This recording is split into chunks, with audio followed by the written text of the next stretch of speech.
Every guy dreams of waking up to a gorgeous girl gently shaking him awake. It's even better if there are two of them, both looking at him like he's the most desirable guy on earth. Martin felt a bit awkward. This wasn't just friendly, it was obvious what they wanted. He was just happy his life had peaked, and everything he'd only ever dreamed of was finally coming true. Sure, it was a little weird wondering where these lovely creatures came from, considering there should have been a totally different creature beside him. As he opened his eyes, Martin started to suspect this was all fake. And instead of girls, he was about to face something way uglier. Those soft, pleasant tongues were instantly replaced by the giant, slobbering tongue of a mutant. Slowly tasting its tasty snack, Martin realized pretty damn fast it was time to wake up. Otherwise, he'd finish this sweet dream inside a monster's stomach. Two monsters were right in his face. And they definitely weren't trying to cuddle with Martin on a big, comfy bed. These things were way too hungry for foreplay. They just wanted to swallow him whole, bones and all. He scrambled for a nearby rock, realizing he'd fallen asleep at the worst possible time and was about to be devoured. He smashed the monster hard enough to buy himself a split second to make a run for it. Martin's been trying to survive in this post-apocalyptic world for a long time. And so far, he's doing okay, but the mutants were getting nastier every day. So he had to train not just his strength, but his sprinting speed too. He didn't expect to end up in a mess like this after a quick break. But it was too late to think about that now. Luckily, that two-headed freak wasn't super strong, so he could have actually fought it. But it gave up the chase pretty fast, which meant Martin could save his energy for the next mutant encounter. It was starting to get dark out, and moving around a world crawling with hungry monsters was becoming way too dangerous. The smart move was to head back to base, empty-handed, but at least alive and in one piece. Soon enough, the guy found himself in front of the abandoned hospital that served as the entrance to his secret hideout. These ruins had been Martin's home, safe behind those reliable iron doors for a long time. From the outside, the base looked like a wrecked dump, but inside, it was actually packed with useful stuff. Stepping inside the territory, he immediately saw the familiar environment he'd been building up for ages. Spotting him from a distance, the creature that had been waiting for him zoomed over on its wheels to greet its master. It was Seven, the robot closest to the previous admin, who now served the new boss. The bot started spinning around him so fast Martin had to tell it to chill. He'd only been gone for half a day. Seven had lived in this base under Martin's command for a long time, becoming indispensable for a lot of tasks. This place belonged only to him and was considered a pretty solid shelter in these dangerous wastelands. Aside from computers and gear, there were supplies here too, though he was running dangerously low right now. As the administrator, Martin had a list of daily duties he had to handle. One of his jobs was luring people into this world using the regular Earth internet. He needed to do this to reclaim the territory, since the kid moved here 5 months ago, and this new gig became perfect for him. It's hard to believe, but the game world indistinguishable from reality existed thanks to Martin's efforts. Players who saw the ads online didn't believe it was real at first. They just thought it was simple marketing. But later, as they started chatting, every single one of them slowly realized it was all true. A new player named Roderick just saw for the first time how real this computer game actually was. Once immersed in it, the player lost all touch with reality because the details sucked them completely into the digital world. Martin watched all of this closely, happy for every recruit who decided to play his game. The best way to hook players was through voice messages, where the guy explained the game in detail, then sent a direct link to sign up.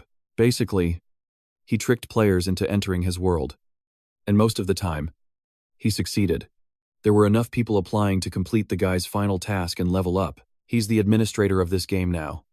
But 5 months ago, before coming here, he was just an ordinary sales manager. One day, he managed to close a huge deal. So the guy decided to celebrate and have a few drinks. Suddenly, he felt a tightness in his chest, and then heard a sharp sound that clouded his consciousness. He'll never forget that terrible second before a new reality opened up for Martin and changed everything. It's pretty hard to put those feelings into words, but let's just say they were far from pleasant. When he opened his eyes, he realized there was no going back. Someone had sent him to this space filled with danger. He found himself in a literal post-apocalyptic world. At first, he thought it was some kind of prank, and he was on a movie set. That's why he ran so desperately, trying to find a way out and leave that place as fast as possible. However, the path turned out to be much longer than expected, and everything around him was just the same endless terrain. Moving was tough because instead of normal roads, there was just dirt and rubble from buildings. But when he saw his reflection, he realized he'd become a completely different person. Right then, he heard that same high-frequency sound again, the one he heard the last second he was in the real world. Then, suddenly, Martin noticed a system notification window appearing right before his eyes. In this post-apocalyptic world, he was destined to become a scavenger, because that was the role the system itself had prepared for him. Martin's first thought was to call the police. But then he realized he'd lost his mobile phone while he was running. In that state, he wandered aimlessly through the wasteland all day. And soon enough, Martin was overcome by a sharp hunger pang. First, he needed to find a bite to eat. Otherwise, the game would be over way sooner than planned. To his surprise, the guy stumbled onto a human settlement, even though he didn't see a single soul at the entrance. It wasn't until he ventured a bit deeper that he spotted 2 settlers ahead of him, who looked pretty strange. Maybe it'd be worth learning more about this world and the settlement he was standing in. Suddenly, Martin heard a male voice nearby asking which shelter he came from. He'd never heard a language like that before. But maybe since coming to this world, he could actually speak it himself now. A man named Walter pressed the barrel of his pistol against the kid's head, clearly not wanting to test his patience for too long. With a smile on his face, he replied that he'd ended up there by accident and was just passing through looking for grub. A split second later, it became clear Walter wasn't joking, and there was no point provoking this old man with a gun. Luckily, the shot wasn't aimed at Martin, but at a giant that had gotten way too close to the settlement. Old Walter warned him that the wasteland was no place for games, and wandering around without a firearm was a bad idea. Martin could easily turn into Monster Chow and end up in the afterlife, just like everyone else who ignored that rule. It was worth thanking the old man for the advice. Though, honestly, he could have done without a gun pointed at his head. Walter was right, because after 5 months of survival, Martin started to understand this new reality much better. It was a parallel world that emerged after the Great War, which had spawned tons of mutated animals. Plus, there were so many raiders out here that you always needed a weapon handy. And not just because of the mutants.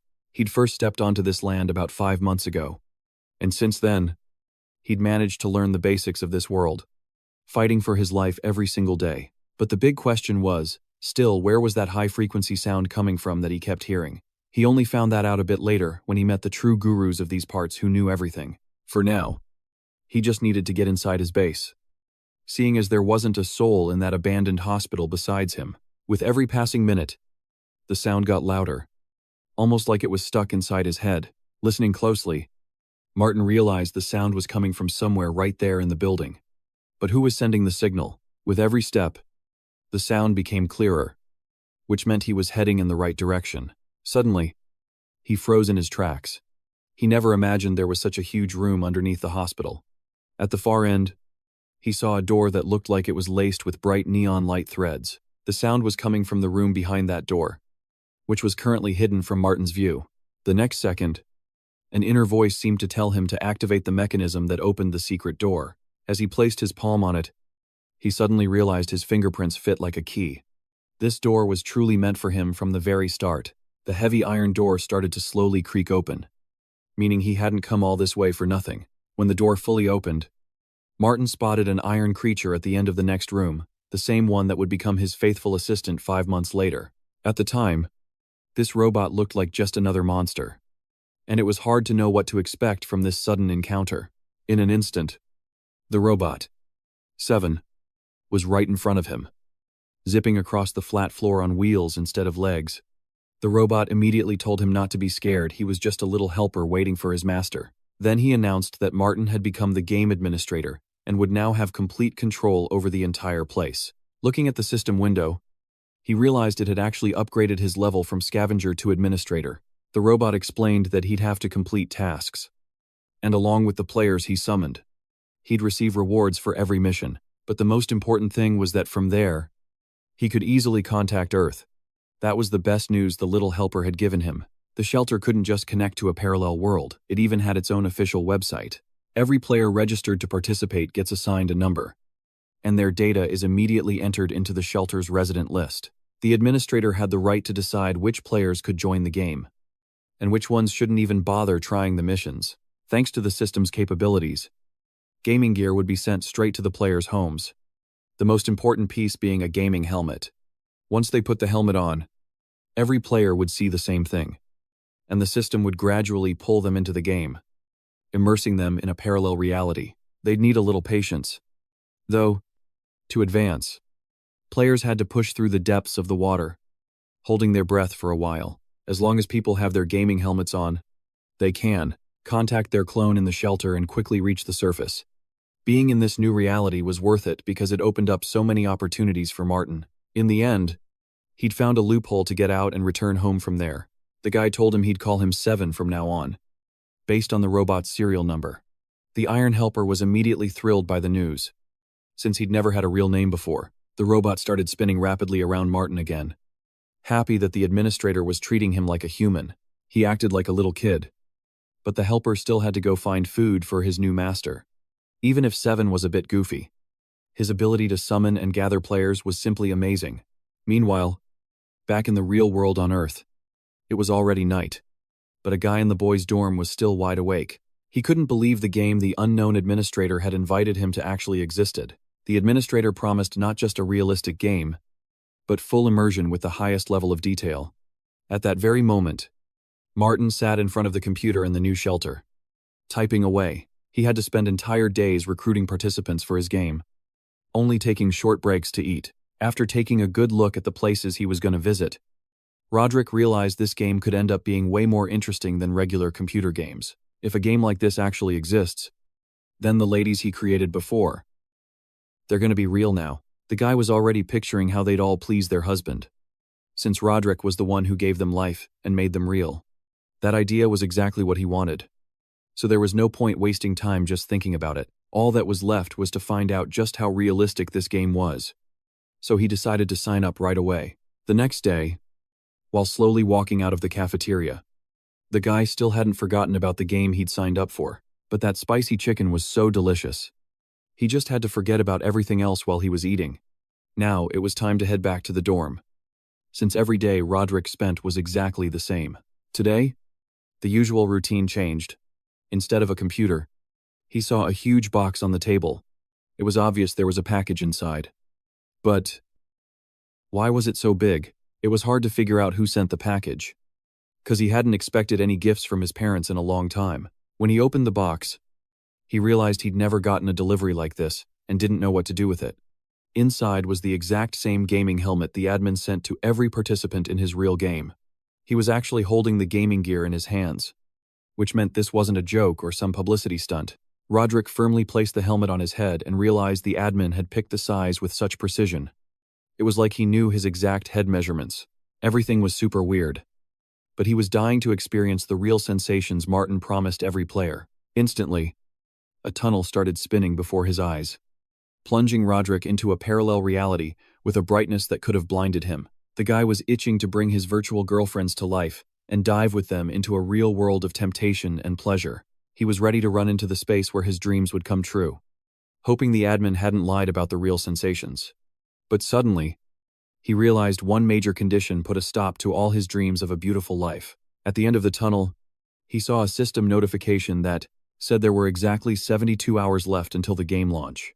Now he'd have to wait 3 whole days to dive into the game, and Roderick didn't get why the admin set up such a long waiting period. It made no sense to scream his head off in the dorm, since a lot of students were already asleep and secretly hated Roderick anyway. It was a good thing this guy agreed to become a member so fast, because it worked out for the admin's benefit. Martin was still sitting in front of the computer and realized things were going as well as they possibly could. The chat had been discussing the new game for a long time, and a lot of users were ready to become players. Tons of people asked for different gaming helmets, and now he had to promise he'd get the right model for everyone. The helmet could sync with any player, but only one user could create a game account. Good thing he decided to write to the people he used to hang out with, so he didn't have to worry about meeting new strangers. After his grandfather died, the boy cut all ties with his relatives, and everyone on Earth probably thought he was dead. Noticing an assistant by his side, the guy reminded them that their site was way too primitive, and they'd at least need to create a forum. The initial construction took a lot of manual labor, so it was necessary to recruit more male players. That's why the main page had to grab the guy's attention, and it was worth putting a beautiful girl on there. It worked instantly. Visiting the site, Roderick was reminded once again of his dream to make virtual girlfriends a reality. Now Martin had to get ready for the game launch, and he asked Seven to upgrade the site in 3 days. However, the robot didn't understand why the admin sent only 4 helmets when there were already 11 players. Even if Martin wanted to accept them all, they'd only occupy 10% of the tanks. They were low on food right now, and fewer players meant fewer hungry mouths to feed. So Martin decided to focus on these 4 players first, and then invite new ones later. After all, 4 players were enough to complete the system task, and there was no need for more mouths to feed. Suddenly, the system awarded the guy some nano-carbon body armor, and this high-tech gear was available right now. But this body armor wasn't nearly as modern as the random box waiting for him. Boxes of different levels provided medicine and weapons in case of encounters with mutants, which there were going to be a lot more of. It was worth considering whether to spend 5 points on a normal box or save up 100 to get a weapon.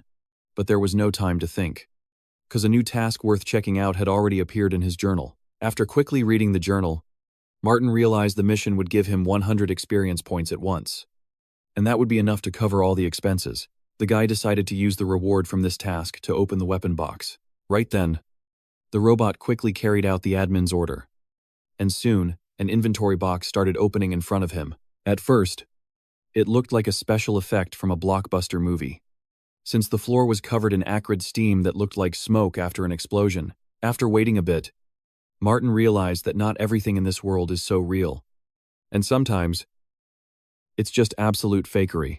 The rewards in the inventory didn't impress Martin at all, and didn't look like a formidable weapon.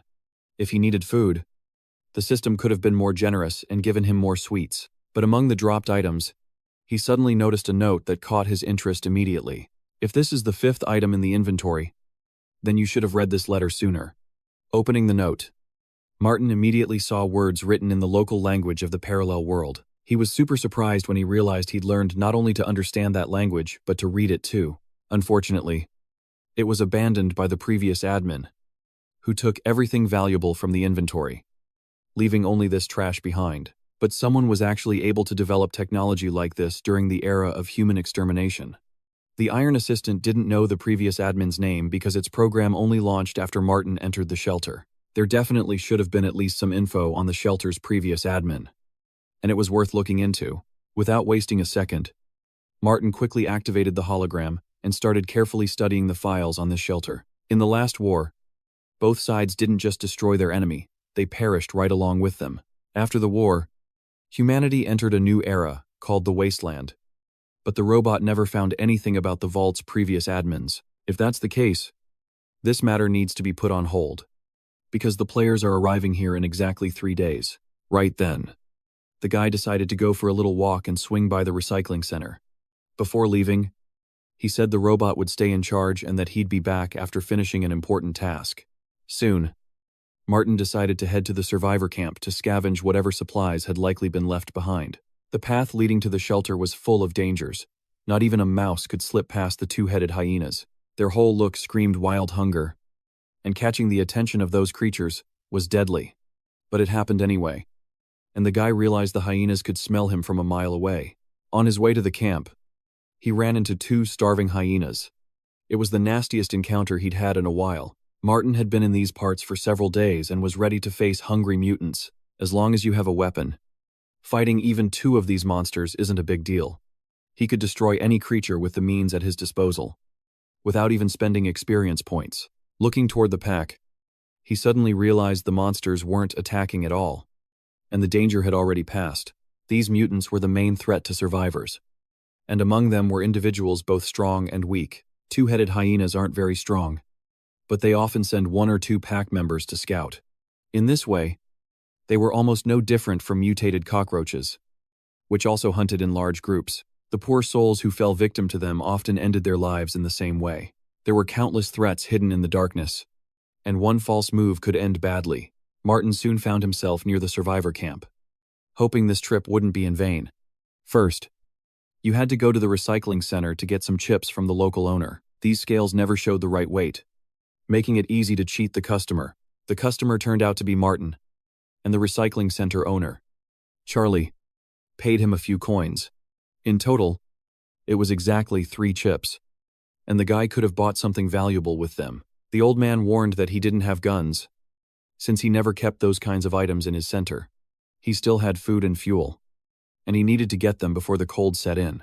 Charlie explained that winter would arrive much earlier this year, and the first snow would fall as early as October.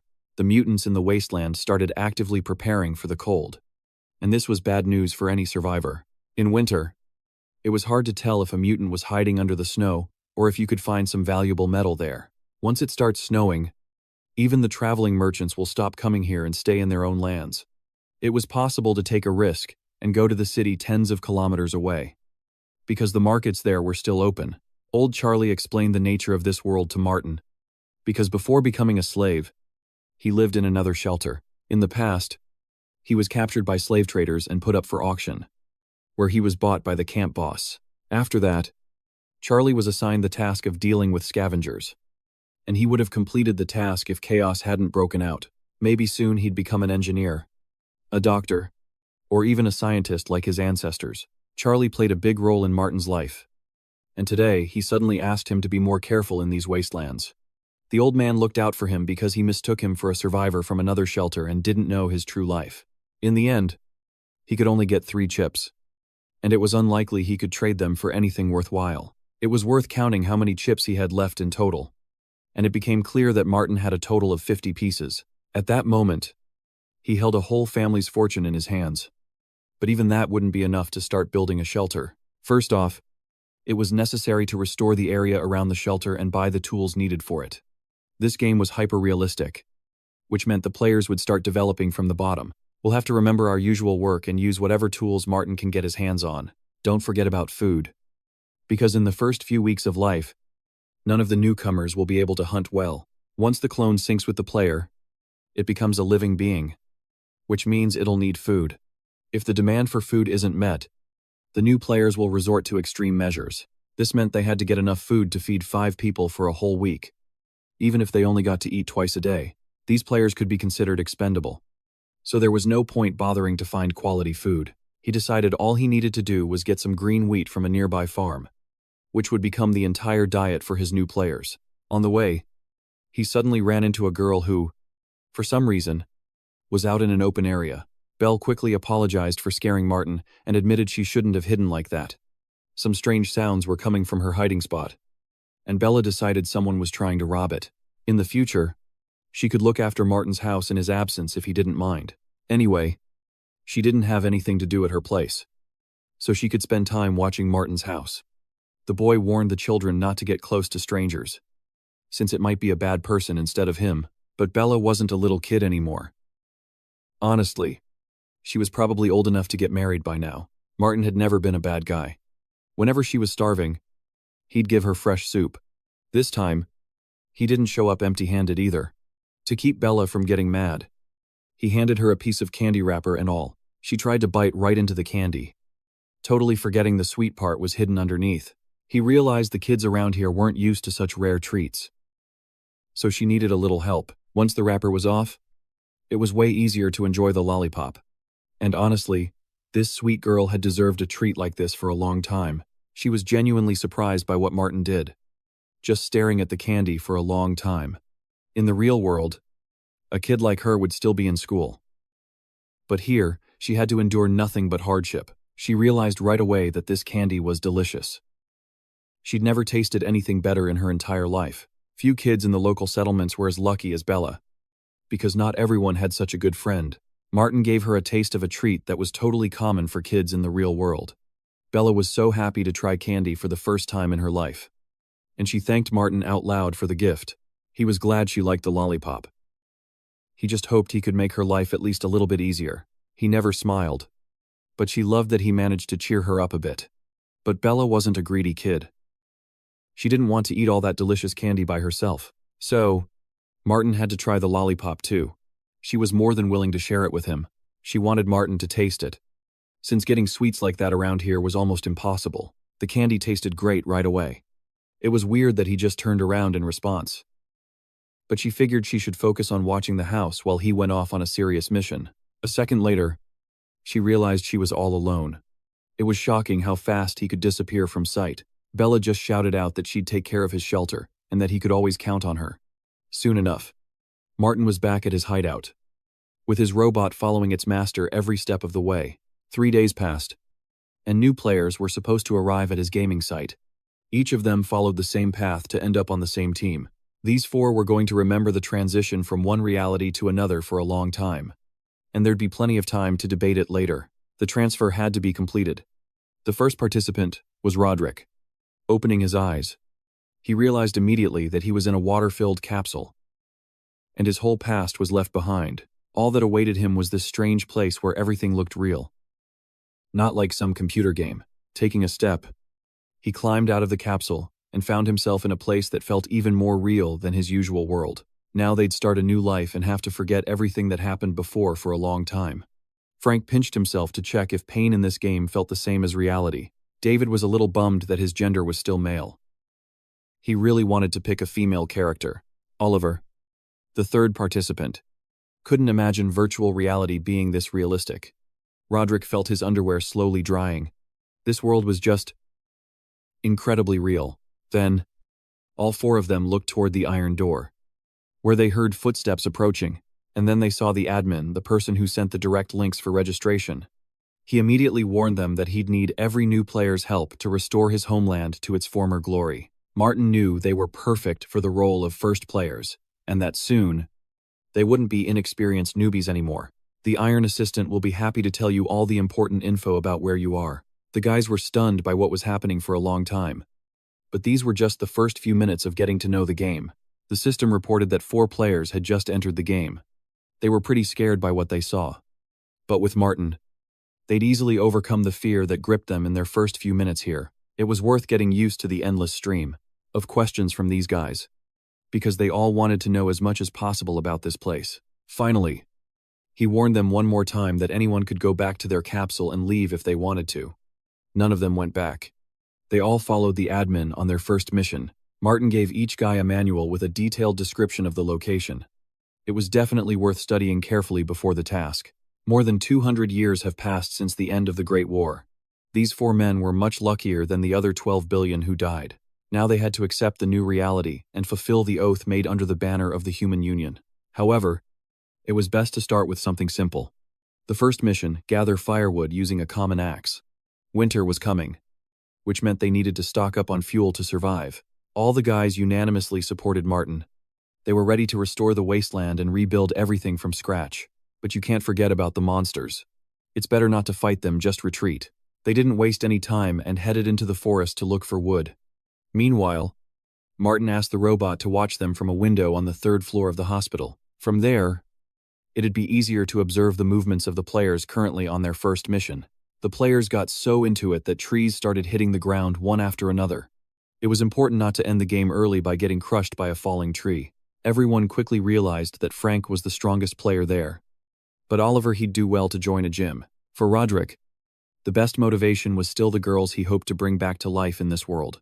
Their characters had different stats, which meant the guys' skills varied. They could have been created artificially. But if that were the case, Martin probably would have added some female players too. David was hoping players could build their characters however they wanted. That'd give him the freedom he was looking for. But what happens if they keep going the same way instead of splitting up? Maybe they'd get lucky and run into some elf girls in these woods, ones who are just dying to meet new people. But instead of lovely local villages, you might bump into a monster that wants to get to know Roderick a little times well. The admin made it crystal clear, don't stray too far from the hospital. Otherwise, Martin might just ban them from coming back inside. The admin's orders were law around here, and everyone in the shelter had to fall in line. As he kept working, Roderick couldn't wrap his head around why he had to obey the admin for everything. It was like the guy thought he was God or something. A second later, the kid was about to get an answer to his question, and he probably wasn't going to like it. Suddenly, he felt uneasy. The whole vibe just shifted. But what the hell was happening? A split second later, something slammed into the ground. Fast like a rocket just whizzed by, scrambling on the dirt. He tried to spot the creature in the sky. This was the first real danger in this world. The guy nearly got killed. And those things in the sky were to blame. That's when he realized he was staring down a real winged monster. It looked nothing like the birds back home. Normal birds don't hunt people with the ferocity burning in this hungry monster's eyes. The robot, busy with a task for its master, was the first to clock the attack, rushing back to base. It reported big trouble. They needed Martin. And they needed him now. After checking the system notifications, Martin realized he'd missed something. That was on him. The fine print in the manual mentioned he had an active matter extractor available. According to the manual, you could even use monsters with the extractor if you did it right. But for now, figuring out that gear which could get him material for clones would have to wait. The situation was too urgent, and the robot pinged him again about the mutant attack. A massive bird had attacked the players north of the hospital. That was priority number 1. Martin suddenly remembered none of those guys had any experience.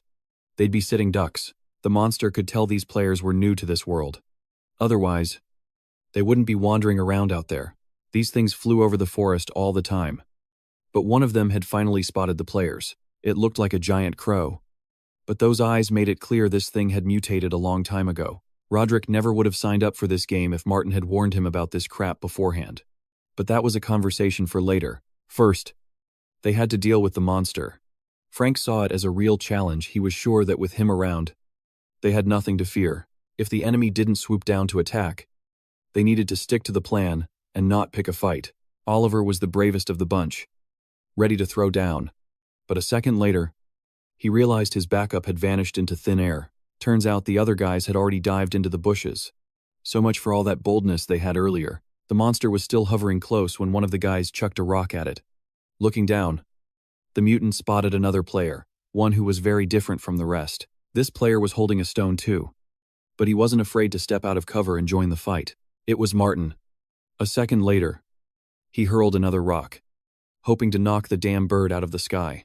That trick didn't work. He needed something with a bit more kick against a monster that size. Luckily, Martin always carried the right tools for the job. Animals in this world were still just animals. They couldn't think of anything better than a head-on attack. Unlike humans, they didn't have tools to help them in a fight. Even if this creature was smarter than its cousins, it still wasn't smarter than a human. That was exactly what he could exploit. Plus, the guy had a ton of experience. With a precise throw, he skewered the mutant with a metal rod, ending the duel right there. The fight was over before it even started. You had to admit, this guy was seriously strong. Even Frank, who'd volunteered to fight first, ended up scrambling into the bushes with everyone else. Still, the admin kept his promise and showed up right when they needed help. Seeing that mutant roasted was a beautiful sight. It was quickly skewered and cooked in the fresh air. No need to worry if the meat was safe to eat. Martin had fried it up real good. While they ate, he explained that it wasn't just birds and animals that mutated. Even bacteria could change. Mutants were just one of the threats they all had to face now. Sometimes, humans were more dangerous than any mutant. It was a shame they acted the same way here as they did back in the real world. Food was almost ready, and out here in the wasteland, you didn't get fried meat every day. They could have stored the leftovers in a fridge. But only the leader of the survivor camp had a luxury like that. That was the first time the guys heard about the camp leader. Apparently, he'd been living in a castle with his survivor group for a long time. Roderick started daydreaming about walking into his own castle one day, greeted by beautiful maidens with welcoming smiles. Surely one of those lovely ladies could warm his bed. Though having 3 maids at once would be way better, just to be safe. David asked how much firewood the group needed to gather to finish the quest. They needed as much firewood as possible, 'cause if winter turned out too cold, they'd be risking a whole lot of trouble. But the main worry was how to stop these guys from doing stupid stuff so he wouldn't have to bail them out later. Maybe he could set up bonus points the kids could trade for valuable rewards. For example, a stick as thick as an arm could be cut into 1-meter pieces and count as 1 point. If it was as thick as a thigh, Martin suggested counting it as 2 points.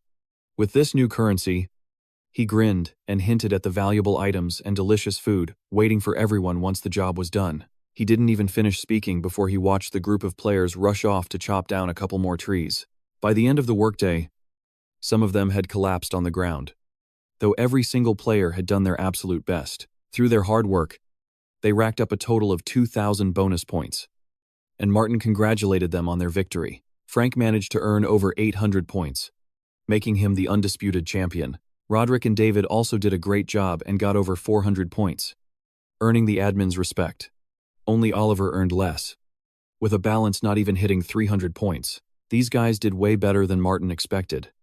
And they acted friendly, sharing food with Oliver. If Martin had offered just 2 candies for chopping 100 trees, they probably would have tried to chop times down next.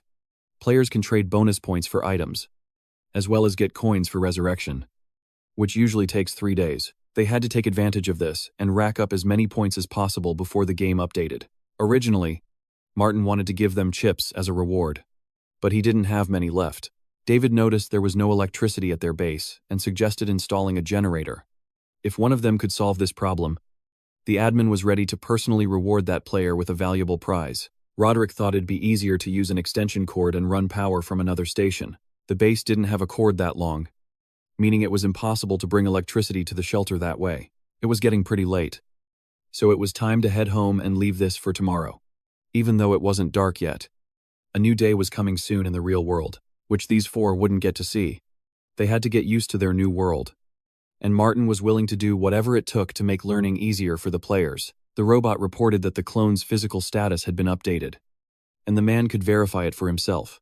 Every time a player logged out of the system, the capsule automatically scanned their clone.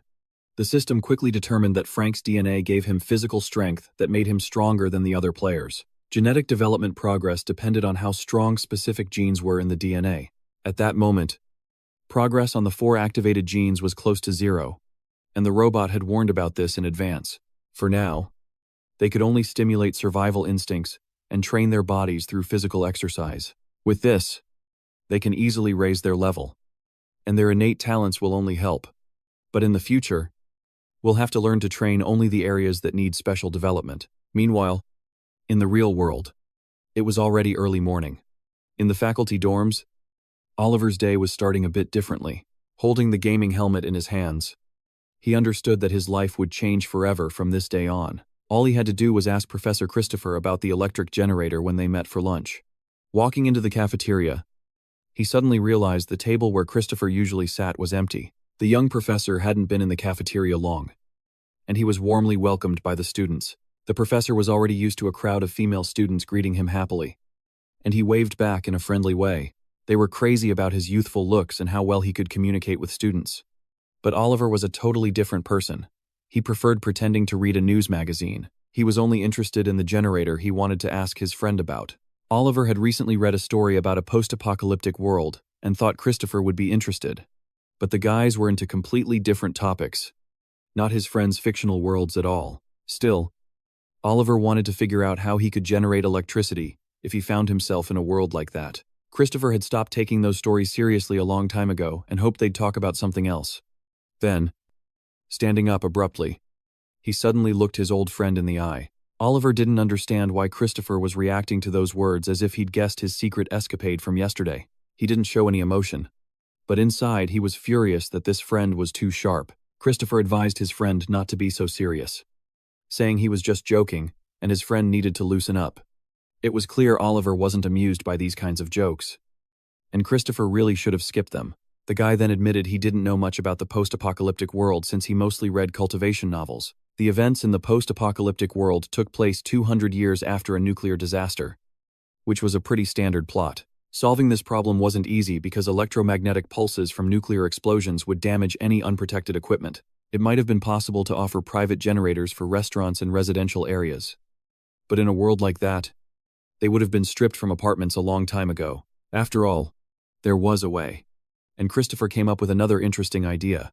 His friend immediately started writing down every word so he wouldn't miss a single detail. Every vehicle had a generator that could be reused. If you fix it and get the rotor spinning, it'll produce a steady current of 12 volts. That would be enough to light up a small room. A generator like that could last a long time in a post-apocalyptic world. With those words, he was ready to get back to his business. But his path was immediately blocked by a crowd of fans. The students asked their young teacher for help because lately, it was getting harder and harder for them to learn anything new. But Oliver managed to finish his main mission. So now it's worth asking the admin where to find a decent car. Just then, his phone buzzed in his pocket. Maybe some new info about the game just popped up. When he opened the chat, he realized David had been typing for ages, sharing his thoughts and raving about the game in serious detail. This guy didn't have a job and spent all his free time in front of his computer. though his hobby did bring in a little cash from donations. Today, he was super hyped when he greeted his stream viewers, hoping he'd have enough time to tell them everything. It was about that admin named Martin and his robot sidekick. The guy said they both had info that could only come from a real person. He was hoping that someone among his viewers would want to jump into this realistic game too. Suddenly, glancing at his monitor, he realized Martin was online right now and actually watching his live stream. He wasn't wrong. The whole time, Martin had been watching closely what was going down on the other side of the screen. But there was no need to rush recruiting new players, since he hadn't set up the trials for the next batch yet. David even made a group chat for everyone from his stream and, of course, made Martin the admin. Player loyalty changes over time depending on their level. And right now, it was shooting up fast. At first, newbies were treated like dirt. But as their level went up, so did their loyalty and player rank. To boost loyalty levels as fast as possible, they had to complete the missions the admin dished out. Roderick even got a nosebleed when he saw girls whose loyalty could reach max level. Now you could see all the info on the official page. And it was time for Martin himself to get to work. The first sync with the clones went well, so they could move to the next phase of the plan. To sync with their in-game clones, players needed an official gaming helmet. Suddenly, Martin asked his assistant if he could connect his own consciousness to one of the clones if he got his hands on a helmet like that. Unfortunately, the robot didn't have Martin's DNA data, so using clones was unlikely. But there was no need to stress too much. Maybe there was another way to fix this. For example, Martin's stats were in order of magnitude higher than any clone, which meant he could be used somehow. It's weird that his DNA wasn't in the database. Though, Martin showing up wasn't part of the first admin's plans. Just then, the system sent him a new notification. And this time, another reward was waiting for him. Now he had enough points to open a mid-tier crate, and it was worth giving it a shot right now. Opening his inventory, he realized right away that the prize didn't exactly live up to his expectations. Instead of a heavy weapon, he got an item that only slightly boosted his strength. Weird. This thing's been sitting here for 200 years. Shouldn't it have expired a long time ago? The robot reminded him that everything here was top quality, which meant this item should still work. Since the robot was so sure, Martin stopped talking and took action to test it on himself. After injecting the solution into his body, he waited for the substance to react with his blood molecules. Only then would his strength increase, which meant other items in the inventory would work too. But after testing his strength, he realized the solution had expired. His strength was exactly the same. No effect is better than a negative one. So maybe Martin would get lucky next time. But he spoke too soon, because barely a second later, he felt the first changes. Suddenly, his whole body went numb, and he could feel a wave of heat rushing toward his heart. Martin was ready to receive some power that would let him finish tasks way faster. But minutes passed, and aside from that heat in his heart, nothing happened. After all, this medicine had an expiration date. After 200 years, the solution had probably lost its kick. Waving his arms around, he hoped he was wrong. But in the end, he had to accept failure. The robot could easily scan his body and check his new player stats. Although his genetic development level didn't change, his strength and physical stats went up by 1 point. 1 point of strength and constitution equaled 20% of a normal guy's physical strength. Suddenly, Martin turned to the robot and quickly asked for the time. It was exactly 4 a.m., which meant new players would be coming online soon. In an hour and a half, you can expect to connect with the first player. But right now, it's time to do some prep work. Luckily, Martin had mechanical assistants ready to handle the grunt work. The system updated again, and instead of just one task, a bunch popped up on the monitor at once. Completing 20 tasks at once would give a total of 150 bonus points, though you might die of exhaustion afterwards. The guy realized that without electricity, all his players would turn into a wild tribe, slowly sliding back into the Stone Age. But with electricity, they promised him the luxurious life of an aristocrat. Even if that was just in his fantasies, nothing fixes itself if you just sit around waiting for a miracle. That discussion from yesterday's chat just came into play. And after that kind of publicity, the player list might even get filled with girls. The ad said the game should only be played when the wife isn't home. Otherwise, a wave of jealousy is inevitable. Those marketing strategies have been obsolete for ages. He needed to come up with something better to pull people in. I could already picture it. The girls who just joined as new players would start whining about how boring this stupid game is in no time. The application form needed to be moved from the home page to the second page. The easiest way, just dump the task on his assistant. The stat selection feature was super useful too, since it'd make attracting new users a breeze. All of this was just part of Martin's plan. But honestly, its true effectiveness wouldn't be understood until later. Right then, a notification popped up in the chat of one of the agency employees. She wasn't expecting anyone to be online so soon, so she figured it was just another spam ad. Thank God it wasn't a client, because she didn't have a single clue how to handle her boss's next assignment. She'd been busy organizing the fashion show for ages, and she definitely didn't have time for childish games right now. The messages kept piling up by the minute, forcing her to take a break from work for a bit. Looking closely at the messages, she realized the users weren't just kids and high schoolers. This new game admin, Martin, was probably a dev who knew how to tweak the site's pages. It was actually kinda interesting to see what he did this time, and how he changed the site's layout. She saw a new announcement on the homepage that made her stop and read for a while. In it, Martin talked about all the perks the in-game items provided. Players could quickly level up their agility, and their reaction speed would get an instant boost. They could dodge bullets with ease, while the rest of the players would just be sitting ducks. Physique determined a player's survival and resilience, mainly affecting health regen speed. Intelligence had tons of perks, and it wasn't just about logical thinking. With intelligence, a player could easily predict where to hunt to avoid running into dangerous mutants. You could even find items in spots where anyone else would have totally missed them. Players faced obstacles at every turn, and only new skills could save them from defeat. But she didn't see anything new in this game, which meant the admin hadn't brought anything special to the table either. The main difference was that every player could customize their avatar and complete quests looking however they wanted. In real life, you can't choose how you're born. And in the game, just like in life, everything is determined by your loaded DNA. This news actually made her pretty happy, since that kind of transformation was more like plastic surgery or fashion industry trends. She'd finally found her inspiration. She even stood up from her seat and kept reading. This wouldn't just entertain her, it could actually help with her job. This was exactly the kind of inspiration her boss was waiting for. She was ready to order this game for herself right now, hoping that inspiration would flood back into her, just like in her younger days. Jessica had no clue how her search for inspiration would end or what the final result of this real-life game would be. Registration was a success, and now all that was left was to wait for the admin to start the game. Martin himself was ready to accept new players, and this time, signups were way more active than before. According to him, promotion was just as important as the game itself. Every good product needs advertising. There was very little time left, so it was time to focus on the important stuff. The players should have already logged into the game, so Martin decided to leave all his other worries for another day. Roderick was once again the first to transport to the parallel reality, passing through the familiar underwater portal.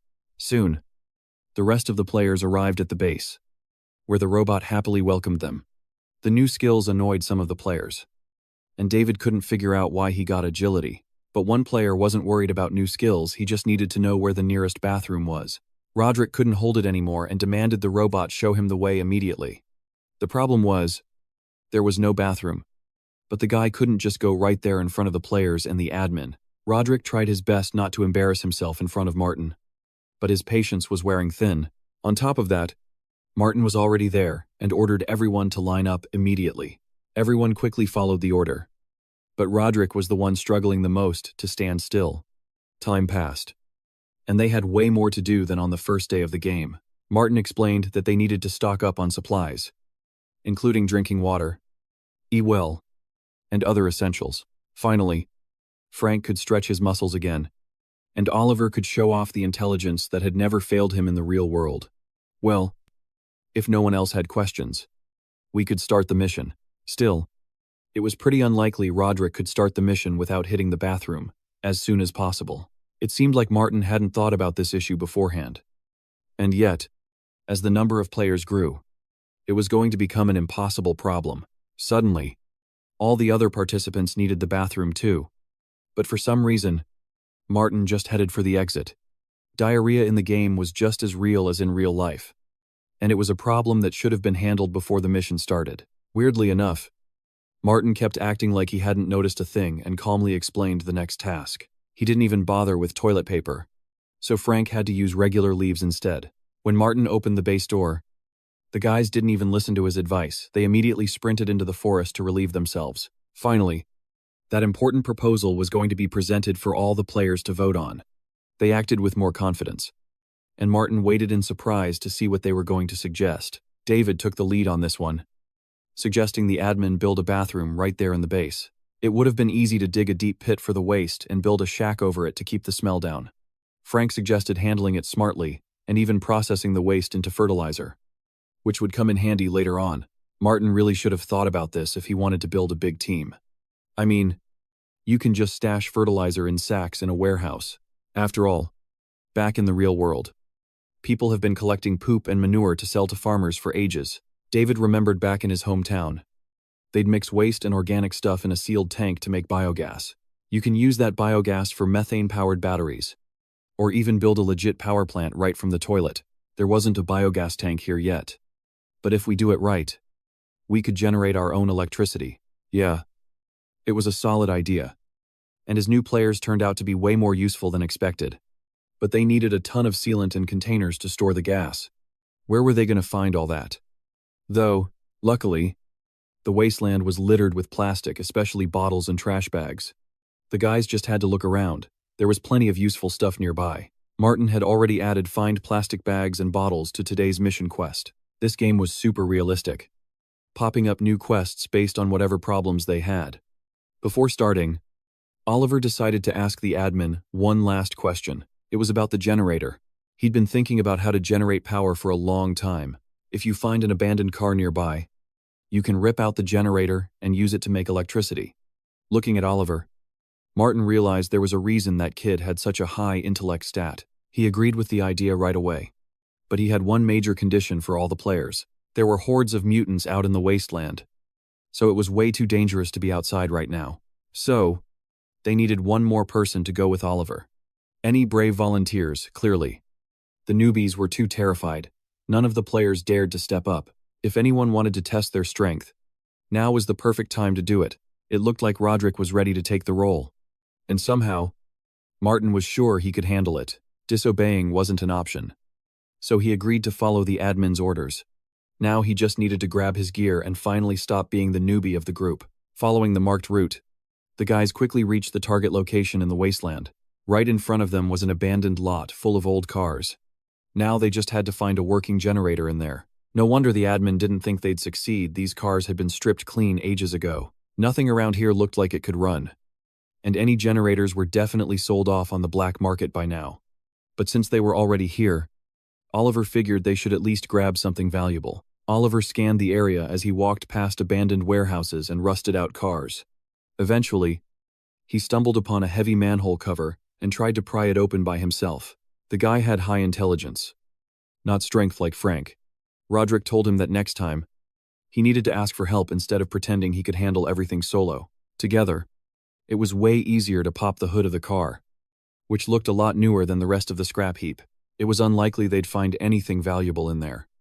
But the guys decided to give it a shot anyway. Looking closer under the hood, Roderick figured that was the generator right there. Now they just had to figure out how to get it out. Too bad the guys didn't have any experience outside of computer games. You don't exactly learn where the generator is or how to remove it while playing racing sims. Oliver claimed he owned a real car, so why couldn't he remember what the parts looked like? Actually, he never said he owned a car, just an old bike. They had to spend a long time staring at the engine, pretending one of them actually knew what they were looking at. Oliver managed to figure out the engine was still there, but the guy still couldn't find the power source. Roderick guessed survivors had already looted everything over the last 200 years, but it was worth digging through the trash. He was right. Judging by the state of the dashboard, pre-war tech was pretty advanced. It seemed impossible to find the generator in this pile of junk. They should have realized that sooner. Suddenly, he heard Roderick shouting in excitement over something he found. So he went to check it out. He hoped Roderick had found the generator, but something else was waiting for him. Roderick had stumbled upon a massive underground tunnel with steep stone stairs leading down. At first glance, the tunnel looked safe, but Martin had warned them not to go looking for trouble. Nobody was going to tell the admin where they looked for the generator anyway. so they might as well check out the tunnel. The whole time, the guy was hoping to find beautiful prisoners down there so he could be their hero. He was sure that after he crushed all the goblins and saved the girls, they'd definitely want to thank him. But Oliver was only thinking about the generator. He figured they might accidentally find one in the dark corners of the dungeon. It was great that the guys had the same goal, even if their motivations were totally different. Before the mission, Martin warned them, if you see a mutant, run immediately. Do not engage.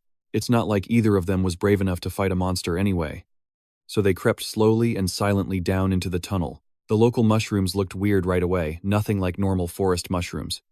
Roderick had never seen anything like them, so he decided to grab a few. They looked cool, glowing like they had neon lights in their caps. In the end, the guys filled a whole bag with them and figured Martin would know what to do with them. The guys grabbed pretty much everything they could carry in the tunnel, and it was time to head back. But Roderick wasn't one to do things halfway, so he decided to push a little deeper into the tunnel.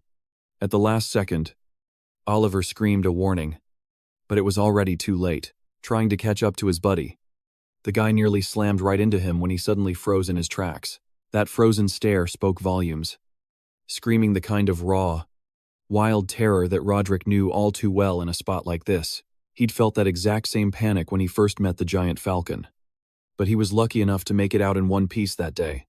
Sure, there weren't any flying monsters here, but somewhere in the darkness of that dungeon, something way more dangerous was lurking. No point hanging around there. So the guy booked it as fast as he could toward the daylight. At the end of the dungeon, he saw the giant maw of a mutant right in front of Oliver. That thing had been stalking its future victims the whole time. Meanwhile, the other players weren't just sitting on their hands either. They wrapped up the tasks the admin gave them. Martin was ready to reward them with 200 points for setting up the toilets, seeing as they'd worked so hard. Just heads up. In the future, you gotta store the poop and pee separately, 'cause mixing them makes it get way too sludgy. There was a stream about 1 kilometer away, but you had to be careful before washing up in it. David immediately suggested building some bathhouses here so the girls could enjoy some spa treatments later on. They couldn't just let the girls wash up outside, so it was worth thinking about hot water ahead of time. Plus, the girls would probably want to scrub each other's backs and take bubble baths, just like they do in real life. That'll definitely help bring the team together and keep the girls from feeling left out. Their nice little chat got cut short by Roderick's loud screaming. Getting closer by the second, Oliver was sprinting right behind him, hoping they'd almost reached a safe spot. Suddenly, Roderick slammed on the brakes, and Oliver didn't react fast enough to notice the sudden stop. Both guys crashed to the ground, smashing right through the fence their teammates had struggled to build. The mushrooms scattered everywhere and fell into the pit behind the two players. Before building the fence, Frank and David had tossed a pile of leaves down there, which turned out to be a total lifesaver for them. When Martin walked over to the scattered mushrooms, he realized those two hadn't been wasting time picking one up. He knew right away this trip was going to bring him something useful. They actually managed to find something worthwhile, and it was only later that Martin would learn the full story about these mushrooms. Now it was time to chill for a bit and enjoy some food cooked over the fire. Judging by the look on the guys' faces, they hated Martin's cooking. It tasted like bland green bean soup, but Roderick needed to explain fast where they'd gotten those mushrooms. The kid immediately claimed it was him who found a hidden spot deep in an underground tunnel where they discovered rare mushrooms. If the mushrooms were tasty, the guy wouldn't mind swapping them for this soup, even if it'd be better to use them for something else. Martin said they were called blue angels, and if you ate one, you'd be meeting a real angel within an hour. Old Charlie also mentioned that blue-capped mushrooms contain a substance that can heal non-deadly wounds. They grow right next to mutant nests, specifically giant leeches. It's a good thing the guys didn't stray too far from the entrance. They were pretty much exactly like common leeches, except for the giant mouth on the adult ones. At that size, the leeches could swallow a person whole, and once they grabbed you, you'd only last a few seconds. The guys really did end up way too close to the giant leech den, and it was practically a miracle they didn't die. Oliver remembered where the spot was and immediately pointed a finger at the map. The underground tunnel was somewhere near the parking lot.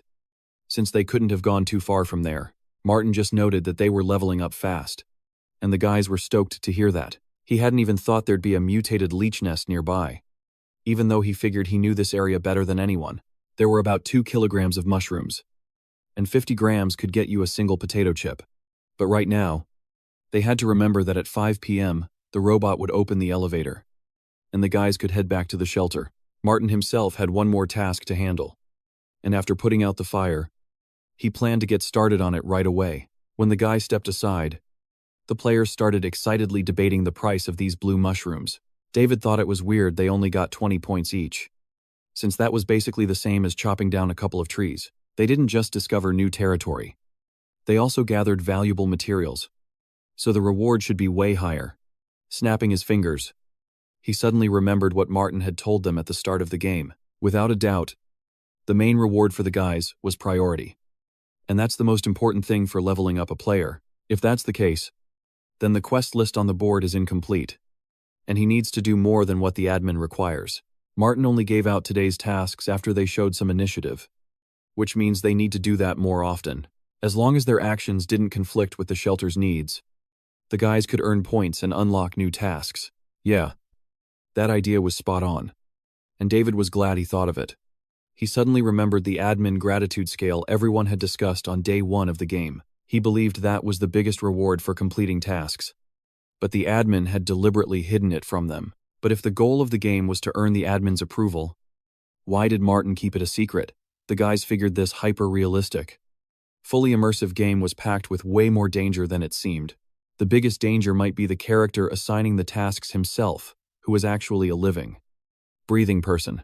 I wonder if Martin isn't actually part of the game code, but came to this world the same way they did. If that's the case, then this guy is just using them for his own ends.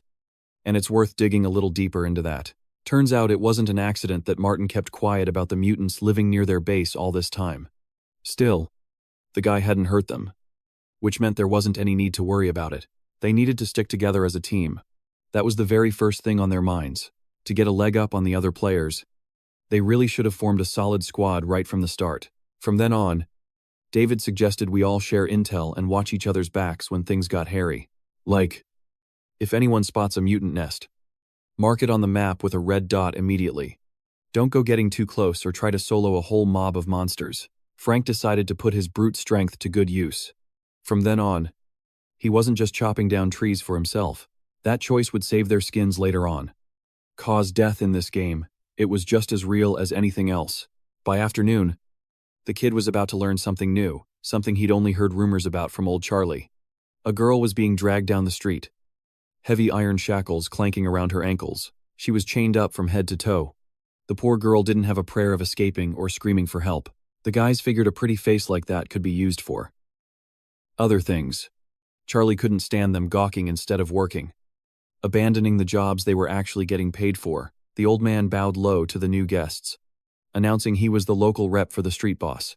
Mr. Lee had brought in fresh merchandise today, and it had to go straight to the settlement leader. The caravan leader had a reputation for being cruel, a guy who'd do anything for a buck. Watching from a distance, Martin realized this cargo was different. That's why the guys were so hyped. He'd brought something grown in tanks. It was exactly what the rumors said it was. It was his first time seeing the horrors of the slave trade up close. But right then, the kid saw an opening to find a solid buyer. Mr. Lee was a big spender. He paid his assistants handsomely for their work. Walking back, he had no clue a kid had been waiting for him at the end of the street for ages. Martin walked up, hoping Mr. Lee had a minute to chat. Turning to the stranger, he demanded to know what he wanted and what his connection was to old Charlie. Hands up.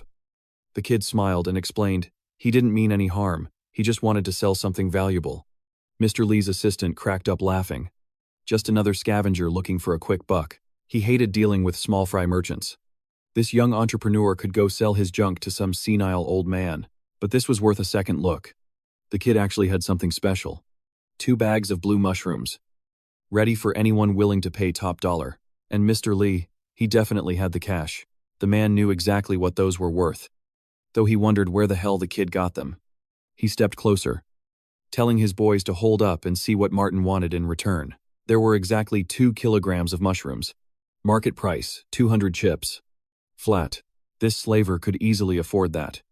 Martin realized he probably should have asked for 10 times as much. That kind of cash was chump change to the boss, who lived like a king while everyone else starved. But for Martin, that money would help build a new hideout for his squad. Mr. Lee just hoped old Charlie wouldn't catch wind of their deal today. The kid promised to keep his mouth shut. He didn't need any extra drama. The man could pay him 200 chips right now. But Martin planned to trade those for other gear later anyway. So, Martin cut to the chase. He wanted a gun, the kind people like Mr. Lee always carried. Snapping his fingers, he ordered his assistant to fetch the weapon. Seconds later, a 9mm bolt-action rifle with an iron barrel was in Martin's hands. He threw in 30 rounds of ammo. A fair deal. One he couldn't refuse. If that was too rich for Martin's blood, he could have picked something cheaper. But Mr. Lee was fine with it. However, the kid wanted to stock up on food with the remaining 25 potatoes. Mr. Lee figured he could make a concession. Just this once, there were still over 2 kilos of those mushrooms back in the mutant nest.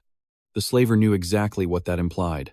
He could give the young entrepreneur what he wanted up front and buy even more mushrooms later. Looking closer, he realized the kid wasn't bluffing. Next time, the goods would be waiting right at his doorstep. He never missed an opportunity. So he happily accepted Martin's partnership offer, extending a hand. Mr. Lee said he hoped they'd make many more deals. Their partnership was just getting started. For Martin, this was a huge win. There wasn't any other weapons supplier around besides Mr. Lee. The man could easily flip those blue mushrooms. He was the perfect fence. Now, the problem of how to arm his squad was solved. He already had a rifle in his hands. Few people had the privilege of taking chips directly from Mr. Lee. But this kid was an exception. It was an honor to score such a sweet deal with one of the top businessmen in the apocalypse. Lady Luck was definitely on the kid's side today. All his hard work had finally paid off. Mr. Lee hoped the good times would roll. But he had to be careful about the creatures guarding those mushrooms. They only grew near the mutants' nests. So, safety was key. Who knew how many leeches were hiding in that lair? Rifles were totally useless against them. Those things were incredibly tough and regenerated almost instantly. That meant even if you hacked off a limb, it'd grow back in minutes. Instead of a butchered mutant, you'd have to fight a healthy one all over again. Just like the battle had only just begun, it was worth forgetting about torching the dungeon right away. 'Cause those valuable mushrooms would burn up along with all the monsters. Finally, Mr. Lee placed his hand on the shoulder of the reckless kid who dared to harvest those precious mushrooms. The next time he'd be back there would be in about a month. And he hoped by then he'd see a fresh batch of mushrooms. For a fresh haul, the kid could snag 2,000 chips in one go and solve all his money problems fast. Martin knew he couldn't trust that guy, and that he'd try to screw him over again. I'd love to know what goods Martin's gonna pick up next time with those 2,000 chips. For this, Mr. Lee had already prepped a whole photo gallery of products for Martin to choose from. But this scammer actually had some good stuff. And the bulletproof vest was one of them. The guy knew exactly how to use all this gear. So there was no need to teach him the basics of combat. But the most important thing the kid spotted was exactly what he'd been looking for all this time. It was that same wood-burning generator with a 10-kilowatt capacity, capable of cranking out a massive amount of power. Right next to it in the photos was an exoskeleton that offered basic protection. The guy had to study all this stuff for a long time.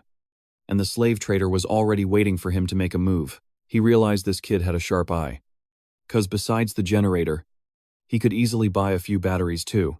For a small fee, Mr. Lee also offered a trade where a decent power battery would cost just 150 chips.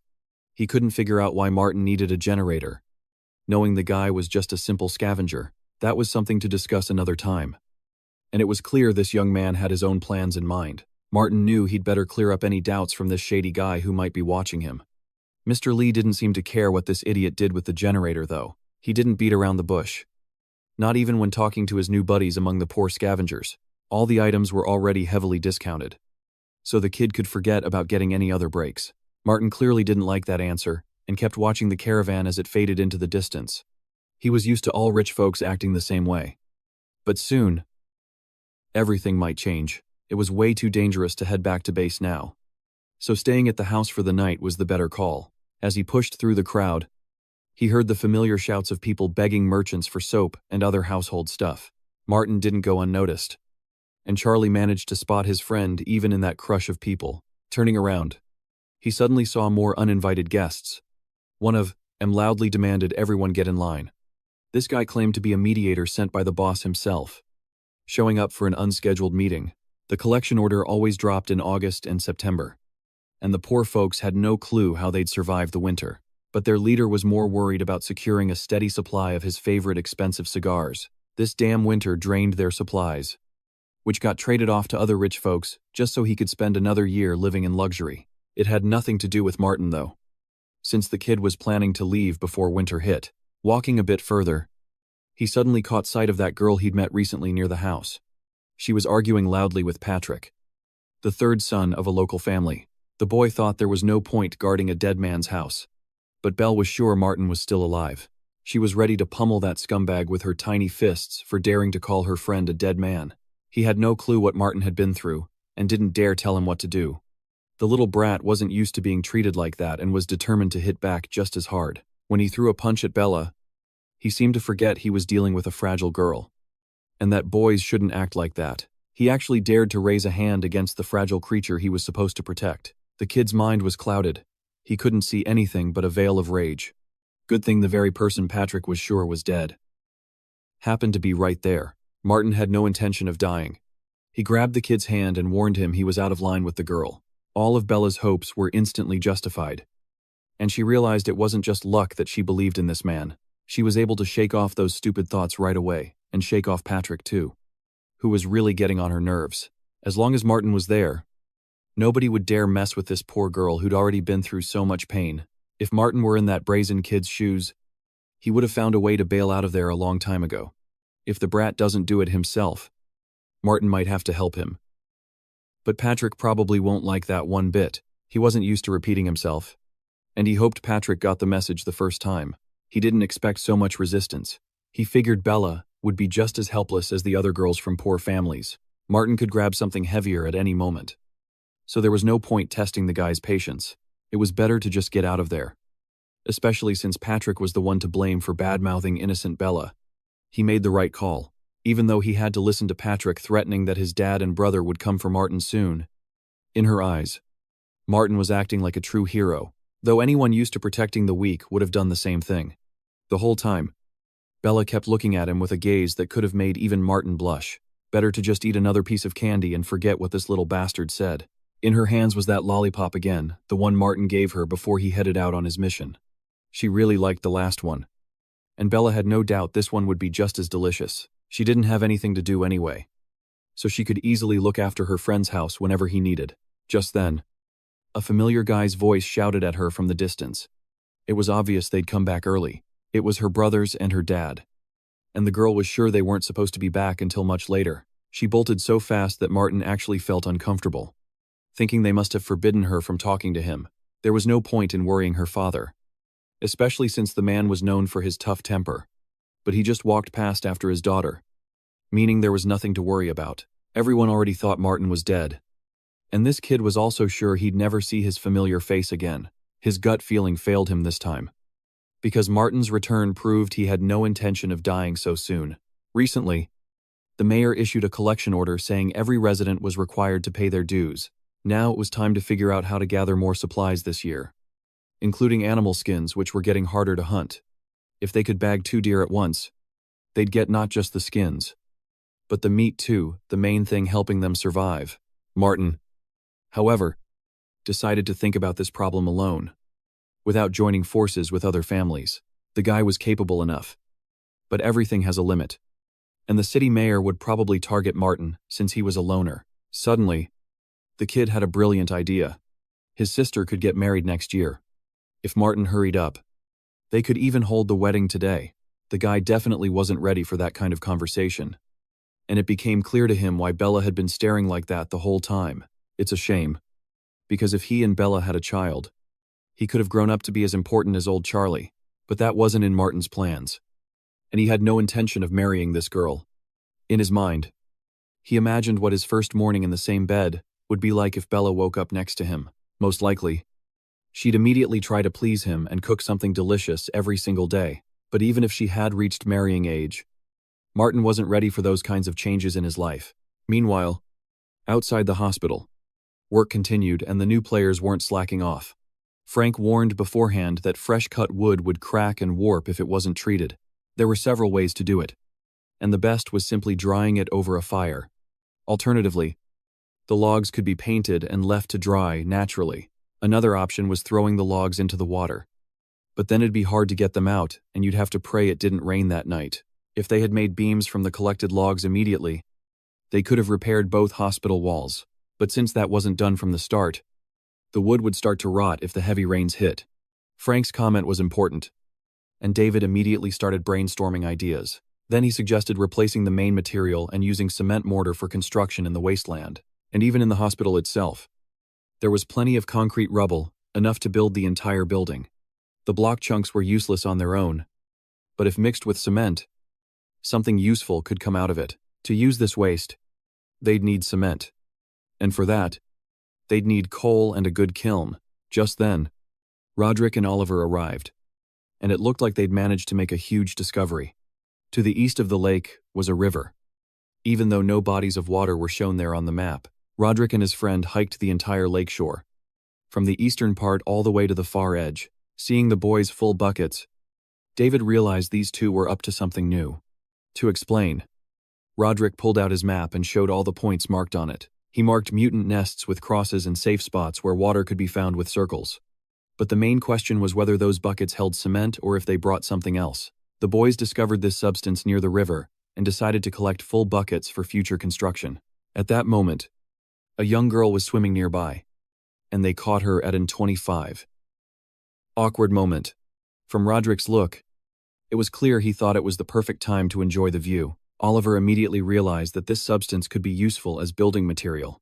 Leaning in, David tried to figure out what was in those buckets and what properties this solution had. It was impossible to use as is, because that solution would wash away easily with water. But now they had good raw materials for the new kiln Frank had talked about at the start. A few minutes ago, David was discussing a way to create cement with him. And thanks to the boys, it was now actually possible. Frank stood up abruptly and decided he could still try using this solution. This place was an incredibly realistic sandbox, and the guy believed nothing was impossible for them. However, this amount of dirt isn't enough to build a stove, so it was worth gathering a few more buckets. It seemed like this guy was used to bossing people around and was ready to force them to haul bricks until morning. So Frank and David decided to keep chopping trees, hoping to finish on time. Yeah, it was a great team, even though Roderick himself could have been the foreman of their little group. At that moment, it became clear they had celebrated too soon, and all the dangers were still ahead. While running from the two-headed mutant bear, the boy just dreamed that Martin was somewhere nearby. However, there was no one there but Frank and David, and the boy had to show what he was made of. Unfortunately, Oliver wasn't that agile, and at the worst possible moment, he slammed into a rock. The kid's glasses flew through the air, and he fell to the ground with all his weight. Roderick understood that at this pace, they would definitely be caught, so they needed to get up fast. But this wouldn't have helped Oliver at all, because the monster almost caught him with its giant claws. Just a second later, Martin opened his eyes and realized he'd had another nightmare. Luckily, his new rifle was close at hand, so he dealt with the problem fast. But the nightmares were plaguing the boy more and more often, so he figured he should check on what the other players were up to right now. Because of those four, Martin lost almost everything he'd stockpiled for 5 months. Roderick was angrier than the other guys, and just like the admin told him, he demanded help from the robot. Suddenly, the guy heard a familiar female voice coming from somewhere near the door. It looked like the uninvited guest had shown up early in the morning again. It was impossible to shake this girl off. Yeah, Bella was standing in front of him again, smiling like she'd already hashed everything out with her brother. Plus, she didn't come empty-handed. She wanted to give him something in return for his gift. The guy hadn't received a gift in a long time, and he didn't expect Bella to show so much affection. He accepted the little surprise from her delicate hands, even though the girl could have eaten that tasty treat herself. Then, suddenly, Bella beckoned him closer with her finger to tell him a secret. Turns out her brother, the one Martin spoke to yesterday, asked her to bake these cookies, especially for him. That guy was really interested in marrying Martin off to his little sister, so he told the girl to go over to his place. She didn't want to lie to Martin, so she honestly told him about the conversation with her brother. Once he was outside, Martin realized immediately that Patrick wasn't lying when he threatened to bring his protectors here. His big brother was standing right behind him, and seeing that guy would scare anyone. But it was Patrick himself who should have been scared when that thug suddenly put a hand on his shoulder. It's unlikely those two would fight each other over this little rascal who always screws everything up. For a while, the boy followed Martin closely, knowing what this loner was capable of. Martin seemed to feel his gaze on his back, but he never turned around the whole time. Yeah. The experienced archer wasn't just some average shooter, and it was best not to make an enemy out of him. But everything was in order now, and it was time for Martin to get going. Bella promised to watch his house, hoping he'd come back much sooner this time than he did on the last mission. Finally, he promised not to stay away too long and asked her not to worry so much about him. Bella was a charming girl, but she was still too young. He needed to wait at least a few years. Meanwhile, the crowd of shoppers at the market was getting smaller every day. Aside from the hunters, hardly anyone showed up in these parts. As usual, Charlie was standing by his shop when he spotted a familiar young man in the distance. Today, Martin was his first customer, needing 7 kilograms of green wheat all at once. If the old man had tobacco leaves, Martin would have paid 4 chips for them, hoping Charlie wouldn't rip him off. The farm's tobacco leaves had a strong aroma and also contained resin and cetolic acid. With that stuff, you could store smoked meat for several months, even without salt, to feed the crew. But Martin had already made 5 purchases in the last few days. He really needed that much tobacco again. Stocking up for the future wasn't such a bad idea, especially in such turbulent times. Old Charlie said that last sentence in a weird way, and it put his young friend on high alert. He was too careless and made 2 big purchases in a short time. If the boss finds out about this, he'll decide Martin is gathering a gang and hire people to take him out. All that was left was to envy the characters in those shooter and survival games. They can run and jump through city ruins while carrying a massive amount of gear. If everything were that easy in real life, Martin would have tried something similar instead of hauling everything himself. Old Charlie was right. The stuff was pretty heavy, and it wasn't guaranteed that Mr. Lee would agree to sell one of the 2-headed cows. Finally, Charlie asked him to be careful and not get involved in another mess with forest monsters. He needed to get out of there as fast as possible, before this chatty old man started telling another one of his stories. Meanwhile, construction on the shelter continued, and the guys didn't stop working on their brilliant idea for even a minute. Right at that moment, the admin, who had come back a little early today, appeared behind them. Looking at them, Martin didn't remember giving them the task of building a stove. There was no such assignment, but he figured he should look at the result first and ask questions later. The boy spent the night out in the open, hoping none of his men had run into the monster. No, the guys didn't meet anyone while he was gone, but they managed to build furnaces with their own hands. David explained that first. You have to burn tree bark to produce ash. This substance then had to be mixed with water and filtered through a simple device. The guys wanted to dry the resulting paste to get calcium hydroxide and carbonate to make cement. After that, all that was left was to put all the raw materials in the furnace and bake them until they turned orange. To be honest, Martin tried making cement this way too, but he failed last time. The players wanted to rebuild the hospital walls with cement, so they saved the water. The potash water could be used to tan leather, which would be super useful for everyone during the harsh winter. It was worth acknowledging that the guys had done a great job, and Martin needed to reward them properly. But the main reward for David was the praise from the admin, which he'd worked so hard for. It wasn't just his merit, and Roderick didn't want the kid to take all the credit. As a reward for their efforts, Martin was ready to give them a new assistant who would definitely make their lives easier. The 3 of them were just dreaming that he'd bring a girl onto the team this time, because then their lives would be a lot more interesting. It was worth keeping those wishes in mind, but now wasn't the time to get distracted by fantasies. They needed to keep working, everyone, as if they'd received an order, committed to getting it done. Since their main mission was to faithfully serve Martin, without waiting for a reply, they rushed to get to work, and Frank decided to chop down even more trees. This time, Martin needed to unload the supplies himself. With this much food, he could feed everyone. He also managed to score a system reward that was already sitting in his inventory. One of the prizes was 5 lollipops in plastic wrappers. Those fruit flavors should definitely make Bella happy. A 200-gram chocolate bar could be useful for a quick energy boost. Plus, he received a packet of high-quality refined salt, something that was a real rarity around these parts. If he had a bit more of this salt, it'd be enough to cook several dishes at once. But if he traded it for unrefined salt from the city, he could get 20 times as much. Still, in terms of value, the refined salt only took second place, beaten by the weapons he'd obtained. Martin decided to focus on building the base first and move on to other things later. The group chat had been discussing the work for a long time, and a lot of the guys considered Oliver the main hero of the day. It seemed like the new members weren't anything special, although the four of them looked pretty impressive. Suddenly, Martin saw something that could really catch his eye as an administrator. There was no point talking about the importance of ethanol and methanol, because acetone alone was incredibly valuable. Without thinking twice, the guy decided to personally find out what the new player was like. This guy knew way more than the others, and with his knowledge, they could build a shelter faster. It looks like he used to sell furniture, and that was probably his day job. By the way, they could really use a craftsman, since the shelter needs a lot of furniture. It was an ideal solution because with his skills, Martin could use all the wood he collected. This man had no idea that the game he got dragged into was about to become real. He was just doing his usual work now, thinking the day would end the same way as the day before. Suddenly, the guy got a notification on his phone, and it was worth checking what the administrator wrote to him. He slowly lifted his phone and started scrolling through other notifications, looking for the main one. Imagine the guy's surprise when he realized the game's main administrator had reached out to him personally.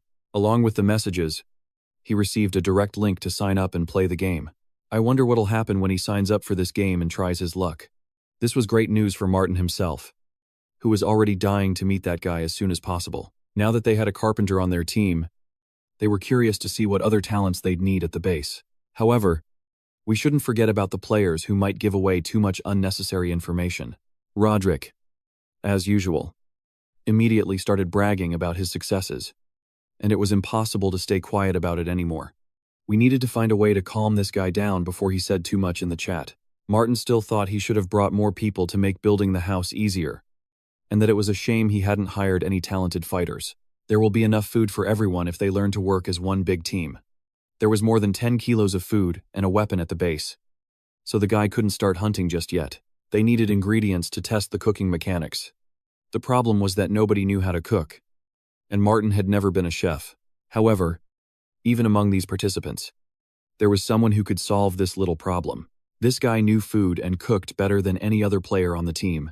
This was exactly what the administrator needed, because with his help, he could solve this problem once and for all. Leaving the office, Martin immediately saw his iron assistant running toward him as fast as it could. He was happy the knight had returned to the base safe and sound. However, the robot only had a single charge left and definitely needed help. Well, the problem could have been more serious, but the guy had already decided that something had happened to the robot. If you think about it, where was he supposed to find a place to charge his robot? The assistant's body had a wireless charging port, and all it had to do was return to the shelter for a short time. That's why he didn't see any outlets. And the computer without a tower never turned off. Picking the robot up in his arms, the guy promised they'd find a source soon and get him a good charge. By the way, the robot remembered that their shelter runs on a thermonuclear reactor. This huge thing was irreplaceable because the robot itself was powered solely by high-quality electricity. It was a huge discovery for him too, because you don't hear something like that every day. In fact, a thermonuclear reactor could produce energy for a very long time, and this was great news for Martin. Although the reactor wasn't in the best condition right now, and might have significantly worn down since the shelter was built. Now that was bad news, because if all the electricity went out at once, something terrible would happen. The robot didn't have a single suggestion for this issue, and just like Martin, it had no idea what to do. According to the plan, this shelter was supposed to have opened 100 years ago, but for some reason, the event was postponed for a whole century. Anyway, the guy shouldn't be too pessimistic, although that's easier said than done. They finally reached the spot, and now his iron assistant could recharge. The robot was happy that Martin had found a solution to the problem again, and given it a chance to recharge its batteries. No big problems should pop up in the near future. Even though the shelter opening was postponed for 100 years, the remaining electricity will last for decades, allowing Martin to do what he originally planned. What worried him most was the coming winter, which promised to be colder than any before. He didn't have much time left to prepare, so there was no point wasting it. As he got closer to the worksite, he realized the main surprise was waiting for him up ahead. Martin had always thought they were just pretending to be useful, but now he was about to see it for himself. The guys built a whopping 8 furnaces, but how did they manage to do it in such a short time? Frank was glad the administrator had arrived earlier than usual, and could see the fruits of their labor today. He actually went down to the lower floors for a bit. So checking everything out here was finally possible. Frank tried to give credit to all the guys. But the admin knew the idea was all his. On behalf of the organization, he was ready to award them 1,000 points each as a thank you for their hard work. From this moment on, Frank is the head of the construction team for the shelter's outpost. He'll have a direct line of communication with Martin. Every player got to show off their creativity, designing and building the outpost, all while sticking to the plan. Frank immediately understood what the boss wanted and promised to do everything in his power. But Roderick just couldn't get why that guy was the only one getting rewards every time, while Martin kept ignoring him. Since everything was ready, Frank had to tell Martin about his new idea right away. He didn't hesitate, acting like he was standing in front of a general instead of just an admin. After logging out of the game yesterday, Frank explored a cement plant and chatted with one of the workers. The worker told him that adding iron powder to the cement would make it way stronger and more durable. Then, you need to burn the resulting iron slag together with wood ash cement. It's impossible to produce enough cement with just these dirt kilns, so they're going to need something else. In the early stages, Frank planned to use all the cement he got for building industrial structures. That's why he needed a more professional kiln, one capable of handling temperatures up to 1,500 degrees. The guy had really thought this through. So Martin told him to proceed with the plan. In a few days, 2 newbies are going to wake up and join his team of pros. Martin had planned a small feast to welcome them, and it was unlikely any of the guys would say no to that. For the feast, they had to hunt something down, because Martin couldn't just serve them plain porridge on their first day. Right after he said that, 4 hands shot up. Everyone was ready to go hunting. He didn't need that many people at once, though, and Roderick could have handled the job perfectly fine on his own. Finally, the kid had a chance to show what he was really made of, instead of just hauling sand for construction. Before leaving the shelter to hunt, Martin asked him to lead the way straight to the mutant lair, where they found the mushrooms. Right after that, Martin suggested heading down, since that was their goal for today. But if they were going hunting, why was the admin pushing Roderick further and further away from the forest? There was a forest up ahead too, which meant nobody was even thinking about canceling the hunt. Roderick probably didn't even know about this, so now he had to see it with his own eyes. They were in the northernmost part of the area, which was just as post-apocalyptic as the rest of the place. There was actually a real forest out here, and you had to be careful when going inside. From that point on, extreme caution was necessary. After the apocalypse started, this place turned into a living hell. You could easily find mushrooms and rare plants here that would be useful for the new players. Little by little, wild animals started filling city after city, until they completely took over. Under the influence of radiation, biological weapons, and time, they mutated into all kinds of monsters. The danger here was on a whole other level, and Roderick realized things were way worse than he thought. But now, he'd get to face new in-game monsters he'd never seen in real life. The main thing was to stick close to the admin and not wander too far off. Moving deeper and deeper in, the kid suddenly heard a voice coming from somewhere far off. That's weird. There wasn't anyone in these parts before. Maybe some random travelers were wandering through. Martin told Roderick to shut up for a second and try to figure out where the voice was coming from. Martin was acting a little weird, and Roderick started to get seriously worried about his decision. There were traces of survivors here, which meant a new group of players might show up soon. For some reason, Martin was sure there were people out there, even though lasting a single day in this place was basically impossible. But if they were wasteland natives, Roderick could meet new people and test his strength against them. He needed to curb his impatience. There was no reason to get excited over nothing. Out here, strangers were way more dangerous than any animal, and Martin knew firsthand exactly how encounters with them ended. Abandoned cars were everywhere, but anything valuable had been stripped long ago. The high-sulfur gunpowder, tacks, and scrap iron lying around were completely useless. There were probably predators or mutants prowling nearby, since the settlers wouldn't have any other reason to set up tripwires. Judging by the smell, the explosion happened recently. There were survivors here just 5 hours ago. Martin spun around and ordered them to wait there and not move a muscle. He wanted to take a look around, but Roderick immediately offered to help. The kid didn't get it the first time, so Martin had to explain the task to Roderick in a different way. It was better not to mess with this guy. He could just kick him out of the game. Martin had wanted to use him as bait, But now the situation had changed a bit. Their potential enemy was a pack of predators or mutants that didn't need any special bait. This place was way too close to the shelter. Smoke was everywhere. And sooner or later, a confrontation was going to happen. In places like this, there were always hidden dangers. But Martin was ready to act without hesitation. If anyone became a threat to his team, he wouldn't hesitate to destroy them, whether it was a mutant or a human. There were too many of these rodents everywhere. They'd turned into monsters a long time ago and were swarming the place. If Martin was going to act without hesitation, now was the time. Blood splattered in all directions as the first mutants in his path dropped dead. There were about 20 of them. But that was too few for a whole nest, and the encounter with the main mutants was still to come. Wait any longer, and they'd be much harder to deal with.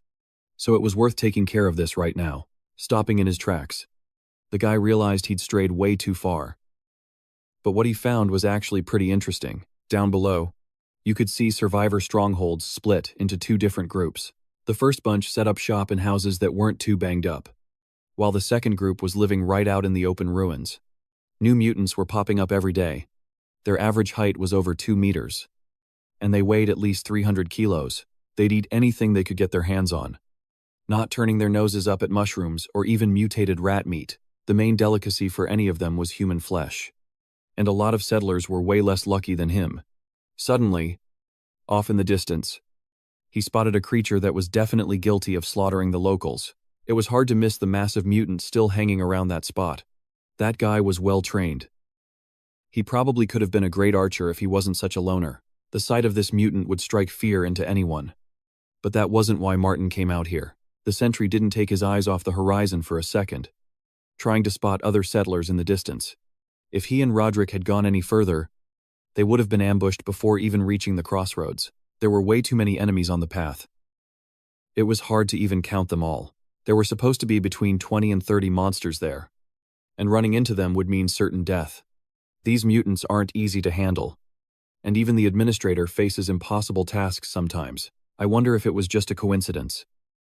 But a new mission just popped up in the system window. According to the mission terms, the guy had to wipe out all the mutants down below. They met back up soon after. And this time, Martin decided not to waste any time. At first, he just wanted to scout the area so he could put the info he gathered to practical use later. But when he turned to the side, he suddenly saw a pile of limestone that could be super useful to them. This find is going to be a huge help if they can figure out a way to haul it back to base. If all this limestone was turned into cement, it'd be enough to put up a building that could be finished in 2 days. Once the technology for firing cement was discovered, there was no need to worry about raw materials anymore. Soon enough, the group of players met up with the administrator and Roderick, who had made it back with the loot. These hyenas were actually pretty edible. So for a while, there was no need to worry about food.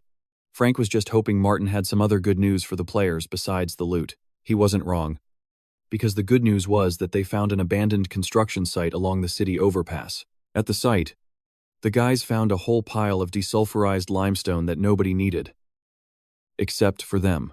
This was great news because Frank was already seriously worried they wouldn't find raw materials for cement. But David knew there had to be bad news too. So, what was it? The bad news was that there was a mutant camp east of the park, and there were probably at least 20 of them. Mutants were their main enemies because, in battle, they were stronger than any human. They couldn't handle this right now because every single one of those monsters was at least level 10. From now on, all players were strictly forbidden from getting close to that street or going past the east gate. The guys immediately agreed with the administrator, hoping that one day they'd be able to pick a fight with them. Now he had to figure out what to do with the hyena carcasses, which up until then, the guy had only bought from Charlie's shop. For the last 5 months, he'd been earning points by gathering resources, so he didn't really have any experience with hunting. Martin had heard that prey needed to be bled out immediately, or else the meat would start to rot. Oliver had a question, and he hoped Martin wouldn't hide anything. If Martin gave Oliver some mutant blood, it would help with his research. Oliver wanted to test his suspicions, and for that, he needed mutant blood.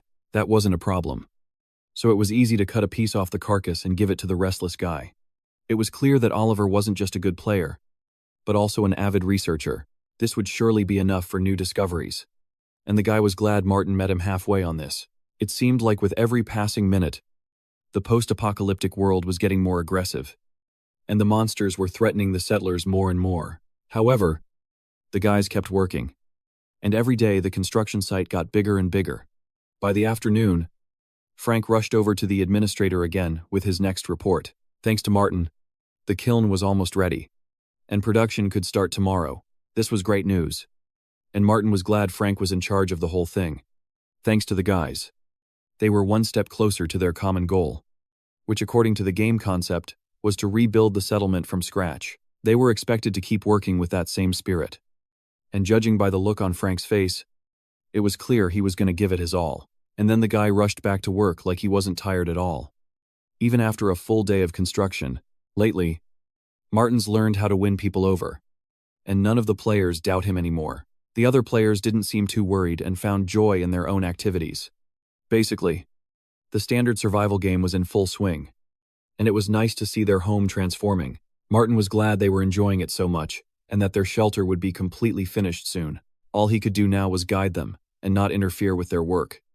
But you can't forget about the group chat, where you can always find something interesting. So far, Martin hasn't been in a rush to accept new players into their ranks. With the exception of that cook, these guys were just as active online as they were in real life. Like they hadn't had enough communication during the day, they sent funny messages and were as happy as if they'd dreamed of working in a team their whole lives. Some of them even started gaining subscribers, which meant other people liked the game too. First, it was worth checking the official forum, and the guy found some time to do just that. If I describe everything in detail, the post will be way too long and nobody's going to read it to the end. This post was about a construction project the players started under their admin's supervision. Users with good ideas should get priority in the next player recruitment. And at the same time, we need to note down the ones who are most active in the chat. Now, the fruits of the hard day's work Martin had put so much effort into were finally visible. After warming up a bit, he asked the system to open the notification window, hoping to see something new. But for every completed mission this time, they gave him such measly points that it actually pissed him off. There were barely any rewards, so I'd better just open the box and see for myself. Upon opening it, the guy realized immediately there wouldn't be any items like weapons inside. Instead, he got stuck with candy again that he'd have to give to Bella. But for such hard tasks, the system could have provided more useful items if it wasn't being such a cheapskate. Suddenly, among all the objects, he saw something that stood out from the rest. One of the candies looked incredible, and an enhanced chocolate-flavored lollipop could be expensive. It's weird that the system gives him expensive lollipops instead of weapons. He looked like a kid in the park. However, it was worth thanking the stars for it, because each of those lollipops added 10% to physical strength. Now, Martin didn't have to think about how to recover his health, because the system itself was suggesting the best way. In a critical moment, this could really turn the tide of the battle against the forest monster. You gotta thank the system for a lollipop like that. Although during the battle, it would have been better to just eat it.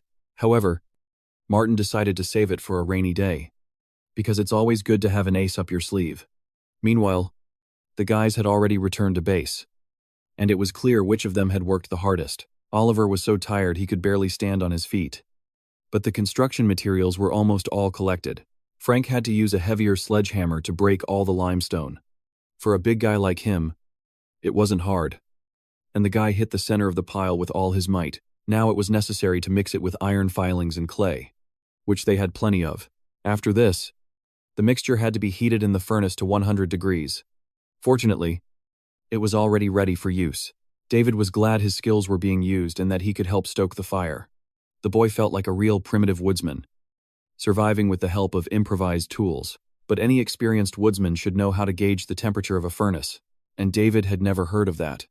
It wasn't worth beating himself up about it, though, because before the mission, the guys were just office workers. Frank wasn't buying it, and instead of listening to nonsense, he ordered them to get moving. Since Frank became the head of construction, he was acting more and more like a foreman. David had to do all the heavy lifting again because they left him alone. There was nobody left in that spot except his overseer, Frank, since Roderick and Oliver had slipped away before everyone else. It was time to see what those guys were up to. And Martin arrived just in time. However, seeing two slackers in front of him, the boy realized he had been gone for too long. He wanted to know where they had been all this time and why they weren't at the camp with the foreman. Didn't he tell them not to go too far from the shelter?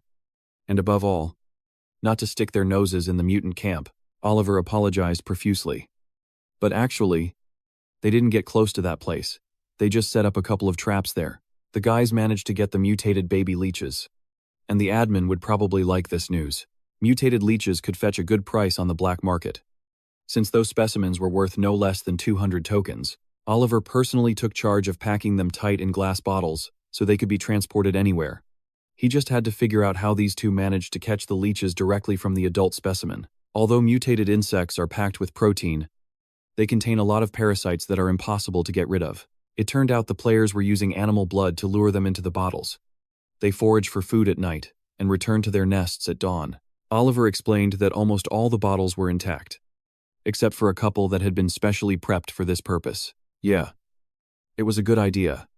And the team of players was able to surprise their admin again. Turns out yesterday Oliver asked him for meat and blood just to attract leeches. I wonder what he was going to do with those leeches now that he knew they weren't edible. The guy wanted to try using them as fishing bait and put them on a hook instead of a worm. Martin had never thought before that this kid with glasses was interested in fishing and not just video games. It turned out Oliver had been scouting the area near the lake and had seen huge black birds snatching fish there. He wanted to try doing the same thing, only using a simple fishing rod instead of claws. Martin himself would have agreed to go with him. But he was a lousy fisherman. Most likely the problem wasn't him, because if the fish were that easy to catch, he would have already been all over it a long time ago. Oliver didn't know how to fish like the local settlers, but the kid planned to make a couple of fish traps. Martin decided to leave it all in his hands, since he had volunteered to handle the task himself. Roderick could easily help him with this, especially since he was already craving normal food. Yesterday, Martin tried to cook mutant meat for his friends by wrapping it in crushed tobacco leaves. The resin from the leaves seeps quickly into the fat layer of the meat and kills the parasites and other microorganisms there. However, the meat smelled awful, and it was clear that such a smell shouldn't exist. Under normal conditions, meat cooked this way will have a slight sheen on the outside. However, Maurice's piece was too dark and also raw on the inside. This means that after all, Maurice was wrong about something, and that it was worth trying this new storage method again. Looking at the rotten piece of meat, Martin couldn't understand what he had done wrong and why it smelled like that. Nope. Eating that was definitely out of the question. And the guy rushed to toss it.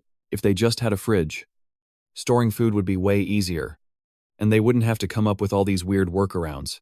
Martin urgently needed a blue mushroom for the generator. And Mr. Lee was the only one who could help with that. It was only the second week of September, though, so we'd have to wait for his caravan until the end of the month. Still, there was no time to sit around thinking. It was better to start stocking up on winter supplies right now. The way things were, none of the players could afford a luxury like a fridge. For the next 3 days, Martin went out hunting early in the morning to find something edible, like wild mutants. When he got back after lunch, he'd always cook meat for his team so no one would go hungry. And then Martin wondered what they were going to do with all the leftover meat from dinner. Even though his attempts at securing meat hadn't been super successful so far, there was still a reason to be happy. The good news was that in 3 days of hunting, he got 7 bonus points all at once. By around 10, he'd already packed everything up. Then he opened the drawer and found a bottle of soy sauce inside. It was hard to tell what brand it was, but the food tasted way better with it. None of the guys could resist it, and all 4 of them thanked the admin for the hearty dinner. Even though Roderick was sick and tired of stewed meat and wanted to switch up his diet, he used to be happy just being able to eat in the game.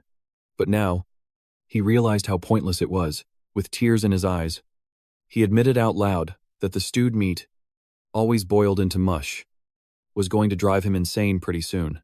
They probably didn't fully develop the taste system, so the flavor wasn't exactly what he wanted. It was hard not to agree with the guy. Even David could taste how disgusting it was. The smell was too strong, so Frank would have needed wine and ginger or garlic to cook it properly.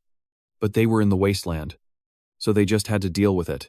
David also noticed that ever since he became the construction chief, this guy always took the admin's side. He had a point. Though, David wouldn't be surprised if he had to pay for even basic stuff in the future. Rodriguez was hoping the next update would include spices, and he was willing to pay a decent amount for them. Oliver believed it was still possible to improve the trap, but it was unlikely he could buy currency for it with real-world money. After he said that, everyone went silent, as if Oliver had just said something stupid again. Frank insisted that success was much closer than it seemed, and once again admitted that he supported the admin in everything. It was clear this guy wasn't going to drop his habit of sucking up, so they just had to accept it. But it wasn't just about cement, because they were trying to make bricks, and that required other materials. But without a mold, the result was just ugly chunks that looked even more horrible. After firing them, Roderick suggested using wood for the mold since they didn't have any other materials. However, it turned out to be not that simple, and David had given up on that idea a long time ago. Making the mold was a painstaking task that required not just materials, but also the talent of a craftsman. It's a shame David got stuck on such a small detail. Instead of succeeding, he just ended up with another problem. At this rate, he'd never build his dream house. And the harsh wasteland was to blame. The guys had never seen him like this. David had lost all hope. For days, Oliver had been researching and setting various traps, but he still hadn't caught a thing. Maybe the birds had already taken all the fish, and it was time to look for another body of water. The remaining fish just gobbled up the bait and swam away without even saying thanks. In the end, the leeches he used instead of worms were almost gone. All that was left was to try and restore the fish population in the lake and catch them when they let their guard down. By the way, Frank recently heard that new players would be joining soon, and he was hoping there'd be some girls. If that's true, then the new female player would probably interact with Roderick more than anyone else. Although Oliver was against that idea and hoped the new player would pick him, the guys' guesses were confirmed, because they'd soon have to find out for themselves. Frank didn't expect their admin to bring the newcomers so quickly, almost as if he'd prepared for it in advance. Walking onto the construction site, Martin announced that he was ready to introduce the new players. Their new teammates would help them not only build a shelter but also get food for the winter. Speaking of food, the best part was Henry, who was pretty good at cooking. The second player was a guy named Jimmy, who was happy to finally be there. But to everyone's horror, both new players were men, and there wasn't a single pretty girl among them. However, these guys' skills could be a huge boost to their team and help finish the construction faster. Plus, both newcomers had been dreaming for a long time about teaming up with the guys they'd only seen in the chat before. The guys' names were, of course, stupid. But Martin easily hid his true feelings behind a smile. The four players greeted the newcomers, but not a single welcoming smile appeared on their faces. Well, they'd need time to get to know each other, and the awkwardness of adjusting would pass soon enough. Henry and Jimmy needed to get familiar with everything, so they decided to start with the kitchen. When Henry walked up to the cauldron, he immediately noticed it smelled pretty nasty, but the main thing was that everything looked super realistic, as if they were still in the real world. By the way, Frank was interested in what stats the guys had and which areas they should develop their characters in. Jimmy was very agile, and that was his main trait as a promising player. Now it was Henry's turn, and it was clear that the fat guy was definitely not cut out for hunting in the wasteland. The greeting was originally supposed to be formal, but something went wrong, so eating came first. Especially since the guys had just joined the game, they must have been starving, and the first cup of soup ended up in Jimmy's hands. He was ready to try this dish and see just how real the sensations would be. But in a split second, it was clear the taste was absolutely revolting. How could they feed players slop like this? But David warned him that if Jimmy didn't eat, he'd lose all his strength pretty fast. If he was dreaming that some beautiful girl would hand-feed him delicious food, well, he was dead wrong. Only Henry stayed quiet for a long time, trying to figure out what was actually in that soup. The cloudy broth gave off a smell so nasty, you wouldn't even feed it to a stray dog. When the kid realized there was meat in the cup, he was shocked, because it didn't look like meat at all. The guys had mutated hyena meat on their plates, and David knew it was better to keep his mouth shut about it. Henry decided to risk it, and took the first sip of that disgusting broth. The guy realized right away that it wasn't just the smell that was terrible, the taste was too. He wondered if they'd forgotten to drain the blood. None of the three had ever heard of such culinary subtleties, since they'd never worked as cooks. It was worth talking to the admin, so Frank asked to leave the guys alone and contact Martin directly. Besides, if the kid knew how to cook, dinner might actually be edible next time. Jimmy didn't want to be left out, so he claimed he was an excellent carpenter. This was the perfect place to start that conversation. Because, for Frank, this was great news. Turns out Jimmy's family did manual crafting, and his skills could be really useful here. All the newbie had to do was prepare the brick molds. The guys grabbed Jimmy by the arms without even letting him finish his dinner. Funny enough, he actually liked the disgusting broth. They could have done this later, and surely saved him a portion. Watching them, Henry knew Jimmy's skills had impressed everyone, which meant he had to prove his worth too. It would have been better to ask the guys what the missions were, instead of just imagining how hard the game was. At first, both stayed quiet, even though Oliver assured them everything would be fine. They weren't expecting any interesting content yet. But in the future, players would get good rewards for completing quests.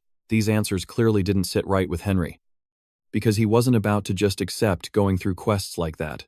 Jimmy's skills turned out to be so useful that he was basically irreplaceable. Armed with a hacksaw, he realized these two were completely clueless about woodworking, and he had a lot to teach them. Frank knew Jimmy was telling the truth, but he didn't expect him to have this times much experience. If that was enough, then they could call it a day, especially since the kid was a bit tired. During the work, he managed to help Frank a ton, and it was a great start to their friendship. If Jimmy hadn't changed his mind and stayed in the game, this post-apocalyptic world would have become his home pretty fast. It was Jimmy who explained how to properly make the wooden molds for the bricks. With his help, Frank and David started producing perfect bricks in no time, and the wall was looking way better. These bricks could be used not just for walls, but also to build a stove to heat the house. Looking at the new stove, the guy realized it looked better than the old one.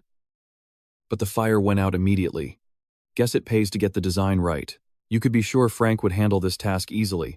They just needed a little patience. He was ready to fix this mistake personally. He wasn't going to let Jimmy's efforts go to waste. The guys stood there for a moment, trying to figure out what to do. David even doubted if they could finish what they started. But Frank didn't want to think negatively. He suggested leaving it alone for a while so the structure could cure properly. It felt like they were on the verge of a new discovery, and a proper furnace was definitely on the horizon. The guys worked harder and harder, and the new players didn't waste a single minute of free time.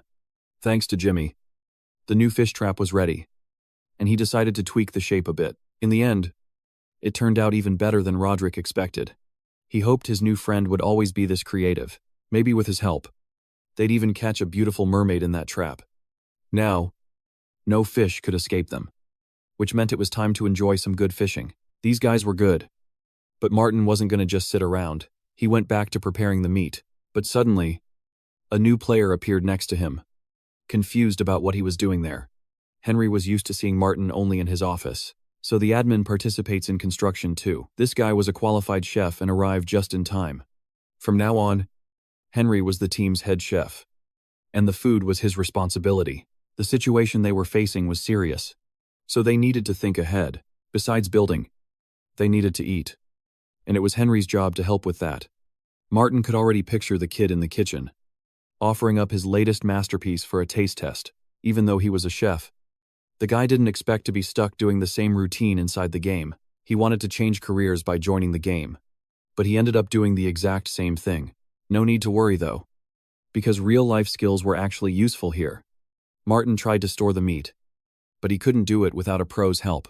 The guy wasn't sure if his real-world experience would apply in the game, since the rules here were completely different. His professional advice was way more important than Jimmy's carpentry skills. Without proper nutrition, the players would just get weaker. Instead of explaining the mistake, the guy suddenly showed him the rotten meat. It was hard to believe that without any prep. They just started grilling meat right over the coals, the second the fire died down.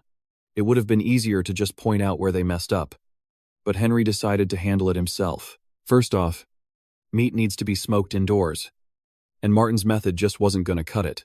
The guy admitted he seasoned the meat with tobacco leaves because he couldn't find any other way to store it.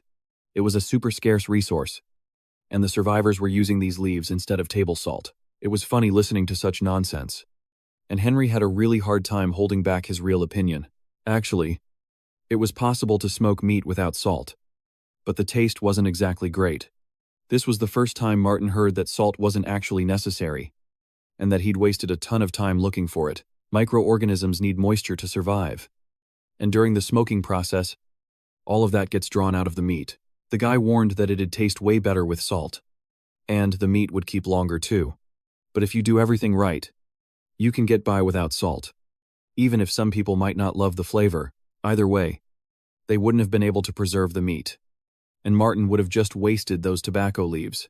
If they could figure out a way to store food, it'd be a total goldmine for them. It wasn't for nothing that Martin invited this fat guy into the game. Now he could completely trust him with the whole kitchen. That smelled like good news because another one of Martin's problems was solved, which meant everything was going according to plan. If food wasn't an issue anymore, it was worth thinking about something more important. He knew the guys were already tired of waiting for girls in their realistic game, and he had to solve this problem somehow. Although, if you bring a girl here, the guys would probably drop all their work and focus all their attention on her. Suddenly, not too far away, he heard the familiar voices of some guys celebrating their success. Frank was dying to share the big news that the administrator needed to hear. He got there just in time because he really had to see this masterpiece with his own eyes. But what Martin saw in front of him, nobody would dare call that a masterpiece. The silicate cement David and Frank managed to get didn't look very appealing. And it definitely wouldn't be fit for a construction expo. Frank hoped the administrator would like this stuff because it could be used to make a lot of useful things. Since this was just a test run, the guys didn't make too much. But they'll be able to pull off full production. Judging by the size of the kiln, producing half a ton of cement a day won't be hard. And even though the quality was lower than industrial stuff, it was still usable. And that was a true blessing. The guys had to work hard to get the kiln temperature up to 1500 degrees. Once again, Martin was convinced that both players had done a great job. And he hoped things would get even more interesting. This cement was a huge step in their overall development, even if it still didn't look that great. As a reward for their joint contribution to developing the business, both players will receive 1,000 points from the administrator. Their hard work was hugely rewarded, and David and Frank couldn't hold back tears of joy. David's goal had always been to earn $1 million and achieve financial independence in this game. With that kind of financial power, he could have grabbed the attention of all the girls who liked strong men. Before Martin left, David wanted to tell him something. Now that they've managed to create cement, they're going to need manpower to start building an outpost. The idea was interesting, but they still needed to figure out how many people would be required. They needed at least 10 people. Although Frank would have liked to have a lot more people on the team, his kiln was manually operated, so at least 2 people needed to work in shifts. They planned to build a second kiln soon, and then 4 players would be needed to transport construction materials. They need at least 4 people, basically a full team. The rest will keep building the house, so at least 8 more people are needed on the site. After counting everyone, Martin realized that Frank had asked for 16 more people to help. But where could he get them? The food they had would only be enough to feed 7 people, including Martin, for a week. If the number of participants doubles, it won't be possible to get such a big team together, and there just won't be any food left. Today was already day 9, which meant almost a third of September had passed and winter was close. If they keep working at the same pace, they definitely won't finish construction before winter. Administrator Martin just promised to contact support and said that in 3 days, new players would be sent here. If the newcomers agree to help with the construction, then Frank and David's request will be fulfilled. For Frank, this was great news, and the guy hoped it would all happen very soon. With new people, their ideas will be way easier to implement, which means the construction will actually get finished. Everything was happening exactly how David had expected, and soon his plan was going to work. As expected, Martin's authority was no joke, and he could influence all the players. This guy reminded David of a character from the early games who was always the most famous. He was like a giant computing machine, creating all the content inside a computer game. The content has always been dynamic and AI generated, and Wasteland was certainly that kind of game. If this is true, then the guys felt honored to become its main characters. And David considered himself the most important one of them all. When the plan becomes reality, even Frank might lose his authority by comparison. However, the guy should have kept his emotions to himself. Otherwise, everyone would think he was crazy. At the same time, Jimmy was finishing up the task Frank had given him before leaving. Everything was ready now, and his new creation was waiting for its first visitors. A wooden toilet made from a stump with an uncut end. He was waiting impatiently for the first person in need to come to it. The first one was Henry, who was happy to see a normal bathroom in this post-apocalyptic world. But Oliver had the right to take that spot as a veteran player, especially since he was finding it hard to hold it in. No one claimed this role. So the guys were happy to give him the spot that was rightfully his. This toilet was public, which meant any of the players could use it however they wanted. Oliver was immediately grossed out by the idea that someone might have used that toilet before him. Turns out the guy was way too squeamish to share a bathroom with anyone else. Henry didn't get this reaction because he and Jimmy had worked hard all day to pull it off. He'll probably change his mind if it starts raining outside and he needs a private spot. Meanwhile, there was someone else whose achievement was just as big as the invention of the wooden toilet. Roderick was happy to have caught a fish so huge it might even weigh more than the mutant corpse. It was hard to wrap your head around how Roderick had managed to drag it all the way there, but Henry certainly had never seen anything like it. This catch only looked like a fish in broad strokes. But up close, it looked like a hideous monster. Roderick managed to catch the giant whose mere appearance could strike fear into anyone nearby. It was this monster that became Roderick's catch today. And Henry had to cook it for dinner. He spent 3 whole days fishing for this in the pond. And now, with tears in his eyes, he was rejoicing over his huge success. It was hard to believe he dealt with this mutated catfish alone and was able to kill the dangerous underwater predator. But if Oliver hadn't started wandering into the bushes near that spot, it would have been much easier. The boy felt a bit embarrassed and hoped it wouldn't happen again. In 3 days of absence, Roderick could only catch a fish that had been dead for a long time. Instead of gratitude, Roderick heard words that, after a hard day of fishing, immediately triggered a storm of emotions in him. After all, they sat by the pond with Oliver for 3 whole nights. So long that their legs almost gave out. The guys hoped their new trap would work, and the fish would end up in their pan. The guys realized the trap had worked only on the 3rd day, when the rope started moving. Roderick spun around and realized he needed to run to the pond immediately. As they got closer, they saw how heavy the fish was, dragging the trap almost to the bottom. But it wasn't destined to get away. And this mutated catfish would soon end up in their hands, to drag it to shore. Oliver grabbed the rope tight and pulled with all his might. The adventures didn't end there. And suddenly Roderick got a bad feeling. His premonition didn't deceive him because other monsters also had their eyes on this fish. Mutated birds also hunted these catfish, and could be serious competition for them. As soon as the birds flew in, they quickly pulled out the giant fish, hoping it was still alive. Turned out it was more alive than anyone. And having broken the trap, it could kill them both, ready for anything. The boys quickly pierced it from both sides, and instantly ended the underwater mutant's life. Now the catch was right in front of the group responsible for making food. Henry won't complain about inedible food anymore, and will be able to cook a real delicacy. Henry had been cooking most of his life, but this was the first time he'd seen such a big catfish. Looking inside its mouth full of teeth, he realized just the head was the size of a trough. And even the dead fish looked terrifying. It could have been smoked. But advising the cook on how to cook it would have been stupid. No one would think of smoking catfish. Since this fish is too greasy and slimy for that kind of dish, it was too much trouble. And they needed to find another way to cook the mutated catfish. To start, it was worth trying something Henry had learned a short while ago. A carcass that big would surely crush the smoker. And if they didn't cut it up, they could have problems. However, Henry was a huge pro in this field and decided to trust no one but himself. After thinking hard, this man came up with a single dish and got to work immediately. The catfish head soup was ready, and all the players got to enjoy a good meal. They didn't have tofu or cooking wine, so they had to use salt and plain soy sauce. But even that was enough to make it hard for Roderick to hold back. Smelling normal food for the first time in ages, the kids had no idea what a talented cook Henry was and the surprise he had prepared for them. They were starving after a whole day of work, and now all their efforts were rewarded. That was exactly what Roderick thought. And now he could relax at least about the food.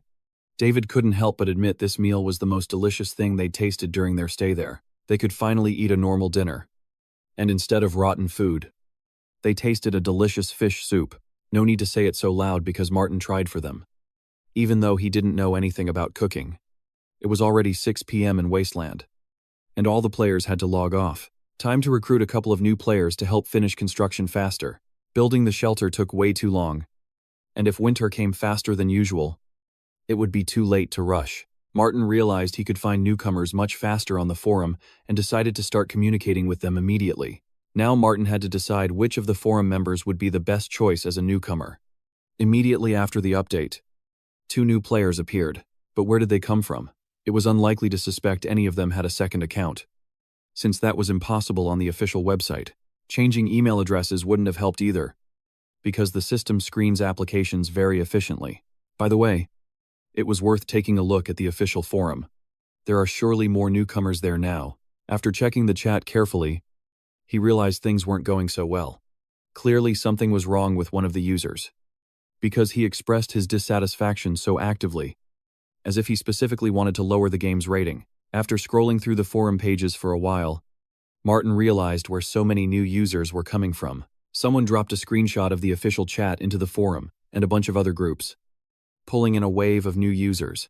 Next thing you know, Wasteland, which only had a basic official website, blew up across multiple communities.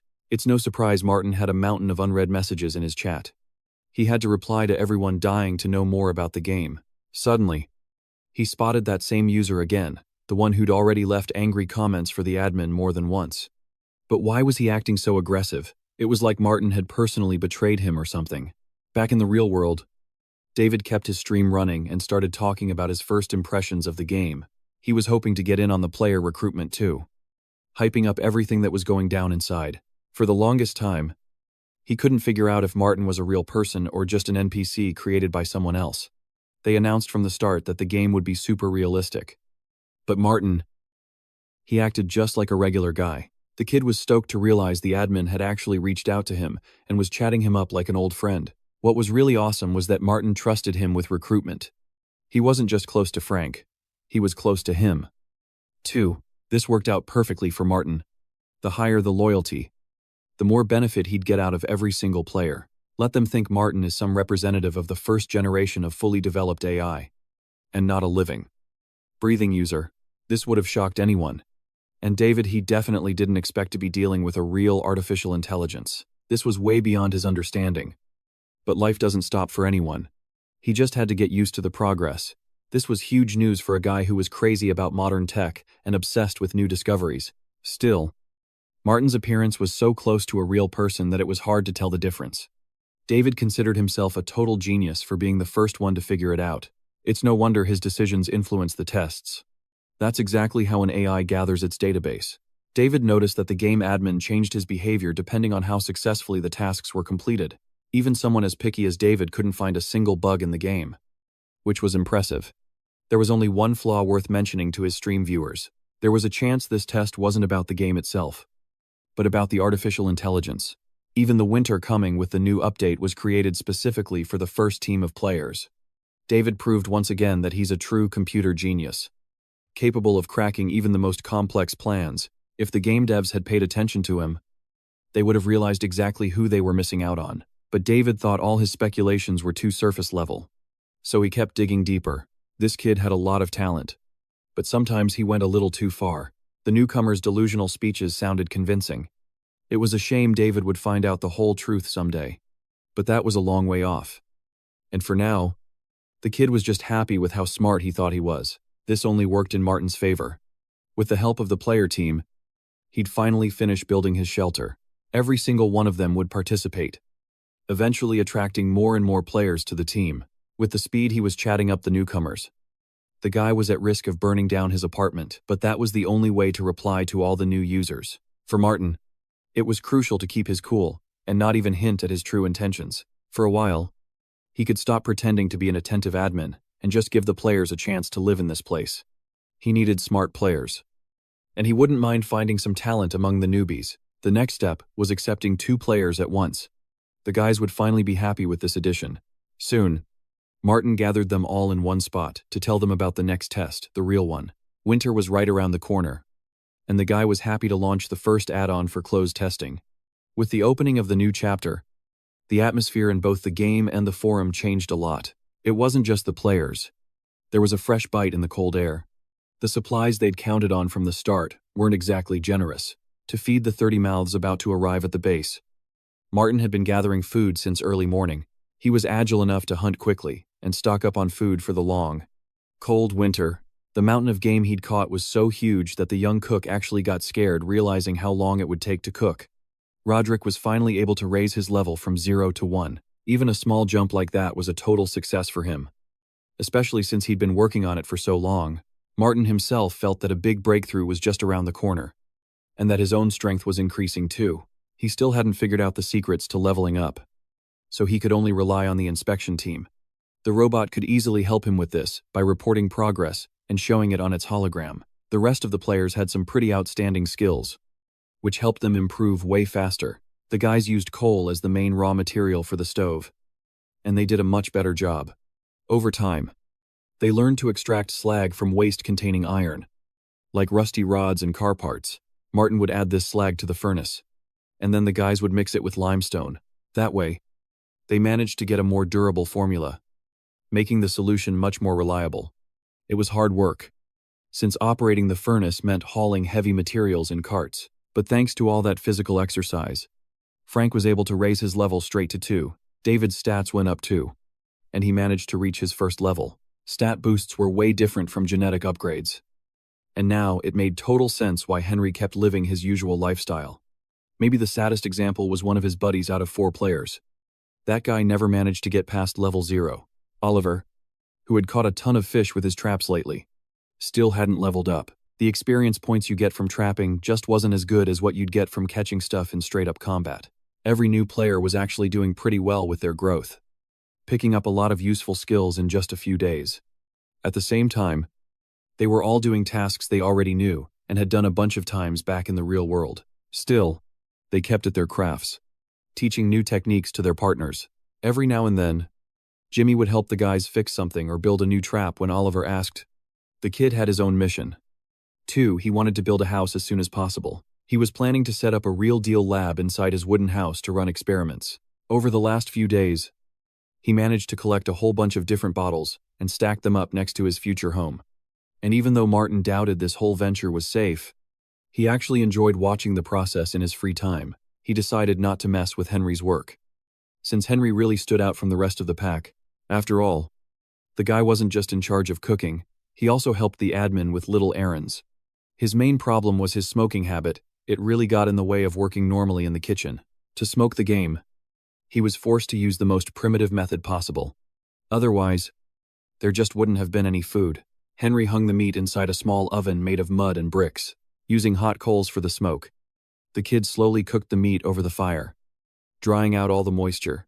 When winter hits, this meat can be wrapped in cellophane or bark and buried in a cold snowdrift until next spring.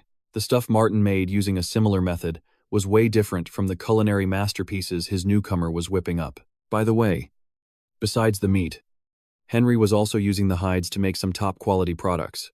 Tanning was a much more complicated and tedious process than Martin's jerky recipe, but you didn't need perfect treatment anymore if the clothes protected you from the cold. Then it was done right. After work, Frank had a lot of leftover potassium water that he stored in plastic barrels. Henry used it to tan the leather he harvested from the animals, which he carefully washed beforehand. After soaking it, he stretched the leather out to dry and ended up with some excellent material. But one day, it became obvious that this workload was just too much for him. Henry admitted he couldn't take it anymore and needed at least one extra pair of hands to help him out. The luck of the draw fell on Roderick.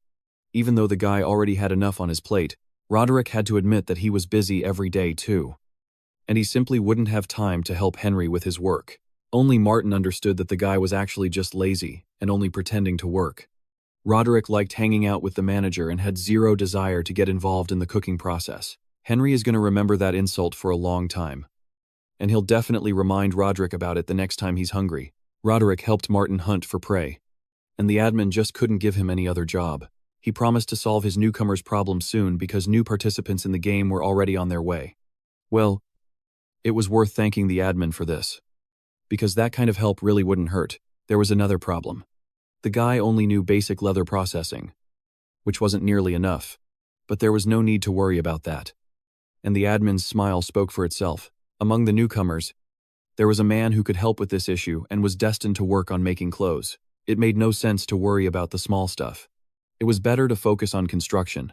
Putting his hand on Henry's shoulder, Martin asked him to relax because he was going to entrust that task to a new guy. Their team wouldn't just include a tailor. The testers would include professionals from all kinds of fields. They might not all be the best at what they do, but some of these guys are going to prove to be very useful. Plus, Martin put a lot of emphasis on energetic newcomers. since they're usually the ones who do all the hard work. The server opening day for a future player arrived on September 12th. At exactly 6 in the evening. He put on his helmet and lay back on his bed. All he had to do was follow the instructions on the website. The knife thrower, Williams, had always dreamed of entering the game and testing his luck. However, he had to go through the same thing as the other players who entered this reality. This parallel reality seemed weird at first, like it was spinning the new user around in a whirlpool. When he came out of the water, every player understood that the worst was over, and they could start diving into this virtual world. It's true that William had something else in store for him before the game even started. The game world he found himself in turned out to be so realistic that it was no different from reality. The sensations were so familiar that William even felt the cold water in the capsule. Plus, he immediately caught a strange smell coming from somewhere very close by. Standing right in front of him was a giant lizard, who was also a new player on Martin's team. At first, he thought it was a joke, and someone was just wearing an ugly costume. But those yellow eyes couldn't belong to a human, and it became clear that this was all real. In that moment, William's whole life flashed before his eyes because he was looking at a real monster. If everything was this real, then that mutant might have been the last person the guy would ever see. However, it had no intention of attacking William. It just wanted to know what the hell he was doing there. If there are even monsters among the players, the game is going to be even more interesting. Not even the lizard expected that. Instead of wild horror, the guy would cheerfully tell him how he ended up there. Usually, anyone who saw him at full height would forget their own name. But William wasn't like that. The worst news for the lizard was that his manhood, which he cherished so much, was gone. Instead of the usual bulge, he only saw a flat area, which meant the game had taken away his most precious possession. There was no point thinking about that now. When the lizard found himself in a hyper-realistic game for the first time, honestly, the mutant didn't care where he was, as long as he had his massive assets with him. Actually, they promised him at first that he'd spawn as a woman and play the whole game looking like that. But the admin straight up lied. If William didn't hate his own character so much, he'd gladly swap. But becoming that guy seemed like the worst thing ever. So the lizard decided to just stick with what he had. The official website said the sleep pod connects to a body scanner. Everything looked super weird in the system window, even if it did show off the new stats. The lizard clearly remembered the website listing the minimum stats for an adult male. He was a grown man. And aside from his low intelligence, his stats were top tier. And honestly, he didn't think being a bit dim would stop him from completing the mission. If everything was good to go, he needed to get out of that room fast and find the admin. So, the lizard marched confidently toward the exit, totally forgetting that he'd turned his back to William in a really unfortunate angle. The guy immediately noticed something stuck to the player's backside. There was no mistaking it. A piece of toilet paper was still clinging right under the reptile's tail. It was super awkward to bring up. But Lizard seriously had something stuck to his butt, and he really needed to ditch it before walking out. He had to find a nice way to tell the giant. Now William was feeling totally cringe. Wait. It wasn't just a piece of paper. It was a waterproof, well-preserved letter. But no matter how hard he squinted, he couldn't read a single word of the strange language he hadn't learned yet. They'd have to deal with that later. Though, because new players were already waiting in the next room. When the guys got their first look at today's newbies, none of them could believe what they were seeing. I mean, looking like a giant lizard was a killer choice. Any of them would have loved to look that cool. The crowd immediately started buzzing about how to buy that skin for themselves. This newbie was definitely going to be the most popular player. Everyone's eyes were glued to him. He promised to protect William from any danger. But, honestly, it'd be better if the reptile didn't stand so close. Otherwise, the poor guy might suffocate from the unbearable stench. He smelled so bad that even his new buddy couldn't handle being near him for long. Aside from that guy, all the other players had pretty much the same base stats. Different talents would unlock later. But for now, everyone was on a level playing field. Well, except for the two newcomers, they were totally different. And their talent was obvious right away. William fell for one of them at first sight, hoping to catch the eye of the tall beauty. Patricia was used to short girls staring at her the way her new friend Jessica was doing. Their introduction started with an insult loud enough for every other player to hear. Patricia thought Jessica needed to grow up a bit before picking a fight. But if this girl thought her oversized assets gave her the right to act like that, Her little rival was about to prove her wrong, even the moment she stepped out of the transfer pod. The girl realized the game was way too real. She almost choked on the fluid and scrambled to get out of the hydro capsule. Once she caught her breath, she looked around and realized she was at the starting point. Everything looked exactly like the website photos. It was mind-blowing. It didn't feel like a game at all. It felt just like the real world she lived in every day. Jessica was dying to try out the transformation Martin had posted about on the site. She saw a bunch of identical pods around her, and a door at the end of the room leading to the game. But the second she stepped out, Jessica realized she wasn't alone. There was a whole crowd of players who had already hopped out of their pods and were waiting for the admin. She was stoked to see so many players. It'd make completing missions way easier. Plus, you don't see girls in games that often, especially ones this cute. It looked like Patricia was the hottest one there, which meant all the guys would be staring at her. Turns out she wasn't the only girl in the game, though, and Jessica rushed over to meet her. She introduced herself right away, hoping they could team up to start. The other girl replied fast, giving her name and the handle she used on the server pretty much every day. But the first thing Jessica noticed wasn't Patricia's hair or clothes. Nope. Any girl would be jealous of her new friends. Massive assets. Jessica could only dream of having those. Still, they were wearing the same outfit, which meant the admin probably had a group quest lined up for them.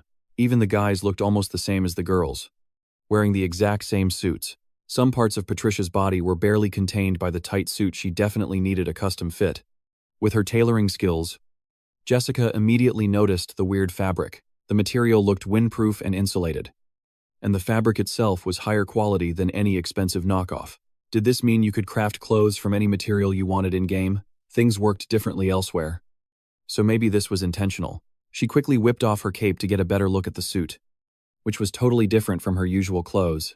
She realized right away it was designed for action and fit her body perfectly. There wasn't a single wasted stitch on the outfit. It actually reminded her a bit of a wetsuit. There were weird little devices all over the gear, which meant the admin was probably recording their every move. But that wasn't the main issue. The tight suit showed off everything Jessica wanted to hide. Compared to her tall friend, she didn't have anything to show off to the guys. Patricia even felt a bit uneasy because that grown woman's body looked like a little girl's. He really should have hidden his surprise, because that look instantly pissed Jessica off. She hated when people laughed at her curves and thought the size of her chest was the most important thing. Patricia's assets looked just like a dumb cow's udders, and there wasn't a single pretty thing about them. But Patricia had a comeback ready too. Seeing as her friend was flat as a board without a hint of a chest, it would be understandable if it all went somewhere else. But both the back and front were equally bad. But Patricia had nothing to hide, and a tight suit looked better on her. It perfectly showcased all the girl's main assets. 'Cause on top of her talent as a player, she was seriously hot, so she flaunted her beauty with pride and didn't let herself get distracted by the nagging of those little girls frozen at age 10. That last remark was the most offensive one and could easily end their friendship. Patricia probably didn't know yet that Jessica was the director of a fashion design agency and could be super useful in the game. Now William watched as the two girls, instead of looking for the admin, started doing their favorite thing. Some players have wondered if it's possible to do their business here just like in the real world.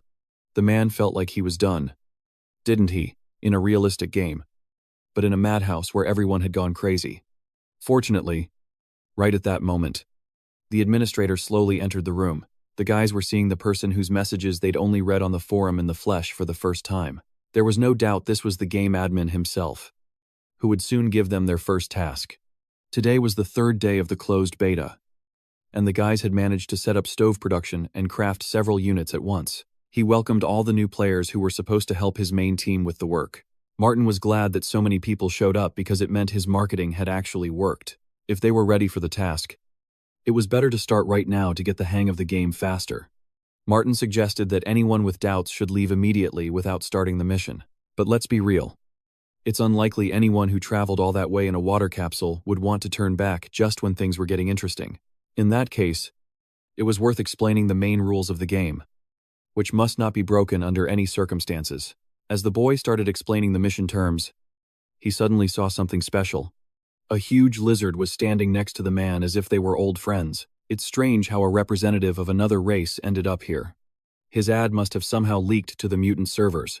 Judging by the dumb look on his face, This player had never seen anything like this and needed to be trained from scratch. The ones you have to watch out for are those who spend their whole lives hiding in the shadows. So this guy clearly wasn't a hidden threat. He decided to deal with the lizard a bit later and share the good news with all the newcomers right now. The main thing is that the war was finally over. But it had changed the world until it was unrecognizable. It had been 200 years since the end of the world began. And the hardest times were already behind them. These guys were way luckier than the other 12 billion people who died during this bloody war. The robot could easily bring up a hologram of their future home, which the whole team would now have to rebuild from scratch. The creature standing next to the administrator was his robotic assistant. And if they had any questions, it would quickly find the answer. The boy had prepared a standard introductory speech beforehand, hoping it would help the players get used to the atmosphere quickly. The Shelter Dwellers Manual was updated to version 2 and now includes rules for completing the mission. To many people's surprise, any residents who dare to break the rules will be sent immediately to prison. This is a confined space that probably won't appeal to anyone, so it is worth reading all the rules in the manual very carefully. If the offense is serious, the player will be permanently excluded and banned, with no chance of restoring their profile. These rules were pretty strict, because usually when attracting new players, administrators are more lenient, but Martin was so sure of himself that he would even kick out the beautiful girls who were joining his team. Once they reached the test, it meant everyone was already familiar with the rules and could proceed to the next step. These rules covered fighting between players and harassment of female players. Restrictions have been introduced regarding intentional damage and the destruction of game objects. Most normal players would consider these rules reasonable, and Martin was simply contributing to some of the discussions on the forum. The guy's ideas were actually pretty good, especially for sandbox games and similar entertainment. Martin didn't just accept their suggestions, he supplemented them with his own. For example, intentional damage to objects will be punished with unpaid forced labor. After explaining all the rules, he was ready to leave the shelter with 24 players and head up to the surface using the elevator. Once outside, the guys quickly realized that they were indeed in a post-apocalyptic world where everything looked extremely real. Martin was already used to this reaction from newcomers, and he understood that he would have to get used to these feelings for a long time. He wanted to say that the guys were celebrating a bit too soon, but this time, he decided to remain silent. It was important to remember that going to the bathroom near the outpost was strictly forbidden. This mainly applied to Frank, who didn't care about such trifles and often broke those laws. The construction site was a place where a lot of people were always needed, and that is why everyone was invited to the game. Martin immediately forced some of them to haul bricks for the walls, and ordered others to move the raw materials for the cement. For every hour of work, they received 10 warehouse points, even though they still didn't know what those points were actually for. Of course, not everyone was stuck just doing construction, since we also needed people to stockpile supplies. Tan leather. Take the player Patricia. For example, she was assigned the role of plant gatherer, and she happily accepted the job. Every player could instinctively sense poisons, even without any special expert knowledge. Patricia's sharp perception boosted her talent's effectiveness, and she soon became the ideal collector, taking their first steps. They had a giant lizard that could really help them out with their development. 2. He was a level 99 garbage collector, but he didn't look anything like a worker in that field. The monster's weird name shouldn't have confused anyone, though, because you could always count on him. Only now did the lizard realize that the piece of paper stuck under his tail was actually a hidden quest. He found this note right after waking up, but it'd be better if he just explained what it said. Martin wanted to read it himself, but it wasn't hard to guess where the lizard had pulled it from. The paper was damp, like it had been in water, but it hadn't had time to get completely soaked yet. It looked like the letter was written in the language of this world, though with some slight differences. I had to ask him straight up where he got that paper, and the lizard honestly answered that he found it in his butt. That's right. Under the lizard's tail was where this piece of paper, which Martin was now holding in his hands, was found. He apologized quickly because he didn't realize the note was stuck there, and only William had helped the lizard find it. It was all fine, but it was definitely worth mentioning beforehand.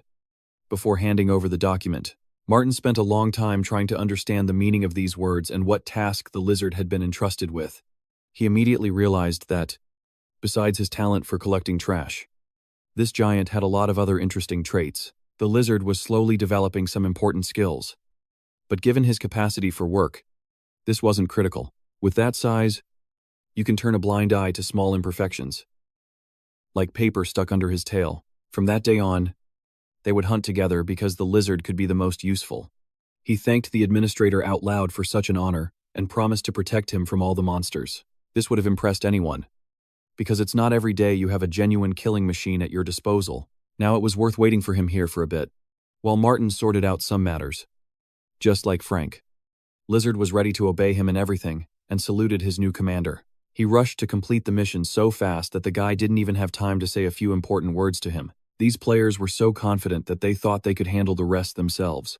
There was another player who wanted to talk to the administrator, and this conversation promised to be more pleasant. The second girl they met was wearing a suit so tight it looked 2 sizes too small. For a long time, he couldn't figure out where Jessica had gotten those clothes and why they were different from everyone else's. But that wasn't the case, because all the players were wearing the same clothes. She just did something the others hadn't thought of. The yellow belt that Martin also had was special, and you only had to put it on once. Immediately after that, the girl's jacket turned into the tight suit she was wearing now. A second later, Martin did the same thing, and his suit became just as comfortable. Before, he had no idea the jacket had such a hidden option, and it was only thanks to this girl that he could discover it. The transformation made the clothes lighter and much more comfortable, which could help complete the mission.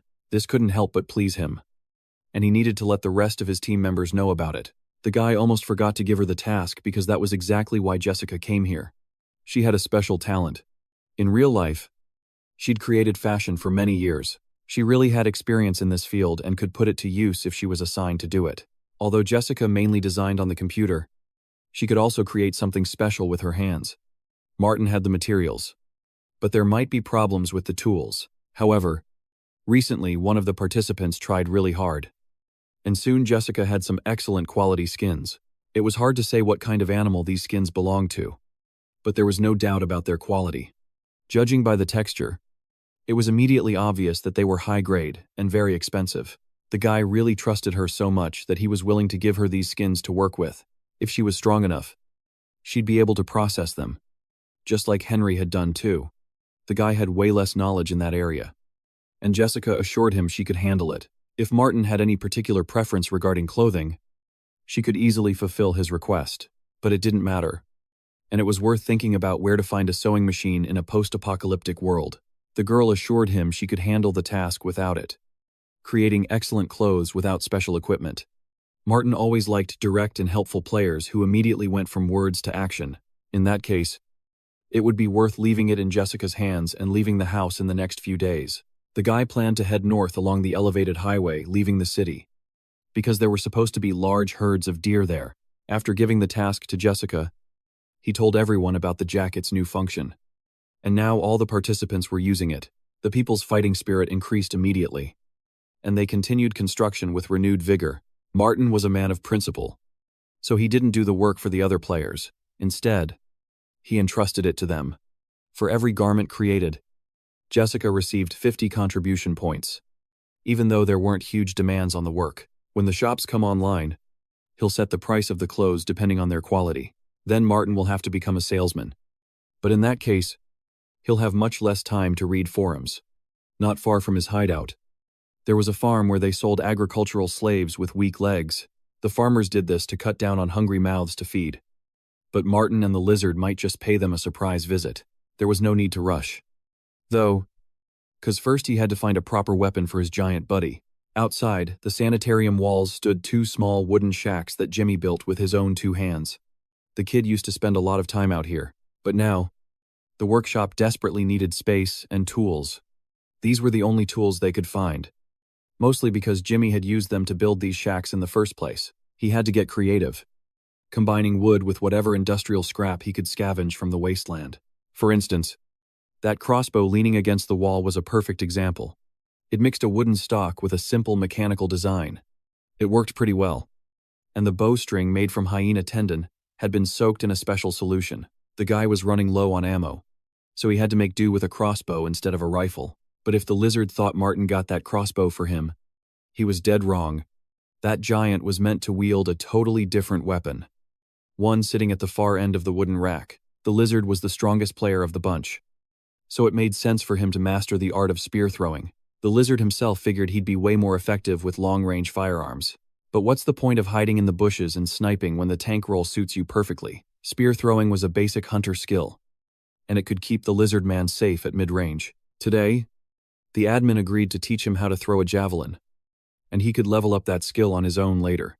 The monster was immediately intrigued, mostly because he'd never had skills like that before. A loud crash came from the front door. The owner was back. Jimmy walked in holding 2 flasks containing the results of his long experiments. By using acetone as a solvent, they could actually manufacture smokeless gunpowder.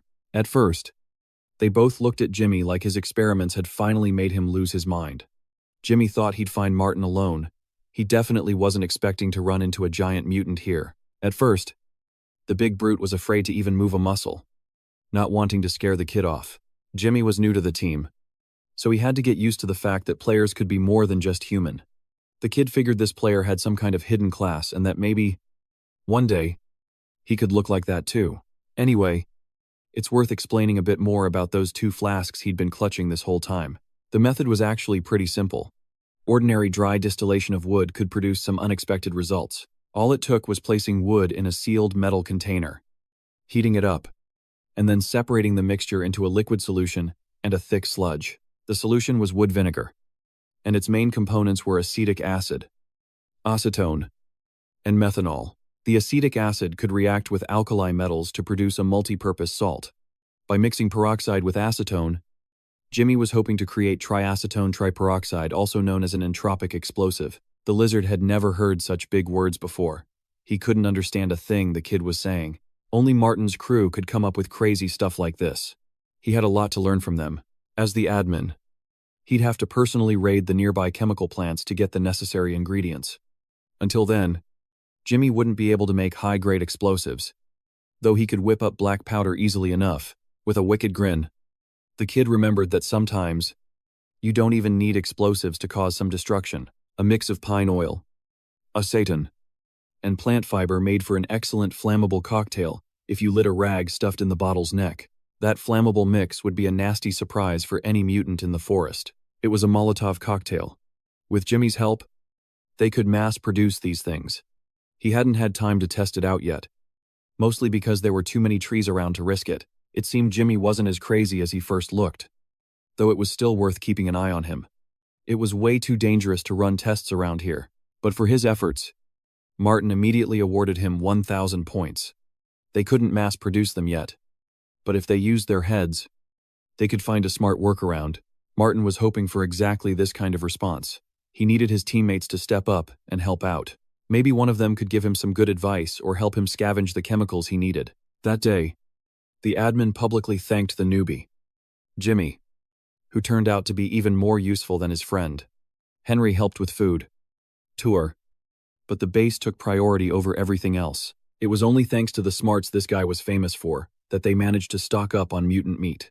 With everything settled at the base, Martin, the lizard, and Roderick crossed the borders of their territory. The park in the northern region was surrounded by residential areas, and you could see unfinished buildings lining the road. Back when the city was full of people instead of monsters, a lot of important stuff happened here. The hospital was considered one of the best in the country. Patients used to flock here from all over the world. Industry here never really developed like it did in the south of the city. That was worth remembering now that, instead of technology, everything around them was covered in forest. During the nuclear war, the northern regions got hit the hardest because of the huge population, which meant a ton of refugees. Convenience stores and markets were quickly stripped bare by looters. And soon, every shelf was empty. Even people who weren't used to breaking the law were forced to steal food just to survive. They hauled off everything they could carry. But even that didn't help the locals survive. No shelter was willing to risk its own people by opening the doors to refugees. On top of that, the lack of fuel and the endless piles of abandoned cars made life a living hell. Even 200 years later, the bullet-shattered glass is still a grim reminder of just how bad the tragedy was.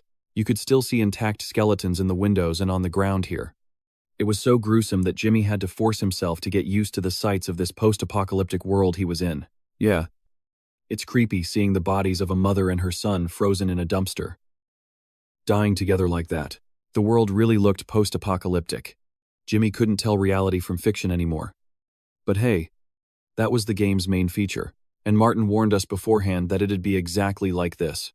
It's obvious that this place the lizard ended up in has been known by scavenger groups for a long time. That giant knew there was useful stuff here. Even if Roderick was sure of the opposite. But they didn't have another source. And anything of value could only be found in the dumps. For example, a new sewing kit would be a huge surprise for Jessica. Stuff like that was really needed right now. And the girl would definitely like it. Overall, there was nothing else here. So we could have gone back safely. But we couldn't leave just yet because a loud noise rang out right behind Martin, peeking from behind the wall. The guy realized someone nearby had started shooting. Seriously. They'd run into local thugs. It was worth checking out as soon as possible, before his players panicked. The trash collectors who'd lived here for a long time were killed by strangers. And anyone could have ended up in their place. These people didn't just have guns, they had animals that could be even more dangerous. Martin wasn't expecting an encounter like this and didn't want to risk his men's lives. Running into bandits could have ended tragically. And not even the lizard's power would have helped. The thieves were well prepared and were going to take everything they could get their hands on. Roderick warned that adventures like this wouldn't end well, and they should leave immediately. But it would have been better to stay quiet until someone noticed them, though it was way more dangerous to attract the attention of that evil mutant, which was like a watchdog for these guys. That creature had a sharp sense of smell and could easily detect prey hiding nearby. It's clear that not just people, but mutants too, had trouble finding food, and the monster could solve that problem easily. Plus, the owners were ready to help, opening fire toward where the sound came from. True, their guns didn't shoot very far, and the bullets didn't even reach the wall. The lizard realized they were being shot at, which meant a simple exit could end in a shootout. Suddenly, Roderick declared there was nothing to fear while he was with them and that he'd handle it. He decided to see for himself what was going on and find out just how brave these guys were. But it would be better to show off that bravery somewhere else so he didn't become a live target for them. After all, they were real bandits with excellent weapons and a mutant hyena with them. Better to retreat right now and meet at the bus stop 300 meters south. It was weird that these two weren't in a hurry to retreat, thinking their advantage was in numbers. The guys were ready to fight to find out which of the two teams was stronger.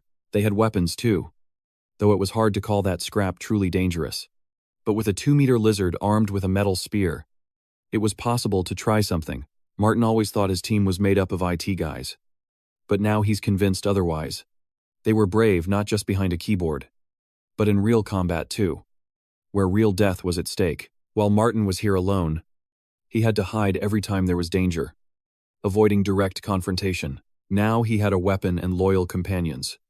So it was time to finally take what was his. There were only 2 bandits, which meant dealing with them wouldn't be that hard. With the Molotov cocktail Jimmy made, this fight could start with their trump card played right away. At the admin's command, Jimmy had to open fire and throw lit cocktails forward. The guy should have tried harder and thrown bottles only where the enemy actually was. Now they need to execute this order immediately while time is on their side. Finally, Martin told him not to worry because they only had short-range smoothbore weapons. That was small comfort for a man who'd soon be facing 2 thugs and a hungry mutant. It was worth plucking up the courage to remember he was just in a game, even if it all felt too real. And yet, after risking everything, he decided to show his best qualities. Taking a Molotov cocktail with him, the local bandits immediately gave him a warm welcome and threw a generous rain of hot bullets his way. None of the bullets hit their mark, and the guy slid skillfully between 2 buildings. Once under cover, he just hoped none of them would dare get too close to him. Looking at each other, the guys realized he was easy prey, and they could finish off that little bastard quickly. He was unarmed, and another trash collector wouldn't be a serious problem for them. They had a hungry creature at their disposal that, even without an order, immediately launched an attack. It was so close to Roderick that anyone in his shoes would have regretted their decision to move forward. And yet, the decision was right. Because a second later, the man only saw splatters of that creature's blood in front of him. The hyena flew way off to the side, and it was clear this hit was fatal. The shot hit it right in the chest, and one of his men was able to spot the target in time. The shooter turned out to be the admin himself, Martin, who'd been aiming at the hyena for a long time to get a precise shot. Because of that, the marauders could have ground the guy into dust, though the second one realized his friend might be walking into a trap. However, a trap was set for both of them when the Molotov cocktail exploded into pieces. Thanks to that, The goons saw tongues of hot fire right under their feet. Because that was exactly the effect Jimmy was trying to get with those explosives. That wasn't the main surprise. Though, you just had to turn your head to see Martin's real gift. I bet they were already missing the warm welcome. So along with the Molotov cocktail, something else was waiting for them, since they love taming mutated hyenas. Maybe they'll try to turn this mutant into their watchdog, but the lizard had something totally different in mind. And he'd already raised his sharp spear over his head. That was the last second that Daredevil ever saw with his own eyes after deciding to get rid of all the local scavengers. And now, the level 99 scavenger was able to quickly solve his colleague's problem by smashing this bald idiot's skull. It could have been a lesson for the guy. But usually, lessons are taught to the ones who actually survive. However, life continued to bustle only in the spot where Martin was managing the construction, along with new players. The guys had long since gotten used to the post-apocalyptic world, and every single one of them showed off their best qualities. They worked so well together. It was like they'd known each other their whole lives. Martin visited the construction site frequently to personally check the inventory and solve little work issues. Seeing him from afar, David was happy the admin had come to the construction site for the second time that day and had probably brought more news. But the guy wanted an explanation for why everyone around them was busy working, while those two were just chilling in the distance. David quickly explained that they were studying the steel manufacturing process and had left the knife thrower in charge of construction. Now it was worth checking out everyone else's progress. And first off, those two newcomers, Henry and Oliver, got along really well and managed to improve their fishing traps using mutant larvae as bait. There was just one mishap when a giant mutant fish fell into their trap and almost dragged Oliver down with it. But even so, the guys had a few small shortcomings that could be corrected with time. It was useless to argue with him, and the guys watched the game admin leave, saluting him like a commander. The same went for other newcomers who didn't have to be bored and invented things to do for themselves. Nowadays, a lot of people spend almost their whole lives in an office, just sitting in a chair day after day. But his team was very different from the rest, and every one of them was willing to work hard for the common cause. William also had his moment of glory, and by using his old skills, he helped the team out a lot. Most of the players were normal people whose jobs in real life might not be in high demand. But here, any of their skills were 10 times more necessary, because even a simple task required a lot of effort. The pyramid of needs included respect, friendship, and safety, which Martin knew how to quickly provide for everyone. Friendships were usually born in moments when the guys went to complete tasks together. However, CEO Martin didn't care about any of this, and he simply hadn't cared from the start. If someone wanted to quit the game, they just had to return the gaming helmet and give it to someone else who wanted it. With these thoughts, Martin approached the wooden building, hoping to be alone for at least a little while. When he opened the door, he realized the lizard and Roderick were already there, so the rest had to be postponed. He suggested checking everything they'd brought back from the expedition, since there was surely something valuable among the stuff. The main value was the weapons they took from the local looters. The dead animal was also considered highly valuable, because the mutant meat was still very fresh. Rummaging through his backpack, Roderick found matches, a compass, a map, and some dried meat. But the coins he was holding looked like casino chips. There was some real gambling going on there. He should have given this trick to the admin, because he knew better than anyone how to use it. With tears in his eyes, Roderick had to accept it and handed his expensive find over to Martin. It was better to forget about the meat, because if Roderick ate even a single piece, he'd regret it big time. Thieves usually don't care what you eat, so it was easy to run into poisoned food. That was a weird comment, because no matter how stupid they were, nobody would eat poison. The guy was interested in how you feel after killing a person and what it's like in general. First off, the question was directed at the lizard, who drove the spear into the marauder. It was hard to convey the sensations, and the lizard admitted he didn't feel anything at all. He'd played tougher games before, so he thought a spear throw like that wouldn't scare anyone. However, when the marauder's blood splattered on his body, he suddenly felt hungry, as if an animal instinct had awakened. To Martin's surprise, this player had a strong psyche, but this place would certainly change his attitude toward death. After all, he didn't design the helmet, so it was hard to know how it differed from other players' helmets. That same afternoon, loud shouts were heard from the guys who had finished this part of the work on the north wall. Faced with so much work, Martin suddenly felt useless and completely forgot he was an admin. The treasures found at the construction sites were too heavy for the average player to use, which made using them difficult. Although the cement was very dense, once it hardened, it wasn't possible to mix it with sand anymore. So, under William's direction, all the players would drive 5-meter pine logs into the ground. Then they'd place cement blocks in the middle and install the reinforcement, filling everything else with the cement mixture. If everything goes well, after the cement dries, they'll have a reliable concrete structure ready. Inside the wall, William wanted to use bags of cement and concrete rubble to build a slope. If the group gets attacked by local bandits, the players will be able to climb the wall and shoot at them. In the future, their outpost will expand, and new defensive structures could appear behind their walls. The area around the park was pretty flat, and the whole zone around the sanatorium was covered in forests. They could easily clear the trees in the area to spot the enemy coming sooner. Hearing all this, Frank couldn't figure out who William was in real life. The man honestly admitted he was just a regular engineer and never stood out from the crowd. But in just one day, with his help, they built a huge wall that demanded respect. With that mindset, working was much easier.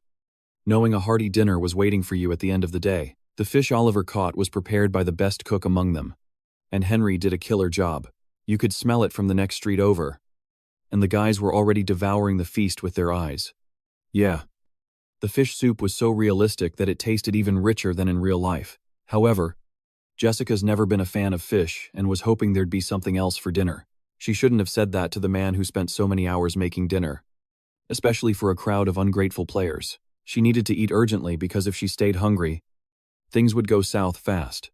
Everyone else, except her, was happy with the food, and the players were in high spirits. The administrator reappeared and, along with Oliver, walked slowly over to the guys. They immediately ran to him and called him to join them quickly for dinner while it was still hot. Suddenly, they realized Martin had no intention of smiling back. But what was up? The guy looked like he and Oliver had been discussing something tragic the whole way, and that was the first thing he needed to ask. David couldn't understand what was off about their expressions and what he hadn't figured out yet. Finally, Oliver decided to speak first and admitted the news was depressing. Adjusting his glasses, he said someone had died recently in the settlement, and that could easily kill the mood for the other players. It seems they didn't keep an eye on one of the players, and some newbie ran into a predator. David couldn't believe it because they were reliably covering their friends' backs. The worst part was that in this game, you could really die if you died during a mission. To be honest, Martin himself didn't expect to suffer non-combat losses so soon after the newcomers arrived. Turns out the girl who died was the one the guys liked immediately for her talent in sensing toxins. Martin remembered he'd sent her to the nearest cave that morning to gather berries and mushrooms. Using the player list, he could determine her approximate location and easily monitor her movements. Seeing the spot of her last activity, he immediately realized the girl had accidentally wandered into the leech den. The larvae of these leeches are easy to handle, but running into an adult capable of swallowing a human whole was another story. That's most likely what happened to the unfortunate girl. And Martin blamed himself for his miscalculation, and now it was time for everyone to log out of the system. Especially since the newcomers weren't allowed to stay in the game for too long, he decided to guide the players to the shelter himself. Moving in small groups, he ordered them to occupy the pods to log out. And when everyone was out, he headed to the active substance extractor himself. It annoyed him that the training modules had wireless ports, but this reward didn't come with any charger. Apparently, the creator of this device didn't want Martin stealing electricity from the shelter and making his job harder. Once he was by its side, the robot immediately realized something was off with its owner. However, it would have been better to explain how he could get the substance from this machine into the training capsules. The robot explained it was a simple task, and the substance containers could just be removed. It was worth mentioning this right away, because if these containers are removable, then there won't be any problem. However, it was a bit annoying that Martin had planned to steal them when nothing like this had ever been seen before. The guy immediately calmed his assistant down, explaining that he just wanted to borrow them for the duration of the mission. In any case, the remaining 70 capsules will stay intact, and no one will take them. But what if he changes his mind and decides to use all the capsules? What was his iron assistant supposed to do then? Still, Martin wouldn't do that. It was just that now was an emergency that couldn't wait. When there are more players, He'll have to create a starter village that no one can leave. Unfortunately, he still couldn't understand what was going through the mind of the girl who went into the cave. The main problem wasn't her death, but the fact that Patricia didn't have time to score points. Of course, he could fine her, but the other players wouldn't understand, because then he'd have to punish her for every bad action.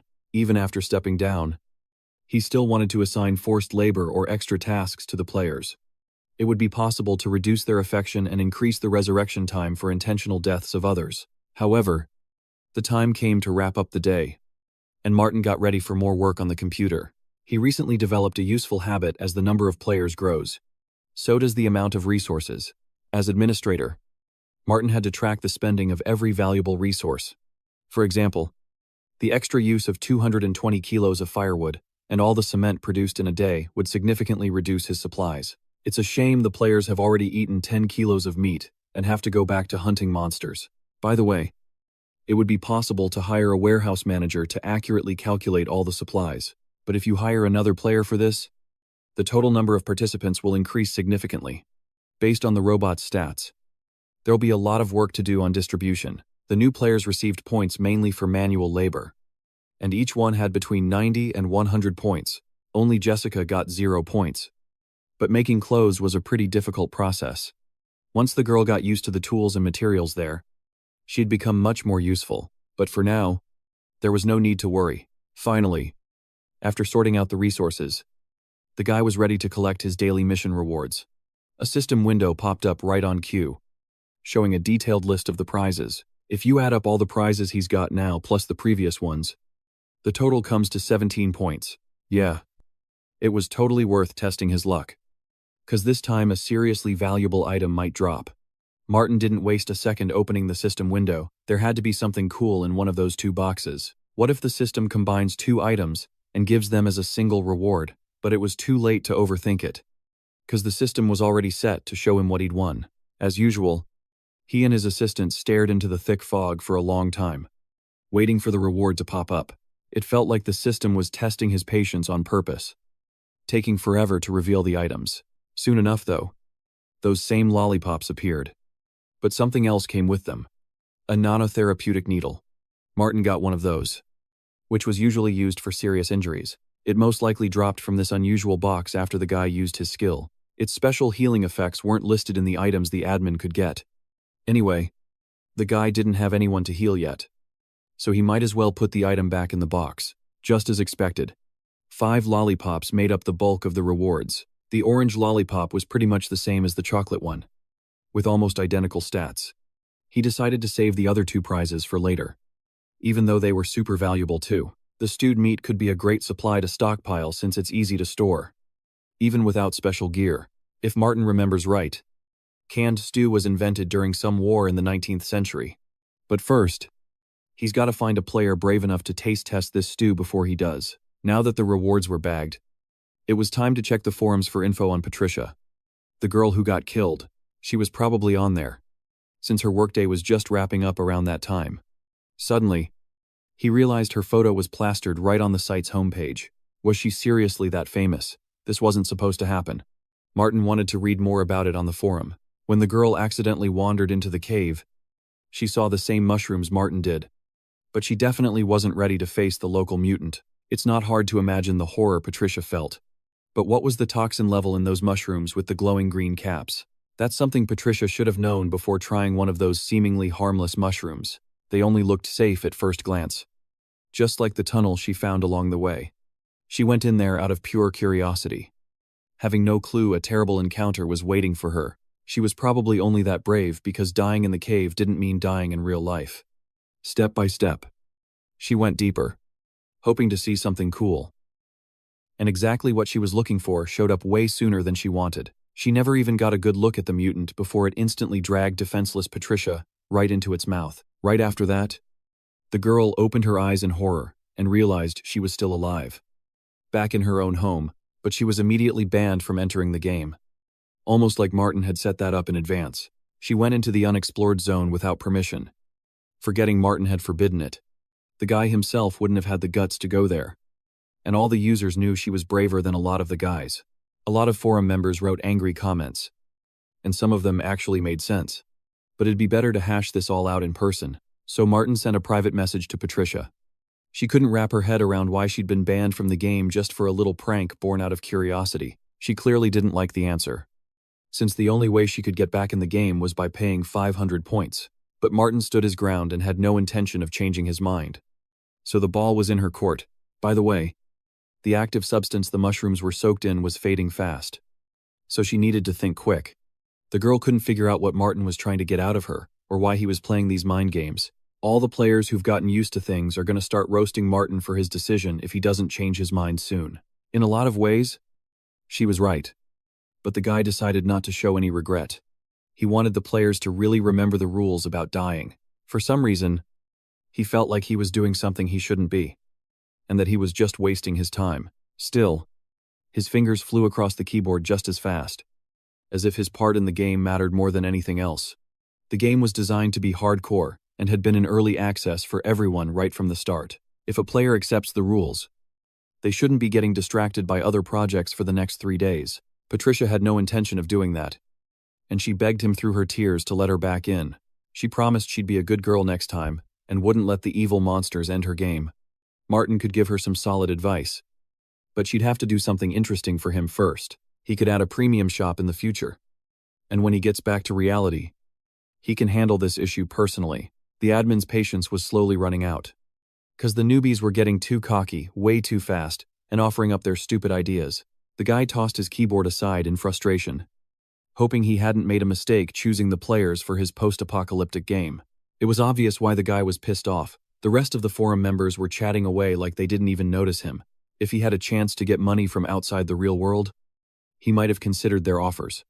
The mention of a serious company caught the girl's interest, since she'd never heard a thing about it before. Wasn't this just a scam by the admin trying to rake in more profit? After that, it was clear the guy couldn't take it anymore, and it was time to see what was going on in the other sectors. Turns out the same thing was happening here, and all the players were discussing today's post. It was kind of funny because of the ban the admin slapped on Patricia. Even though the jokes the guys on the forum were cracking were actually pretty funny, they kept cracking wise about his new catch, who looked kinda dumb to everyone else. Only Martin got how valuable that thing could be when you're swarmed by a bunch of angry mutants. He'd be the first one charging into a fight. Though Roderick isn't exactly a slouch either, it'd be awesome to have a giant as a pet and just call on him whenever you need backup. But honestly, this giant wasn't about to bow down to anyone. He could probably tame anyone he wanted all by himself. The whole time, the kid was just sitting there on the forum, totally forgetting about the main stuff he had to do. They were talking about sensory stimulators that were way out of line. If that happens again, it's gonna trigger a failsafe that'll overload the players' brains. When Martin first got to this world, he had to deal with a ton of psychological issues. It wasn't just about meeting mutants, but also the local gangs running the wasteland. The game's plot was set in a border forest where his first mission kicked off. Just like the first players, he ran into a mutated falcon too. But he managed to get away that day. He still remembered that mission to find the tribe where mutants disguised themselves as settlers. Setting up camp in the shelter was way easier since other people were handling the heavy lifting. But running into bandits was a nasty surprise. Good thing there were 2 players nearby. David had already managed to talk about all this on his stream, and he was hoping Martin would keep wowing the users with his wins. This guy was a real talent, and Martin had no clue he could create something like that. It was worth saving all his analysis somewhere, just in case someone started asking questions about this stuff later. But time flew by, and he couldn't just sit there working in front of the computer for that long anymore. The kid had already been through a lot and just wanted to rest a bit. But there was this one user who still hadn't gone to sleep and suddenly popped up in the chat. Looking at the screen, he didn't even realize right away who was sitting at their computer so late instead of lying down and getting some rest. The funny messages woke him up a little, even though he was risking falling asleep and not being able to get his work done the next day. It seemed like these guys didn't have a care in the world and were just having a good time.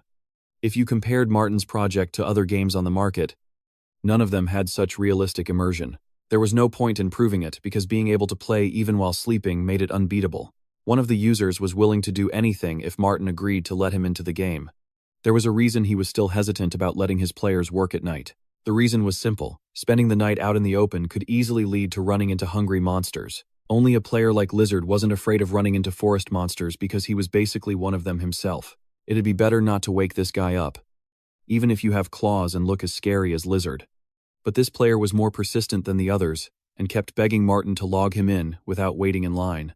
The guy realized with a smile that there was meaning in his words, and it was worth a shot. For a level 99 scavenger, the darkness could work as camouflage.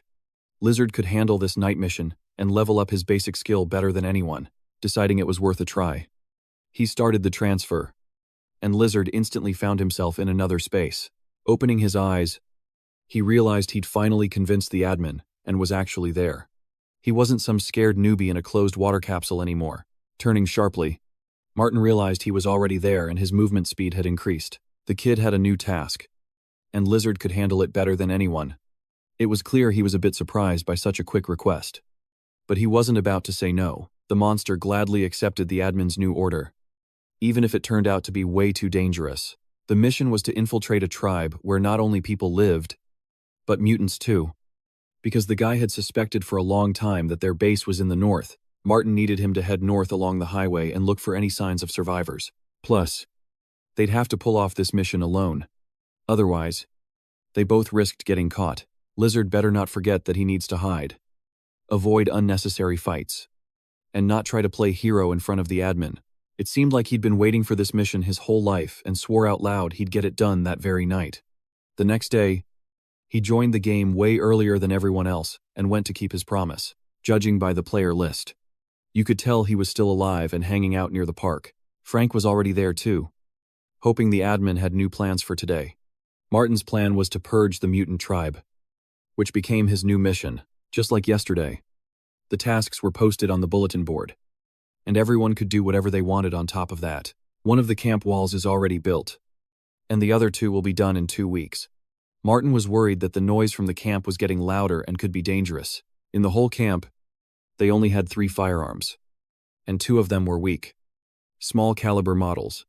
They definitely won't help against real monsters. Even if the guys can fight for a while, they're more likely to lose people than fight off an attack like that. And the player could get captured too. It'll be worse if 2 girls get taken prisoner by those mutants at the same time. After meeting them, they're gonna start having mental issues.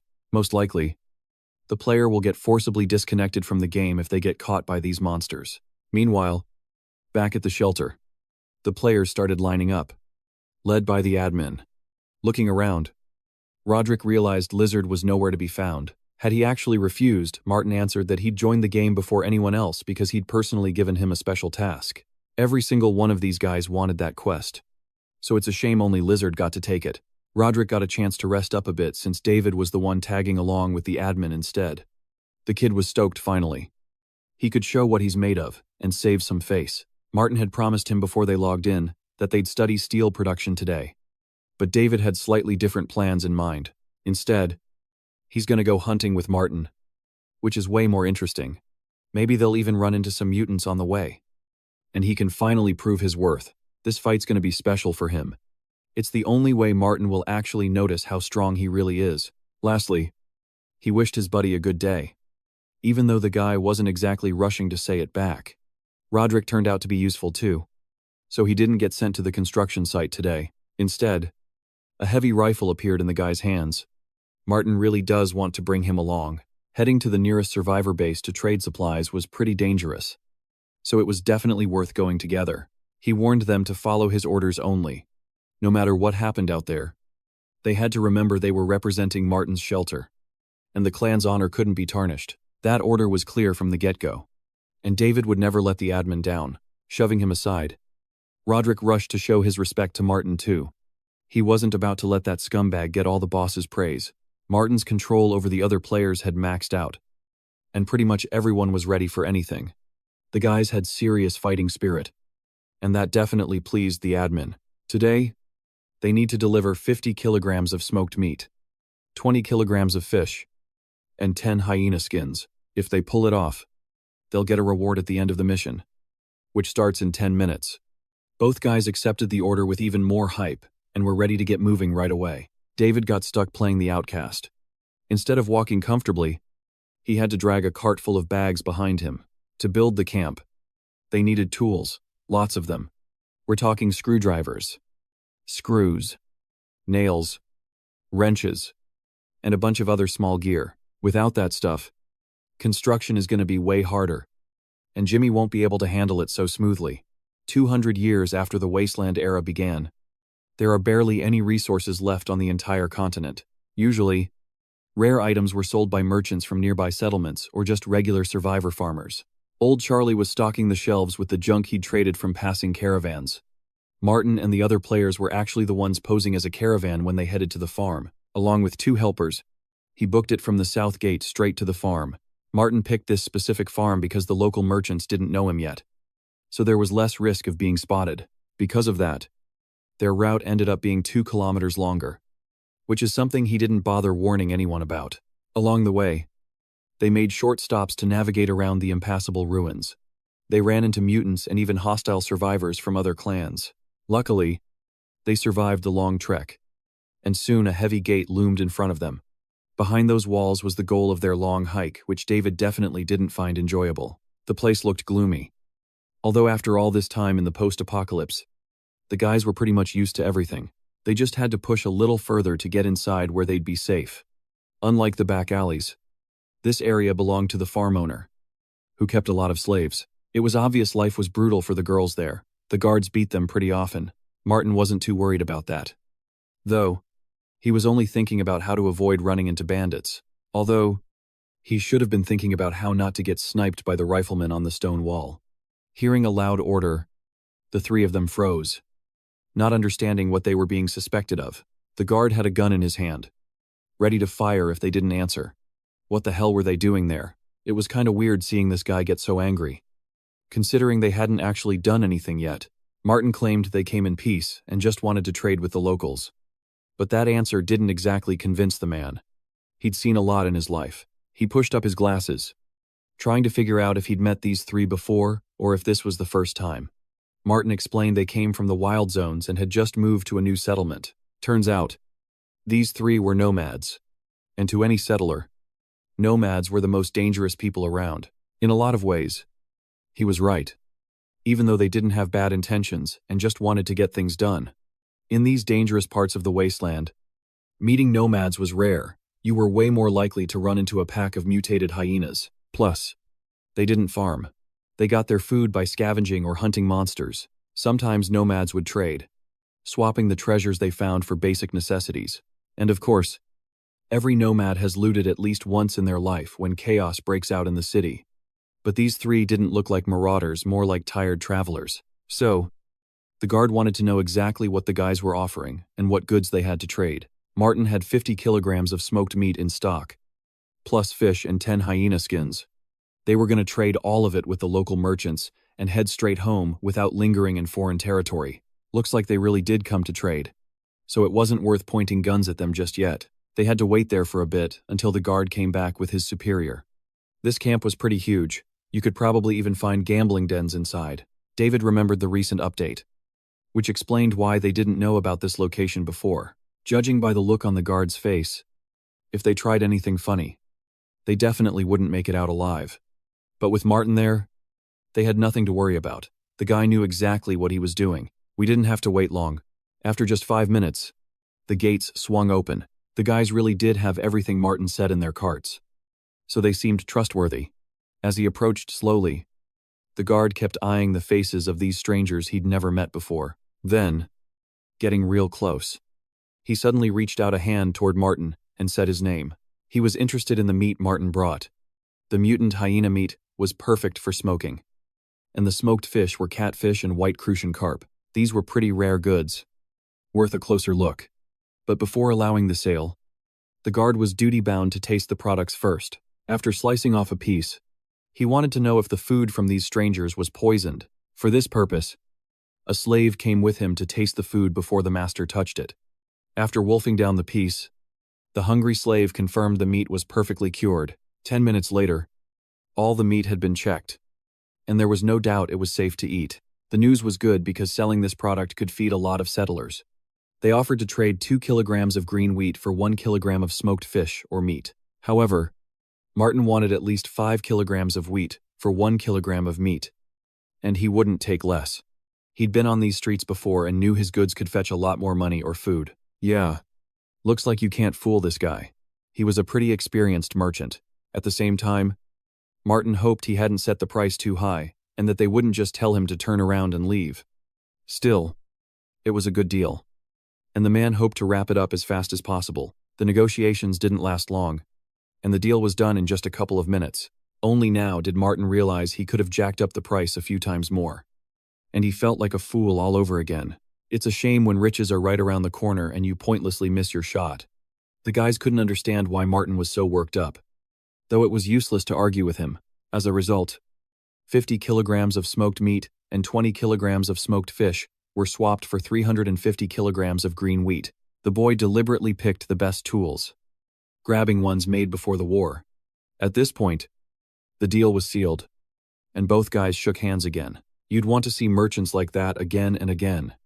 So the guard hoped this wouldn't be their last deal. Martin hoped for the same thing, dreaming they'd be back soon with more goods. Finally, the guard handed him a small bag of mutated tobacco leaves, just in case the guy was into that kind of fun. But they didn't have anything else to trade right now, so stocking up on tobacco would have to wait for another time. If there was anything left to trade, it'd be better to buy a couple of slaves and take them to the shelter. However, this bag wasn't for sale. It was meant as a gift for Martin. He happily accepted the surprise, realizing he'd just have to sell it later anyway. After that, the boys headed back, hoping they wouldn't get rained on by arrows or lead bullets. This was the same farm Roderick had read about on the forum before the game update. David had no doubt it was the one, too. And his little dream had finally come true. The next update will probably drop a bit later, so it might even be possible to take this cart to the farm one more time. The wasteland economy was designed with a focus on realistic supply and demand. Everything felt so real he didn't want to leave this game. Roderick was looking forward to new updates, but it was too soon to talk about that since they don't come out as often as we'd like. For now, it's worth being content with realistic battles and building, without forgetting to complete trade missions. These conversations could drive you crazy because the guys didn't understand what kind of game this really was. Suddenly, David declared that for him, the game wasn't virtual anymore, and he was willing to die for his friends. He got so into the role that he was ready to die if he had to protect his teammates with his own body. Nobody asked that kid for that much courage, though Martin didn't argue with him. As they passed through the empty streets, the atmosphere got darker and darker, like they were walking into a monster's den. The kid's intuition didn't fail him. He realized an encounter with mutants could happen very soon. Even on the way here, he'd heard some strange sounds, and now his hunch was confirmed. Looking into the distance between the gaps in the houses, he realized the main danger of this mission.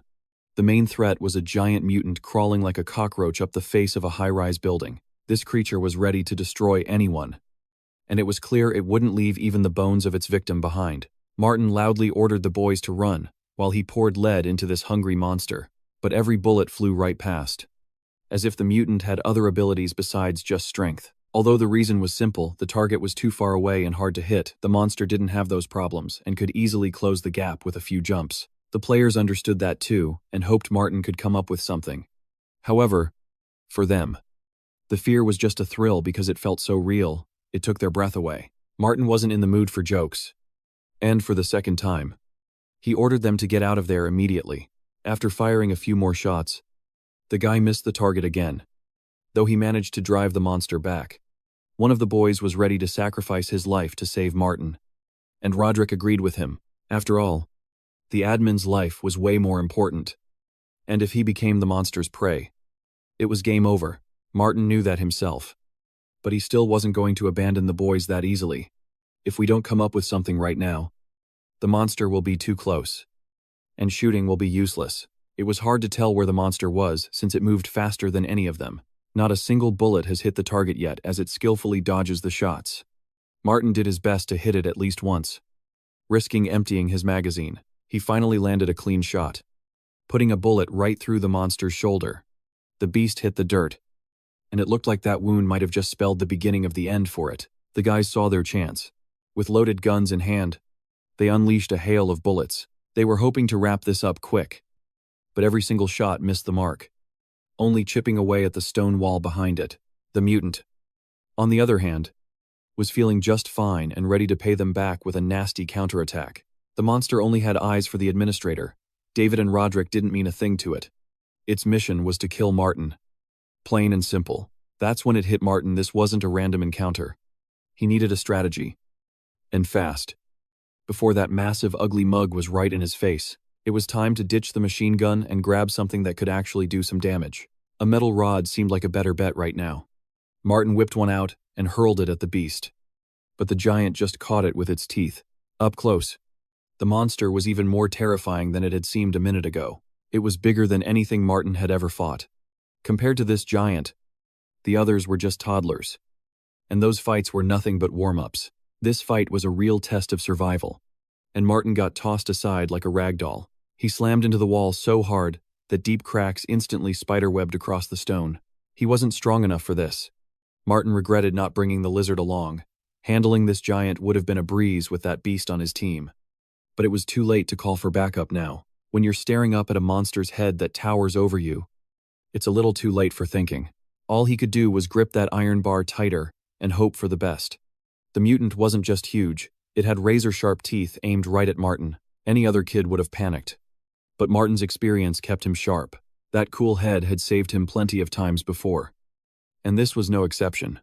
Suddenly, he felt a strange power surging from deep within. It felt like raw energy bursting from his heart, a hidden ability awakening. Martin never thought he was special. But everything was about to change. If there was ever a time to show off his fighting skills, this was it. He was out of options.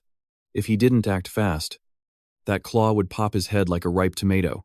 But luck was on his side. Another hail of bullets came flying from behind. The shot hit the shoulder blade dead on. There was no dodging that.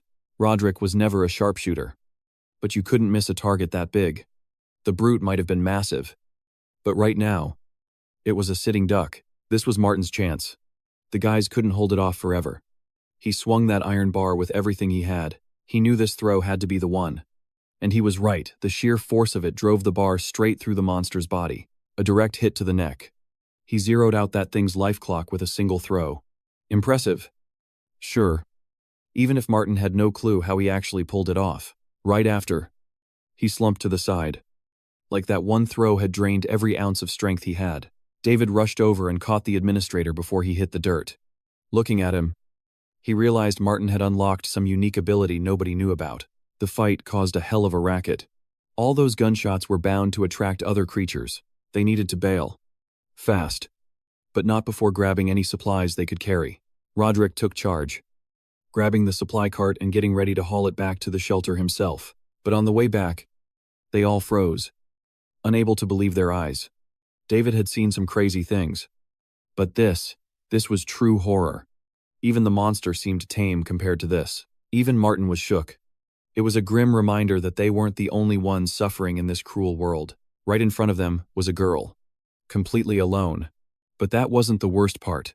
The poor girl had lost her right leg in a brutal monster attack. Now, they were her only hope of getting out of there alive. If they didn't take her back to the shelter, she'd be an easy snack for the local mutants. It's a good thing they showed up. Otherwise, she would have been waiting for help that was never coming. For a second, she didn't see them as rescuers, but as a threat. She slowly reached for her holster, ready to fill these bastards with hot lead. But someone beat her to it, warning her not to try anything stupid. If she wanted to live, she'd better stay put.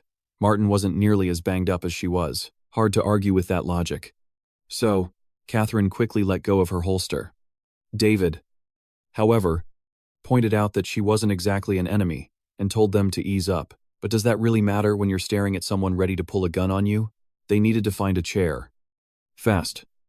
And set it up for a little interrogation. Once that was done, they stood back, waiting to see how the chat between the administrator and the wounded girl would play out. Catherine couldn't figure out what they wanted or why they were putting on this whole circus act. Instead of answering, the guy just introduced himself.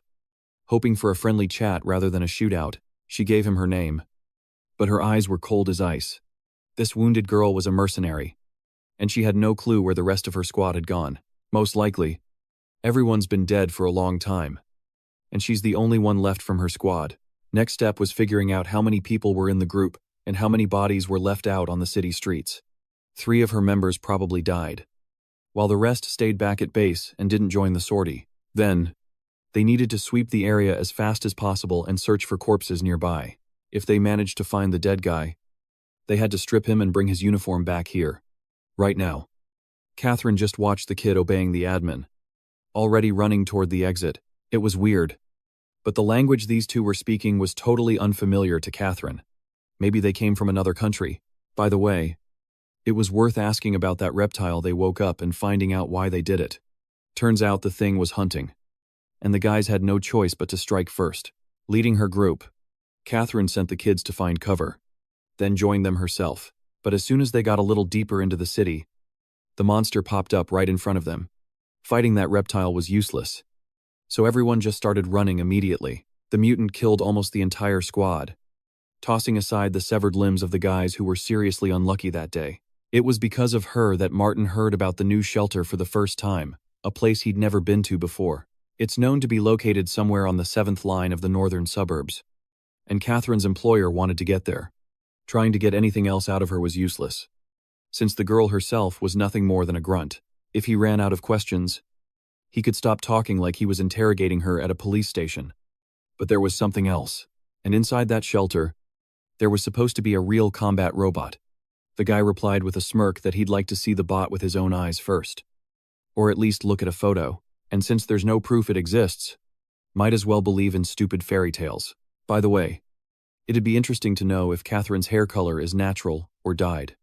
The question came out of nowhere, but she answered without hesitating that it was natural. Yeah. The hair looked beautiful, but a wash wouldn't hurt since it was greasy. It seemed like this guy was hitting on her. But in her situation, she wasn't exactly ready for flirting. Right after that, a male voice came from the doorway, and the guys suddenly spun around toward the exit. Catherine did the same. But what she saw took her by surprise. Instead of Roderick, another man came back, grabbed the guy immediately, and put a gun to him. His teammates could have killed the captor on the spot. But it was tricky while Roderick was being held prisoner. Plus, Bobby was ready to blow Roderick's brains out if any of those bastards moved. It was hard not to believe this guy, though it'd be interesting to see what he was worth without his hostage. Catherine was happy to see her partner again, seeing as he was still alive. He claimed he wasn't that easy to kill and that even the mutants couldn't do it. But Roderick wasn't shy, and he had no intention of becoming a victim at the hands of this useless man. He was willing to sacrifice himself to save his men, and loudly ordered them to shoot to kill. This outburst made everyone go silent for a minute because the guy was seriously ready to die in that room. Bobby hoped to catch the guys off guard, but everyone on that team had a strong will.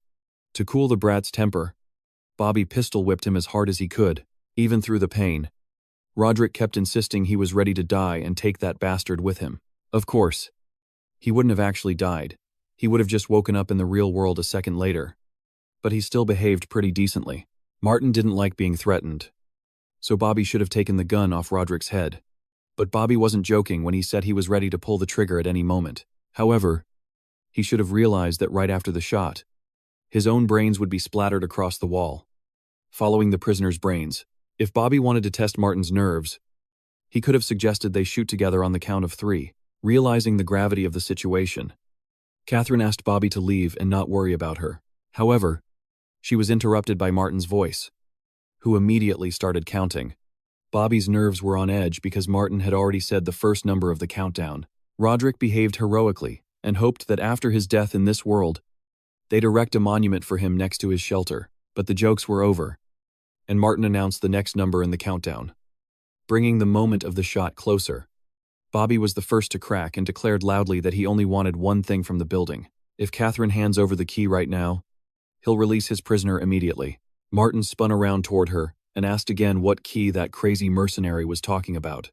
Turns out Catherine had a map, and there was no point pretending she didn't understand anything.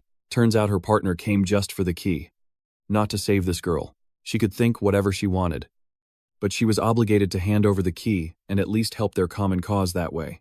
Initially, when the reptile left, he wanted to examine the bodies of the guys from his squad. But plans changed. Now he just needed the key. And unnecessary chit-chat stopped making sense. Martin was used to the pettiness of the local settlers, but even he didn't expect such an attitude toward a partner. Catherine was left speechless, realizing Bobby was ready to sacrifice her so easily. Suddenly, Martin announced that he'd made the decision for the girl and accepted this trade. It was a great choice, and Bobby knew from the start that the kid was no slacker. Now it was Catherine's turn, and it depended entirely on her whether Roderick would survive or die because of her. The prisoner himself couldn't understand for a long time why Martin was negotiating with him instead of just killing him. After all, he was just an ordinary player, and there was no point in fearing his death in the game. For the umpteenth time, he asked them not to spare him and hoped that at least David would be braver. But instead, he shook his head too much and stopped his friend from aiming at Bobby. It would have been better not to play the hero right now, at least until the admin made a new move. Besides, Catherine already had the map, and that keycard was about to end up in Bobby's hands. Actually, Bobby didn't know Catherine had the key. He only found out after he finished checking the dead commander's body. It was a shame he valued that key way more than his loyal teammates, not wanting to patch things up with that scumbag. Catherine threw the damn key at his feet. If he needs it that bad, if it's worth more than a human life, he can take it and go to hell. Truth is, the deal was never going to happen, and Bobby stepped up for nothing. It was obvious Martin wasn't going to let him leave with the map. The gun was still pointed at Bobby. A second later, a shot rang out in the room, and that bullet was meant for just one person. It drilled right through his skull. Now Bobby can discuss how he betrayed his teammates with the commander when they meet in the afterlife. It was all over. Though for Catherine, her story with Martin's team was just getting started. Bobby will never know how this story ends, 'cause he's going to stay right here in this godforsaken place forever. Turns out David was even sharper than Martin. He'd prepped for that shot ahead of time, but he remembered his young teammate's bullet hit the ceiling, which meant only Martin could claim victory in this duel. By the way, this was the first time the guy used admin rights to forcibly disable a player, but that same trick wouldn't work on Catherine, since she was never part of his team. Turning towards her, the guy warned her that he'd initially given Bobby a chance to walk away, but he refused. Strangely enough, Roderick collapsed on the stone floor like he'd actually experienced it all himself. The kid's heart was pounding. You could tell by the look in his eyes he'd really felt that horror. He even blacked out for a second from the fear and was just now coming to. Looking back, he realized that big guy who held him captive less than a minute ago was now going to be a hearty meal for the mutated worms. He missed all the fun again, which was exactly why he joined the game in the first place. But no worries. David promised to fill us in on all the details a bit later. Right now, it was more important to decide what to do with the big guy's body and grab that map off the floor. He could easily take the map for himself, since without Martin, it would have disappeared anyway. The keycard wouldn't be needed for a while. But Bobby's gun came in handy. Now Catherine could decide for herself what to do, 'cause Martin was already getting ready to leave with the whole team. She couldn't believe he was willing to leave her there all alone and not invite her to his shelter. In response, he just said he never promised to take extra people along, since food was already scarce at his settlement. Yeah, this guy definitely wasn't joking. He really intended to leave her here with the dead traitor. Bobby, at first, she thought they were a gang of thieves, but now her opinion had totally changed. Still, no need to despair. Martin himself expected help to arrive soon. It wasn't the first time that day the girl had been abandoned, rejected in her darkest moment. Martin's group were the only survivors in this zone. He doesn't get it. Fact is, this girl risks being left here completely alone, with no food, facing a painful death. Roderick couldn't believe they'd just get up and leave. Forgetting all about this girl, David reminded him that even though she'd lost a leg, that wouldn't stop her from creating firearms. Sounded pretty reasonable, 'cause with her own hands, she could bring a lot of value. Catherine didn't care if she liked it or not, but she wasn't in a position to refuse. It was time for some straight talk, and Martin warned her that without his help, she'd be dead meat by now. She only had one option: survive. No way was she gonna die this young. Looking him straight in the eye, she braced herself for the worst. I mean, what else could you expect from guys like this? From the smirk on the kid's face, it was obvious he was gonna ask a steep price for saving her. Martin wanted to tell her that from this moment on, she was obligated to work for him. That was the only way she could earn his help. There was no time to think, 'cause other players were already waiting at the settlement, and she was stuck with just one leg. It was hard for her to even get to the end of the street, let alone make it out of the city. Even if she made it back, she couldn't afford a bionic or transmission prosthesis. Those things cost a fortune. Turns out she had no choice but to follow them, or stay here and accept death. As expected, the girl chose the first option, and luckily, there was someone there to carry her to the base. Maybe this trip would become her last hope for freedom. And one day, her life might change. At first, it seemed like her fate was sealed. And Martin would ask for what scumbags usually want from pretty girls. Catherine had also heard it could be really painful. So those thoughts scared her twice as much. But she had to snap back to reality. And when she turned around, she realized they'd already arrived. Instead of the dirty base she'd imagined, Catherine saw a whole crew of workers at a construction site. Everyone was working together so smoothly. Like they were actually happy to be there. It was clear all these people were residents of the shelter. But who could have forced them to rebuild this place? She'd never seen a huge team of people working for the common good. She was used to something completely different. By the way, there were plenty of similar shelters in the city, some of which had opened years ago. However, there were others that wouldn't open anytime soon. Or maybe never at all.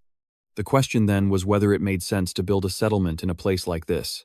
Sure, bullets won't penetrate a wall like that. But why build a whole shelter if you can just take cover behind it? And then Catherine asked straight up if Martin himself was a resident of the shelter they were in. In response, the guy confirmed her suspicion with a smile and added that he was glad she was still alive. That last part went without saying. Since Catherine had been used to harsh conditions for a long time, she just had bad luck this time. The girl's wound was healing way faster than a normal person's. Almost as if she'd used some kind of special medicine. If she were just an average person, she'd already be running a fever. Even from a small amount of blood loss. The guys had to take the supplies to the warehouse and stack them neatly in one spot. Both were ready to follow this order right away. Just like any other command from the administrator. A couple of days ago, Martin had already told Henry that his help would be needed to build a supply warehouse. He trusted that Henry would choose the right way to store the food supplies. Suddenly, the guy stopped for some reason, and Catherine realized her problems were just beginning. He didn't wheel her into the center of the shelter in a cart. Instead, he suddenly scooped her up into his arms, so he had to carry her right through the main entrance, even though it would have been a lot easier to do it the other way. From the outside, it looked like the leader was carrying his prey into his lair to be alone with her for a long time. Watching them, the guys understood they couldn't say a word against Martin because he knew exactly what he was doing. A lot of the construction workers were already waiting for them, dying to hear the latest news. But it would have been better to ask David everything, since Roderick had passed out from fear right at the most interesting moment. However, David himself barely understood the young people's conversation, as if they were speaking a different language. It was clear Catherine saw Martin as just another scumbag and didn't understand his intentions. It was a miracle she survived. Because people with those kinds of wounds usually don't make it. Frank couldn't even imagine what the guys had to go through on the way back after meeting Catherine's friend. Plus, the encounter with the reptile was still fresh in Roderick's mind, and he would never forget it as long as he lived. Hearing this, Frank felt a sudden urge to see this creature for himself. The guy tried to describe what the reptile looked like. But in Frank's imagination, it was completely different. Besides its massive strength, the reptile was so fast that bullets just flew past its body. And only the administrator pulling out his metal pipe was able to beat it to death with a couple of hits. Yeah. That's pretty much how it went.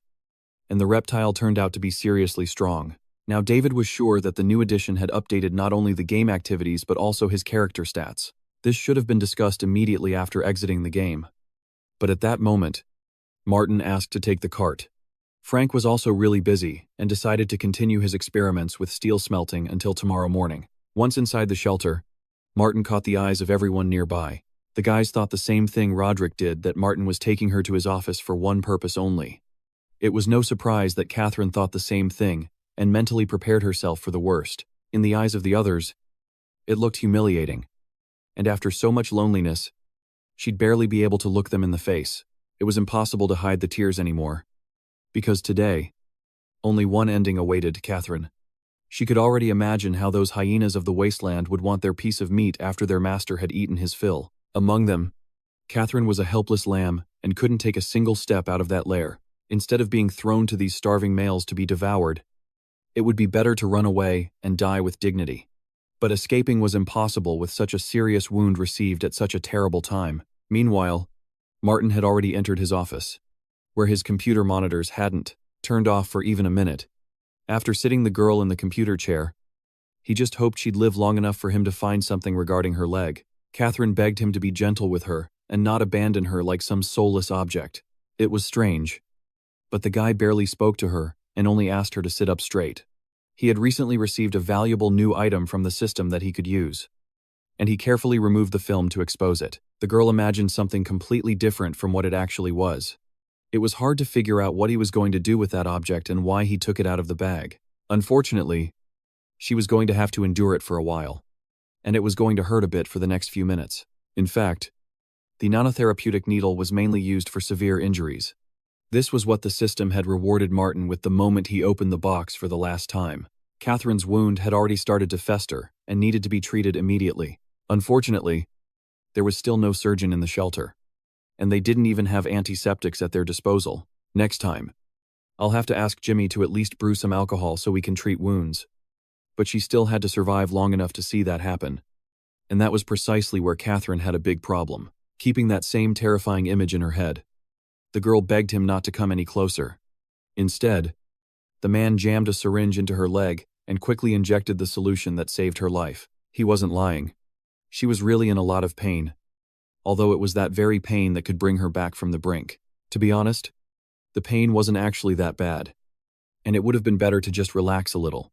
Immediately after that, her leg went numb, as if she'd been injected with a strong anesthetic. She wanted to know exactly what this guy had injected into her body, and what he planned to do with her now. It was pointless to see him as a villain because Martin had just saved her life, something not even Bobby would have done. Besides, he could really use another pair of hands. And by curing her, he'd get a new worker for his team. But the side effect kicked in fast. Although, the guy wasn't prepared for it. Catherine started nodding off, right there in the chair. The hypnotic effect worked unexpectedly well. He was lucky he didn't use this remedy in the middle of a battle and fall asleep somewhere in a forest crawling with mutants. The side effects should have been noted immediately, while they were still observable. The girl could rest peacefully in the room Martin intended to take her to. The temperature and air quality inside the shelter were good enough to keep vital signs stable. The floor was a bit cold, but it was still way better than leaving her outside. Now, it was time to move on to the next task, and not disturb Catherine's rest after everything that went down. When Martin stepped out of the room, he expected to see a crowd watching, but he realized he was still all alone. He didn't waste a second and checked how his combat stats had changed after facing that monster. Turns out he'd gained 2 whole new levels and boosted his experience by 7 points in one go. It's worth mentioning there weren't any major changes to his stats. Even though his experience went up, other players like Roderick had a main stat that was kind of like a rank and was given out at random. His strength was now at 10 points, which was about double that of an average guy. Martin's physique had improved too, meaning he was better prepared for longer fights. But the big news was that the guy had a new talent the system had just discovered. He still had to learn more about it, though it was clear this skill was pretty solid. The main part of this talent was the ability to boost his speed. His accelerated metabolism let him handle a lot more. And maybe one day, fight a high-level monster all on his own. He'd already managed to take one of them down once, but you couldn't really call that a fair fight. Right after that, Martin went to another room to check his bags. The gear they'd managed to get was still there, just as ordered. Opening one of the bags, he hoped to find weapons, meds, or other useful supplies inside. Martin's intuition didn't fail him, and he actually saw something that could make his day. There were so many weapons here, it would have been enough to arm his entire group of players. He grabbed the biggest machine gun for himself, because an admin with a tiny gun wouldn't exactly inspire confidence in his people. Now he just had to sort out all the ammo and put the gear in its place. It was obvious this guy wasn't going to scavenge carefully or leave anything behind. However, the materials the weapons were made of turned out to be mediocre. Mostly just steel. Only some of the rounds had copper casing, and a few had visible red paint. The mercenaries using these weapons didn't seem all that powerful when they ran into Martin. As his camp grew, trading with other settlements became a necessity, and they actually had something to offer their neighbors. Still, you shouldn't always trust the local traders to actually hand over the goods.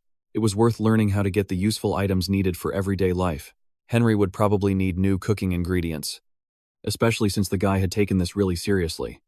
Every time, the guys were surprised at how he managed to whip up his latest masterpiece.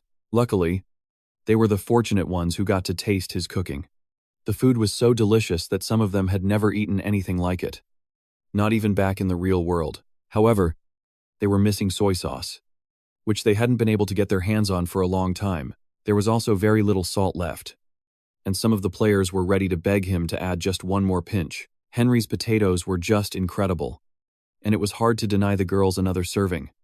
But Henry was the one who decided not to waste extra portions that were already running low. Looking at him with her angelic eyes, Jessica hoped they wouldn't be eating the same potatoes tomorrow. Of course not, because they had very little soy sauce left, and the recipe needed it. In all his years as a cook, Henry never had to beg his boss to buy more food. But facing the admin, there were hungry players forcing him to do it. Besides, the guys risked their lives hunting and running into mutants in the forest. Roderick almost died the last time they went out and got captured. David was with him that day too, and it was only a miracle the guys managed to survive. However, now they had something to talk about and share with the other players in the shelter. The kids were delighted with these heroic stories, which were, of course, a little exaggerated. At some point, David didn't even want to listen to that fiction. But there was no stopping Roderick. Meanwhile, night had already fallen on the shelter, and all the players had returned to their pods. They'd recently left the game, and out of all the players, only Lizard didn't come back. On the player list, Martin saw he was still alive, but he'd logged off 2 hours ago. When players were unconscious or asleep, their in-game bodies became vulnerable, and they couldn't wake up. But Lizard most likely found a safe place where he could hide out. There were a lot of achievements today, so it's worth doing a recap of the day. Construction of the east wall was fully completed, and Martin liked how the camp was looking. Now his resources were 11 logs, a ton of coal, and a ton of cement. There were also a bunch of other extras that would have ended up wasted anyway. It was necessary to add more lumberjacks to the team, or increase the amount of wood brought in per day. Food supplies were steadily increasing, and 350 kilograms of new wheat arrived at the warehouse. By the way, Jessica managed to make 5 pieces of clothing today, which was a good start. But most importantly, the weapons storage has been restocked with new gear. And in the future, it'll be possible to create a full arsenal. Today, Martin himself received 7 points as a reward and could open loot boxes again. But suddenly, he heard a familiar robotic voice coming from the entrance. The robot was in a hurry to tell him some news that couldn't wait until tomorrow. Even this little helper was furious after Martin brought a stranger here. It took a lot of effort to understand why his robot was unhappy and why it had popped up so suddenly. The guy had the same question in his head that he wanted a quick answer to. Turns out the robot saw him with its digital eyes, and the man carried him over his shoulder. It wanted to remind them that locals, unlike clones, were way too hard to control. The guy didn't need that advice one bit, though he probably should have appreciated the concern. Still, the robot was way overreacting. The guy never trusted anyone, 100% anyway. That answer totally satisfied the assistant, who was just glad this kid turned out to be sharper than the previous admins. When it came to the girl, though, he was still being way too insensitive. And that needed to change. But honestly, he was way more interested in chatting on the forum than babysitting that mercenary. Plus, the pre-registrations had almost doubled, closing in on 300 requests. The good news was that average daily traffic to the site had already topped 1,000 unique users. Everything on the site was so catchy that everyone who visited wanted to sign up. Eventually, there'd be so many people that only Martin himself would be able to keep them in check. Now it was worth taking a closer look at what had been going down on the forum while he was offline. By the way, the guy was right. Lizard managed to log out of the VR in a safe spot. That meant there was nothing left to worry about, so he could just enjoy reading the forum posts. But there was one user who posted way more than anyone else and was super active again. That user was still David. His keyboard was probably about to catch fire from how fast he was typing. He described the scene where the admin destroyed the mutant with his bare hands in vivid detail. Plus, Martin saved the injured girl, so now she's going to be eternally indebted to the guy. It was totally worth pinning these posts about himself. It's always nice to reread people praising you. Right. Suddenly, the robot turned to its master with urgent news. The girl he brought to the base had just woken up, so he had to go introduce himself. When she first started coming to, there wasn't anyone by her side, struggling to open her eyes. She tried for a while to remember what happened and figure out where the heck she was. Right then, she felt a terrible thirst, the main side effect of the medicine. To her right, she noticed a bag with a water bottle and a chocolate bar already set out for her. Yes, this was exactly what she wanted more than anything in the world. And there was no point in waiting another second. Catherine lunged for the water bottle like she hadn't had a drink in a week. She downed it so fast she didn't even realize she'd drained every last drop. She squeezed the empty bottle tight, just happy that the life-saving water had been right there when she needed it. The chocolate bar was still sitting there, almost like it was waiting for her to pick it up. Weird. This guy had actually decided to look after her and anticipated her hunger. Her stomach was growling like she hadn't eaten in ages, so that chocolate was more than welcome. She slowly unwrapped the food, praying it wasn't poisoned and that she wasn't making a huge mistake. After taking a tiny bite, Catherine realized the chocolate was fine. Actually, it was so delicious that she'd never eaten anything better in her entire life. Catherine's face lit up with happiness as she slowly savored this food of the gods. But right at the peak of her enjoyment, the man who'd left the food in the bag suddenly appeared. His timing was a little off, though you can't really blame the guy who saved her life. Walking closer, Martin looked her over carefully and saw that she was doing okay. It was obvious she loved the chocolate bar, and that made him happy. Yeah. She had to admit he didn't just save her when she was hurt, he didn't let her starve either. The good news was that Martin had plenty more of those chocolates to give her. It was a little embarrassing to admit, but that was exactly what she wanted right now. Martin immediately warned her that to get that food, she'd have to work for him alongside the other players. In exchange, he'd guarantee Catherine's safety and provide delicious food as a reward. If that sounded good to her, then they could consider the deal done and everyone happy. Nothing like this had ever happened to her before, but the answer was already on the tip of her tongue. Of course, she accepted the offer and was ready to work for her new boss. Now she just had to figure out where to start and what exactly she'd be doing here. Missing half her right leg, nobody else would have taken care of her. She'd still be rotting in the slums if it weren't for Martin. And honestly, who chooses death when there's a chance to live? So Catherine made her choice. She decided she understood what this guy wanted from her, and just asked him to be gentle when he started. Turns out Catherine's thoughts were way dirtier than Martin's. He had absolutely no intention of proposing anything like that. We're talking about serious work here. Stuff where Catherine's help would actually be super useful. She expected anything but that. The guy actually just wanted to hire her for a regular job. Turns out he brought her to his office for a totally different reason than what the sweet girl had in mind. You could die of embarrassment. And right now, Catherine was feeling exactly that. It would have been better if he just ended her right there, rather than making her feel this awkward.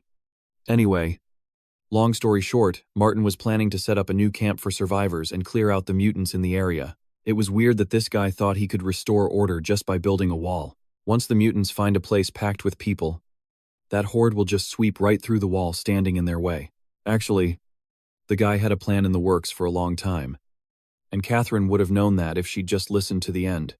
Martin wasn't planning on achieving all his goals immediately. There was a long battle coming up in a couple of months. Imagine Catherine's surprise when the guy admitted he might have to sacrifice several generations of people. But for now, it was better to get back to the topic at hand and talk about what Catherine does best. She probably knew how to assemble firearms and handle full maintenance. From that moment on, she was destined to run the armory and basically become its owner. This meant that instead of rotting away somewhere in the wasteland, she was going to become a real businesswoman. Her new gig was going to rely heavily on the skills Catherine already had. Still, she couldn't wrap her head around who exactly she'd be selling weapons to. Seeing as the only people around were Martin's lackeys, that wasn't really an issue. Though, the shelter residents were going to be the prime customers for that hardware. But shouldn't an administrator provide his subordinates with everything they need for hunting? Fair point. But their government style was a bit different. Everyone was free to do whatever the hell they wanted, without getting into the weeds. They came from a long way off. So, naturally, the boys had some pretty big ambitions. Since Catherine herself brought up the neighboring settlement, she probably knows the Lord over there. True enough. But why did the guy suddenly start asking about that? She'd been talking to Martin for a long time, but she still couldn't make heads or tails of anything. Any wasteland survivor with a scrap of education could easily become a flunky for a landowner. It's only the poor, uneducated sods who are willing to trade their lives for cash without realizing what they're actually losing. But that didn't matter. Martin just needed a tool to follow orders, and that kind of tool was exactly what all the newcomers were. People whose language was just a little different from the usual survivors. Catherine had to learn their lingo too if she wanted to be part of the big team. If she agreed, he was willing to personally teach her their internal code, right from the get-go. You have to accept that Catherine is bound to follow the administrator's orders. Not knowing the language wasn't a huge deal when a charismatic teacher like Martin took the reins. In reality, she just needed to learn a couple of phrases to interact with the players. The phrases she needed to memorize were written on the sheet of paper the guy handed her. Just a few greeting words were enough to make a customer come back to her shop. But that only looked simple at first glance. First off, she had to figure out what all this nonsense actually meant. Even though every word was written out phonetically, the pronunciation was still weird as hell. Looking at Martin, Catherine realized the guy had already done a lot for her. If she didn't meet his expectations, he'd consider saving her life a waste of time. Since he always made decisions based on the future of his settlement, if she hadn't learned a single word yet, Catherine better pull herself together and get to work. Don't look at him like he gave her a task that was too hard to handle. Suddenly, giving birth seemed easier than learning this impossible language.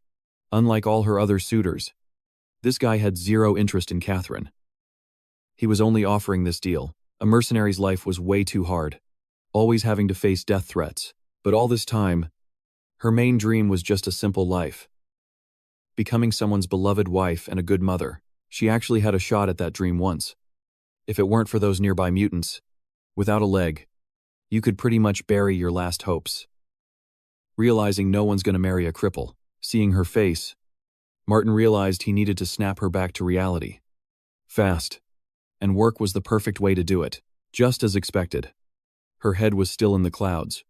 Even though at her age, it was high time to think about something serious. She didn't even want to waste time on useless chatter.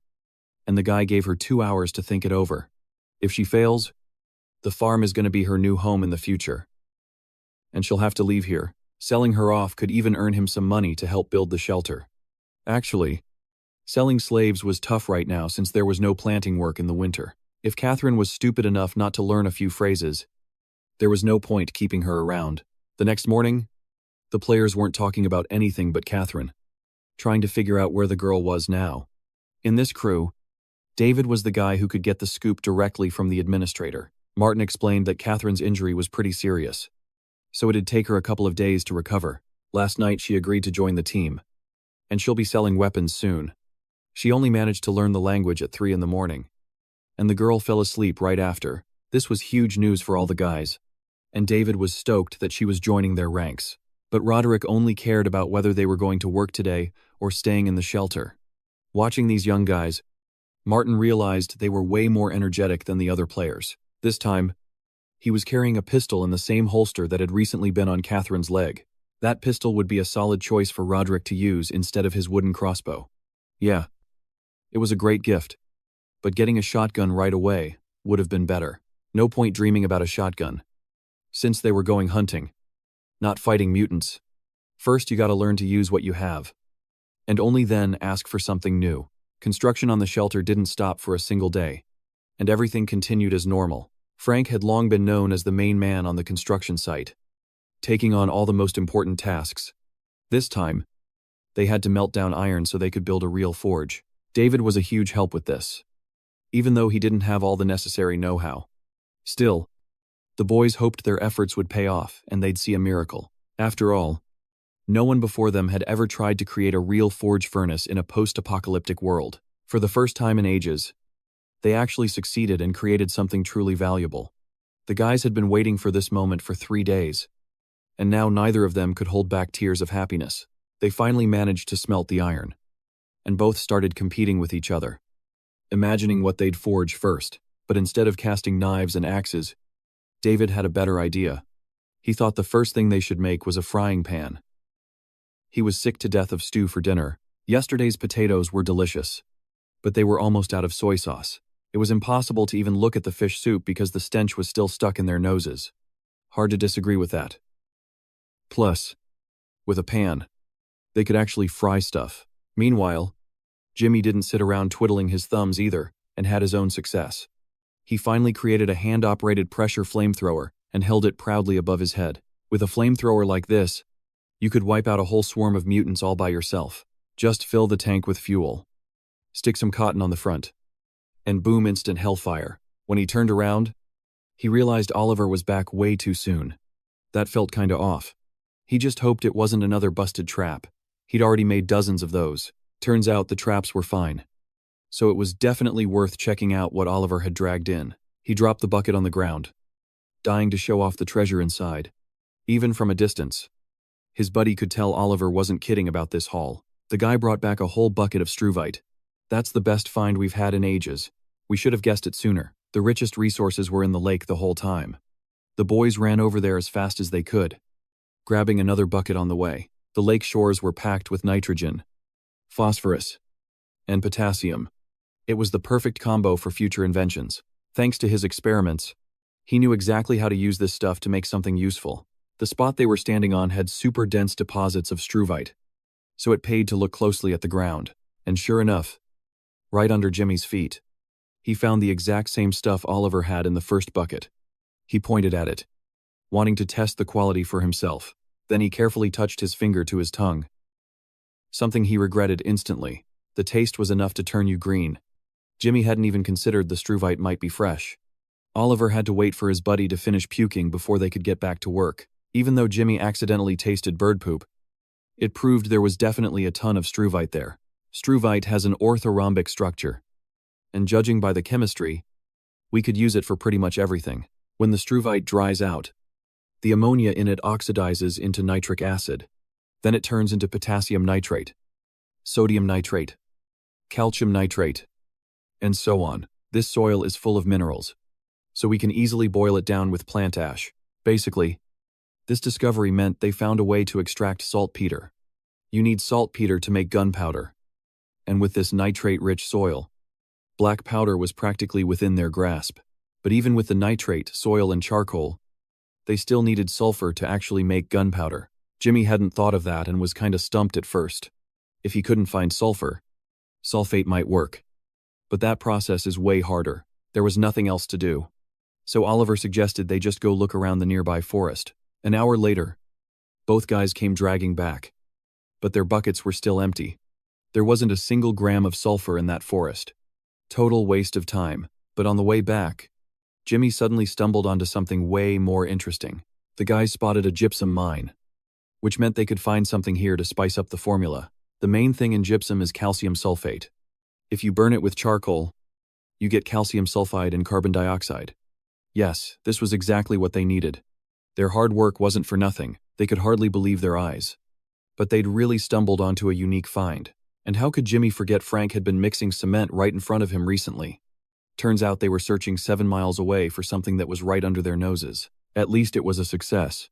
Definitely worth gathering everything up and heading back. Mission accomplished. But when they got back to base, they saw the players gathered around. It was hard to tell what was happening from a distance. So they moved in closer. Turns out, this strange guy with a 2-headed cow had been trying to explain something to the crowd the whole time. He was speaking some gibberish language, and none of the guys understood a word. He didn't look like the players who signed up for the test. So, who was he? Better ask the others about this. Someone must have noticed him approaching the shelter territory. Henry was nearby and filled them in quickly. Apparently, one of the guys ran into the stranger at the construction site while hauling bricks, but his friend didn't blow his cover.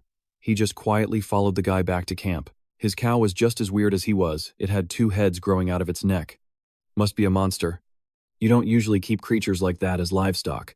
They're used for other stuff. Maybe they should find an excuse to talk to the guy and ask about his weird pet while they were at it. But the stranger didn't understand the players' questions. He couldn't make out a single word they were saying. These guys were probably plotting something bad. But Albert always carried his revolver for situations just like this. True, he only had 6 rounds, and the other survivors could easily beat him to death with shovels. He kept repeating the same phrase loudly, trying to explain he didn't mean any harm. Albert just wanted to trade the goods on his cow's back. If they'd finally start speaking a normal language, he'd be happy to show them his wares. Things were looking bad. If these guys were planning something terrible, he'd have to fight for his life. But he was saved at the last second, when a familiar voice called out from the distance. Albert realized the man standing in front of him was the one in charge of the construction site. It was weird how easily this young master was carrying a deer carcass. Like it weighed nothing at all. It was obvious the kid wasn't from the shelter and had come to the settlement from far away. Martin dropped the carcass and decided to handle the problem himself, ordering everyone back to work. The players obeyed immediately. The work couldn't be put off for long. Now they needed to figure out who this stranger was and how he ended up near the construction site. It's great that they at least found someone who speaks a common language. Could this guy really be from the Alliance? But this was where Martin asked the questions. And Albert just had to answer who he was. He immediately said he came from a neighboring town and had worked as a simple merchant his whole life. The city he was talking about was located in the Human Alliance territory, a place Martin hadn't heard much about. Like Albert said, he was a merchant, traveling his route to sell goods. But lying wasn't worth it, because intel reported this man was following Martin's people. So, who is he really? Albert swore it was a misunderstanding, and that he had no intention of chasing anyone. He walked straight north, but then realized all the guys were wearing the same blue jackets. So he decided there must be a shelter somewhere nearby, and wanted to start trading from there. He never thought these guys would be so touchy, and mistake a little surprise for something suspicious. In just a few minutes, the whole team surrounded Albert and refused to listen to his explanations. It didn't matter if he did it on purpose or not, because actions like that were unacceptable here. In Martin's territory, surveillance wasn't considered a sign of friendship at all, and Albert was lucky to be alive. If he realized his mistake, then there's nothing to worry about. And Martin's people are willing to accept compensation. He replied immediately that he'd make up for the damage, especially since he had enough goods. Good thing he didn't haggle or object to the locals inspecting his merchandise. Albert wasn't against such compensation. But could the man standing in front of him be trusted? He asked again if they would just look at the merchandise, or if they'd prefer to pick something out themselves. That question was unnecessary, and Martin replied with a smile that the compensation hadn't been paid yet.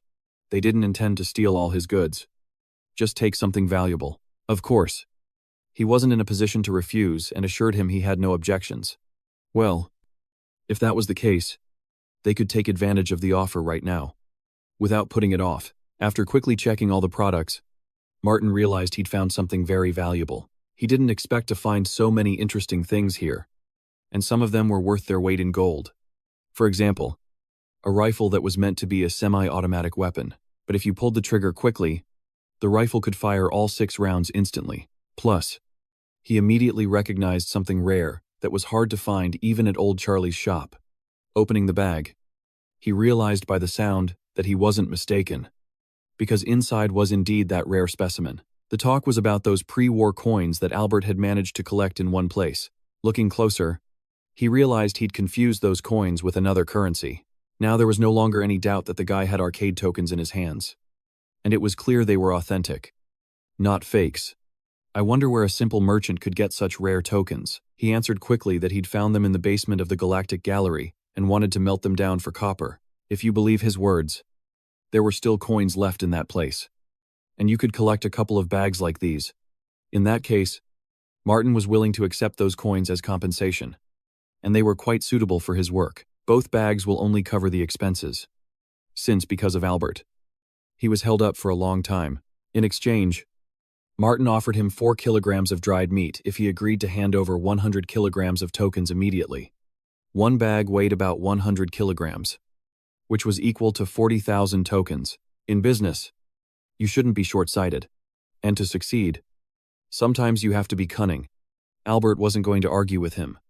And if the guy wanted the tokens, he could take them right now. He originally intended to take them to the city to melt them down, and didn't think he could trade them for valuable goods. Besides the tokens, the guy also wanted to take what was in the bottom drawer. He was willing to reward Albert with 10 kilograms of smoked fish immediately, and give him another 50 kilograms of smoked meat. This was also a good offer. And the 200 bullets he had in his hands were payment for the merchandise. Soon, they both decided to take a short break, and the merchant began to tell a brief story about his settlement. Next to them was a huge chemical complex, as well as one of the largest landfills. No one has used them since the war, and since then there have been many leaks that poisoned the ground. This made their soil unsuitable for plants because it contained too many heavy metals. The ecosystem in their area was very fragile, and arthropod monsters were frequent guests. It was hard to imagine how difficult it would be for the locals to survive and find suitable land. It was a bit funny that the landfill became the only place where anything valuable could be found. Garbage was dumped in this landfill for almost 5 years straight, and most of the necessary materials didn't even decompose. In the current era of the wasteland, the trash buried there has become a sort of artificial mineral deposit. but they had to get food to be able to stay in that place for a long time. So, what did they eat? It turned out that mutated rats were quite edible, and the locals had long since gotten used to them. Plus, they learned to make a nutritious paste from processed, dangerous insects, a jar of which he was holding in his hands. It looked like simple jelly, but it was unlikely that something like that could be brought from those places. Smiling broadly, Albert prepared to tell him the truth about what was inside. It's hard to believe, but in his hands, he was holding a real nutritional mixture made from mutated cockroaches. At first glance, this might seem wild, but it's exactly the mixture the locals eat. The mere thought of crushed cockroaches in the jar made Martin feel sick, and it was better not to imagine how anyone could eat that jelly. It turned out that cockroaches produce good oil and protein, and after a long processing, they can be eaten. If Martin was interested, he could try it himself and tell him what the jelly tasted like, but he just smiled and said he wasn't hungry at all, claiming he'd had a huge lunch recently. This guy knew a ton about insects since he had to deal with them every single day. So, Albert's probably familiar with mutated leeches and could tell us more about them. If we're talking giant mutant leeches, nobody would dare catch those things to eat. Besides, you rarely see monsters like that in his region, and the reason is most likely the massive number of ants. It's weird because the ants chose his settlement as their home. To make matters worse, there was a mutant the locals called the ironback ant, and the biggest specimens could get as large as a fist. It had a super strong shell, really resistant to corrosion, and pretty tough overall. Next time, Martin wanted to see one of those in person, and he promised to bring it along. Soon the boy was heading back to the office, hoping Albert wasn't lying about coming back. He had a great idea and wanted to start putting it into practice as soon as possible. Conventional plastic coins were used as the main currency, and the same went for the metal ones. The 2 bags Albert is bringing will hold between 60 and 70,000 coins. For 500 people, these coins will be a good solution. The brown coins will be used like copper. The gray ones can be used like silver. And reward distribution has to match the player's merits. This won't just strengthen the start governance, but it'll also limit the rights of overly troublesome actors. It was in Martin's nature to make those kinds of decisions, since causing trouble was his favorite hobby. Yeah, that's right. It's human nature, and Martin knew its weak points all too well. Upon returning, he had to get down to business, but decided to check the general forum first. He understood the players would be alone for a long time, and might discuss taboo topics among themselves. Some complained that Martin didn't announce the new notice, as if he'd done it on purpose.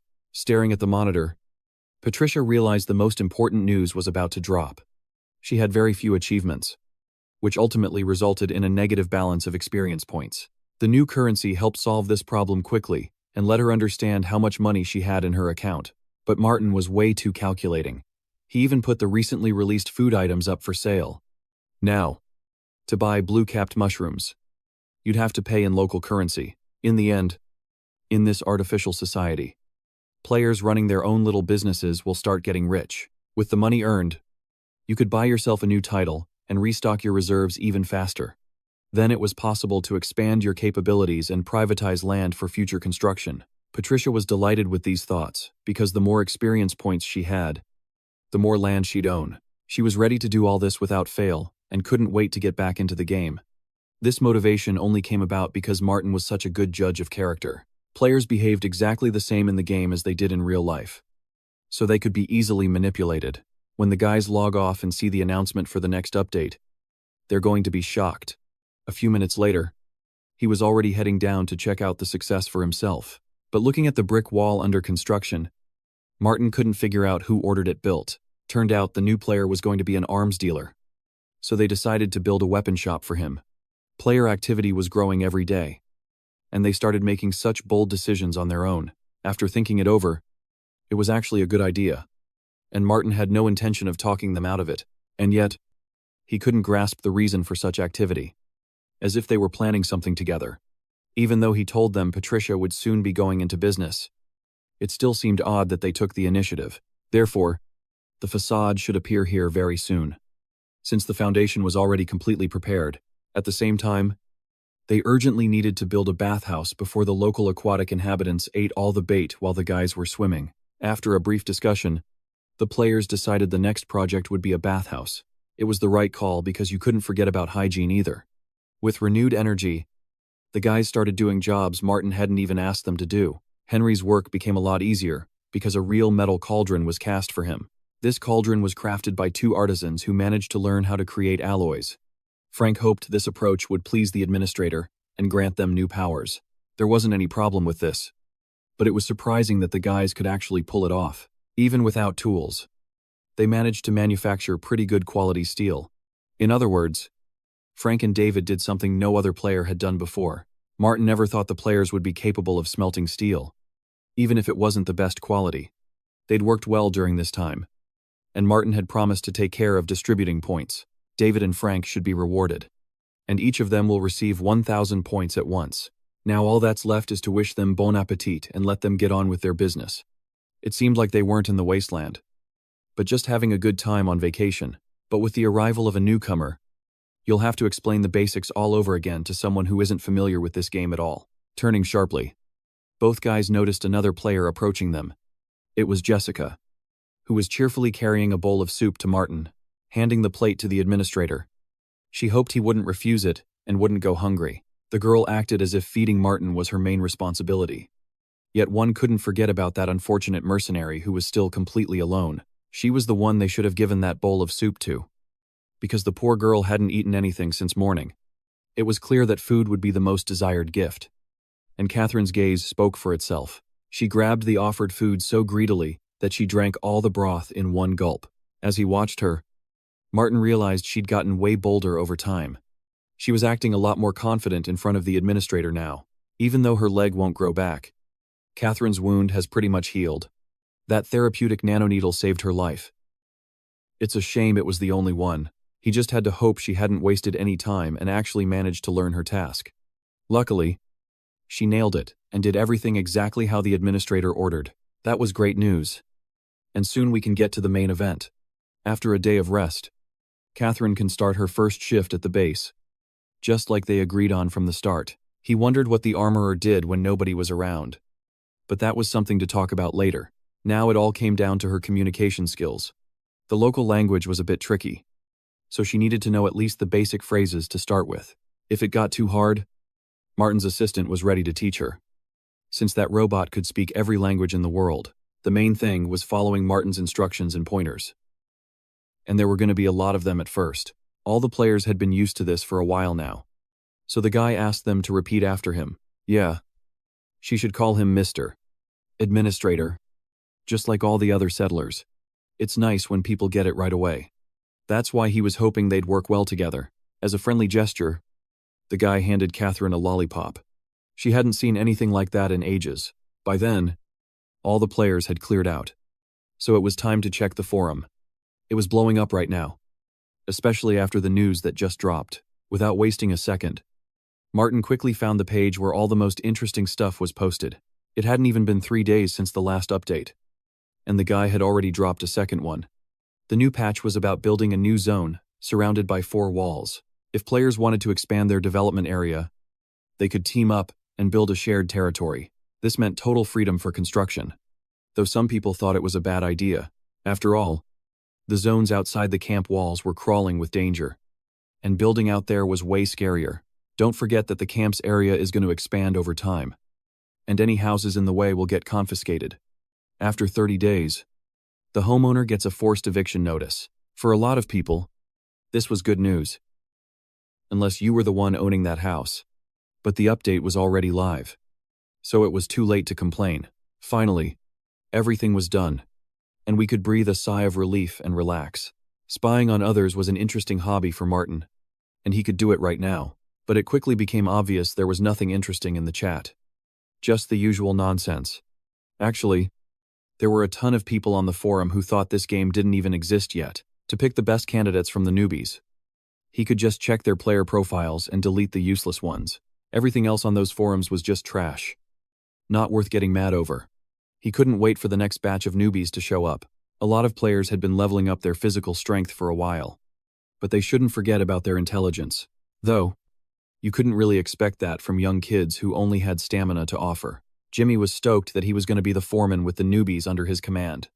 There were so many of them that if Martin allowed it, He could have built a whole construction crew. But what can a player actually afford with 5 copper coins in their pocket? You could rent an axe for 5 hours. Or maybe some other tool. On top of renting, that money could buy you a kilo of wheat or 100 grams of jerky. In less than an hour, these clueless newbies managed to master the rules of the new version, which definitely pleased the administrator.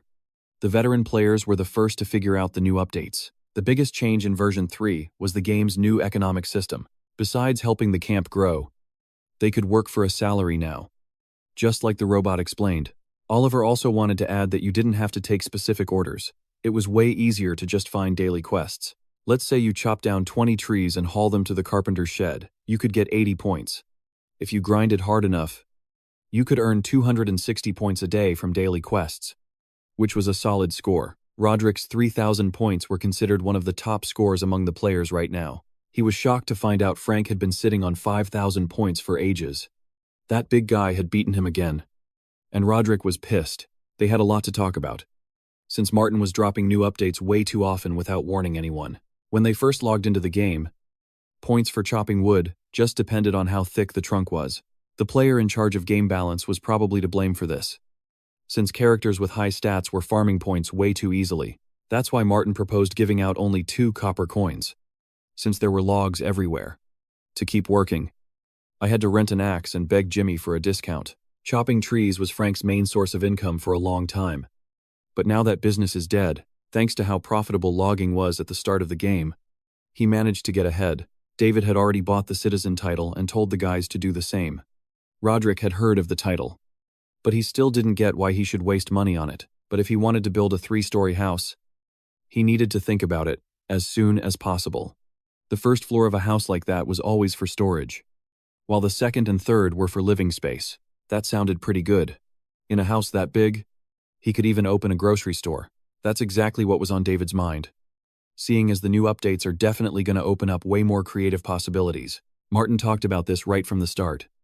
Even though all the guys heard him out, he pushed things to the point where players started swapping gear and supplies, basically kick-starting an economy in the settlement. At first, it was just simple bartering. But after the last update, points got swapped out for actual currency. Pretty soon, their virtual reality is going to be almost indistinguishable from the real world. This is exactly what the players who signed up for a realistic project were dreaming of. They turned into those wealthy players who managed to amass a fortune right from the get-go. But then Frank suddenly had a question: what would happen if one of the newbies found out about this? The smart ones should have been invited to join their team so they wouldn't have time to start their own communities. The second question was, where are they supposed to get money if the opportunities are drying up? Making cement was the highest paying job back then, so it was totally worth doing. If you look closely at the number of buildings, you'll realize that ship has already sailed. Even if there were openings for other jobs, they were way too boring because of the flat rate pay. David suggested another path, and a silent question popped up in his friend's eyes. The guy still believed hunting mutants was the only fast way to get rich. He'd already seen the bounty prices for these monsters, where they promised to pay 5 silver coins for a hyena. For just a single mutated hyena, you could earn as much as a normal player makes in a week. That's why David was looking in that direction. Plus, along with the hyenas, it was possible to hunt deer. With a whole mountain of loot like that, they could feel totally different if they combined their forces. Their income is going to blow past the wages of all the other players once the kids learn how to hunt together. Frank figured there were around 1,000 mutated animals in the park, which would be enough to make more money than everyone else. Roderick had experience working with Martin and managed to learn the best hunting techniques. Plus, he remembered the spots where there was plenty of game and other zones where it was better not to go. Yesterday, he and the admin discovered the migration of a whole herd of deer, and the kid remembered their direction. It was Roderick who had the best perception, and you could trust him completely on this. If problems start cropping up with firearms, they could be swapped out for simple spears, crossbows, or slings. Oliver had never used a bow, and he found it hard to aim. He only had the chance to hold a professional sports bow and shoot once, and it turned out to be way harder than it looked. Out of a whole series of shots, the guy never hit the bullseye. At the same time, they didn't have a single professional bow, and with a homemade one, things would be a lot worse. David assured him that experience only comes with time, and that they'd learn how to shoot soon enough. Oliver was a master at setting traps, and that could make up for his lack of experience for a while. Frank will be at the front of their squad and can become the battering ram of the new team. Roderick could be in charge of scouting and tracking prey, especially since the admin showed him a lot of excellent spots. With a team like that, it's not scary to run into even a hungry mutant, because the guys will be waiting for it in an ambush. David believed their efforts weren't in vain and that they'd achieve huge success soon. While they were discussing their plans, the game admin was watching them closely from above. Suddenly, he asked the robot if his iron friend knew what the soul of this game was. Martin believed that math was the soul, and that it alone determined the player's success. It was a careful balance of numbers that his digital assistant should have known better than anyone. It was a type of art that could replace the whole game with just the balance of numbers. For example, under normal conditions, it only took a player 2 or 3 weeks to become a citizen. But when the players got the citizen title and became full users, they received new opportunities. However, the robot believed the price for such a title was small and that everyone could afford it. That's why the players, who were already citizens, had no trouble buying land. After buying a new plot, they had to build something on it to accommodate the new users. And to build houses, they needed cement and bricks, while more permanent buildings also required steel. They'd also have to maintain the houses so they wouldn't turn into horrible shacks. That's why Martin gave the players only 5 square meters instead of 10, like another admin might have done. Now the robot understood why Martin had set such strict restrictions from the start. Once the player has built their house, they'll have to furnish it with beds, tables, and other furniture. Wood, tools, and crafts will drive higher consumption in the camp. Once the participants have played enough, he'll start adding new titles and updating their motivation. Weapons, ammo, food, and fuel will start getting more expensive. And this will provide work for the new players coming in after the old ones. We can talk about what happens later, because Martin already had way too many plans. The exact number of training capsules in the shelter is still unknown. So in the future, they'll have to be created by the players themselves. He was sure the great first admin had created some technology and left it in the shelter. When Martin learns all the secrets, the knowledge that was currently hidden will become available to him. Martin was ready to play big and wanted to motivate the players to work harder in the first stage of his plan. In the second stage, they'll try to absorb a group of locals and create a small settlement on their base. Those players who hold the title of citizen will be freed from manual labor and will dedicate themselves to research. Ideally, in the third stage, the players would create a semblance of a symbiotic society and reach a new level of development. In this society, everything will go according to plan, and the first players will have money, friends, and even love. Martin realized stuff doesn't always go to plan, so it paid to be ready for any scenario. Right then, he was laughing like some movie villain. The robot asked the guy to chill out a bit, but looking at it, the admin reminded the bot that it had never actually seen a single villain in its life. It was Martin who saved these guys from their boring routine, giving them 12 extra hours of life. If that's true, then none of them lost a thing, 'cause the players didn't even pay the guy for registration. Everyone was just happy to be there and found a new meaning to life. Finally, a balance was struck, where this help was beneficial for all parties. Now it was worth checking inside the shelter, and the guy told the robot to stay put for a bit. The last time they went hunting, he and Roderick managed to find a deer trail, and that was the direction the 4 hunters were heading. Roderick walked ahead of everyone because he was the only one who knew where to look for prey. At the same time, in one of the pods, Patricia was ready to appear in the game.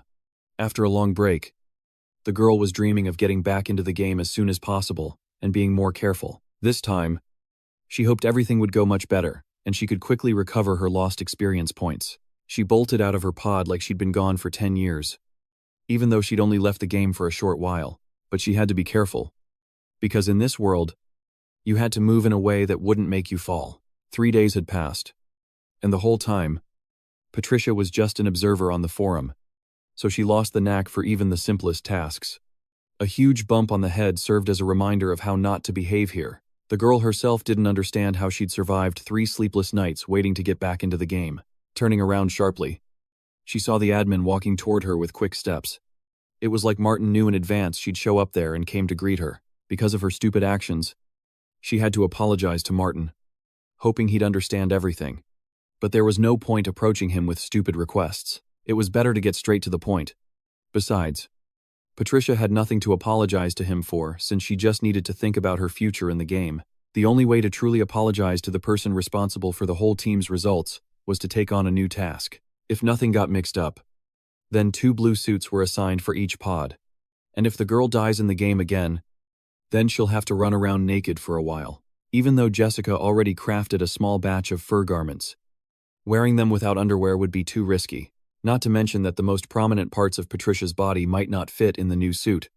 According to the rules, the girl should have had 500 points confiscated. But now she didn't even have that. It's a shame everything turned out like this. Even though she was prepared for any punishment, Patricia's punishment was designed to teach her the ultimate lesson on how to survive in the wasteland. In these cases, courage alone isn't enough, and you need to use your brain to avoid getting into similar situations. Her personal mission will be to get 100 kilograms of supplies, specifically wild berries, vegetables, and mushrooms, until the task is completed. The girl's title will be downgraded to that of a delinquent. It's worth remembering that her points are too low to pay the fine, and if she dies, she'll stay in the pod forever. Looking at him, she realized the guy wasn't joking, and this time, it was all real. Patricia was willing to accept any condition and promised she would never die again. This was enough to believe her and wait for the upcoming results. However, turning back, he asked her to wait 1 more minute. Martin had something in his backpack for the newly arrived player, and he needed to show it to her. Suddenly, he pulled out a can of food, which was considered a very rare item in this world. Opening the jar, Martin looked at her and realized the girl was very hungry. Surprisingly, the canned food was preserved, as well as if it had just been produced. Maybe it would have been worth checking it for toxins, though that was unlikely to be possible here. The poor woman even started salivating at the sight and smell of the open can. If she wanted to eat it, she should have said so immediately while the can was still open. It was clear without words that she was so hungry she was ready to eat at least 10 of those cans. Maybe she could spot something strange in the meat, like green clumps, for example, but she didn't see anything wrong, and it took a lot for her to hold back from attacking the jar. To her, the admin seemed like such a kind person that she just wanted to eat him up with her eyes right now.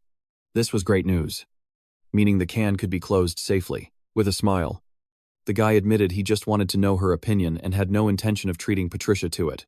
Yeah, if it was possible to come up with a punishment, this turned out to be the most sophisticated one. She couldn't hold back the tears because you can't make fun of a hungry person like that. After leaving, the girl walked silently toward the main base for a while, thinking about what had happened. It was hard to believe Martin would do that, but he really treated her the same way he treated everyone.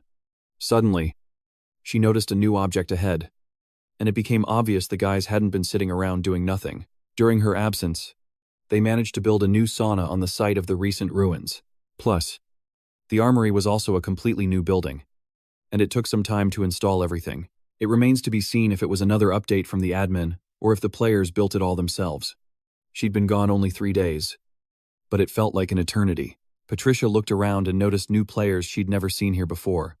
Newcomers were popping up everywhere, immediately taking on tasks and quickly learning a new trade. They were busy with work and didn't want to be distracted by conversation.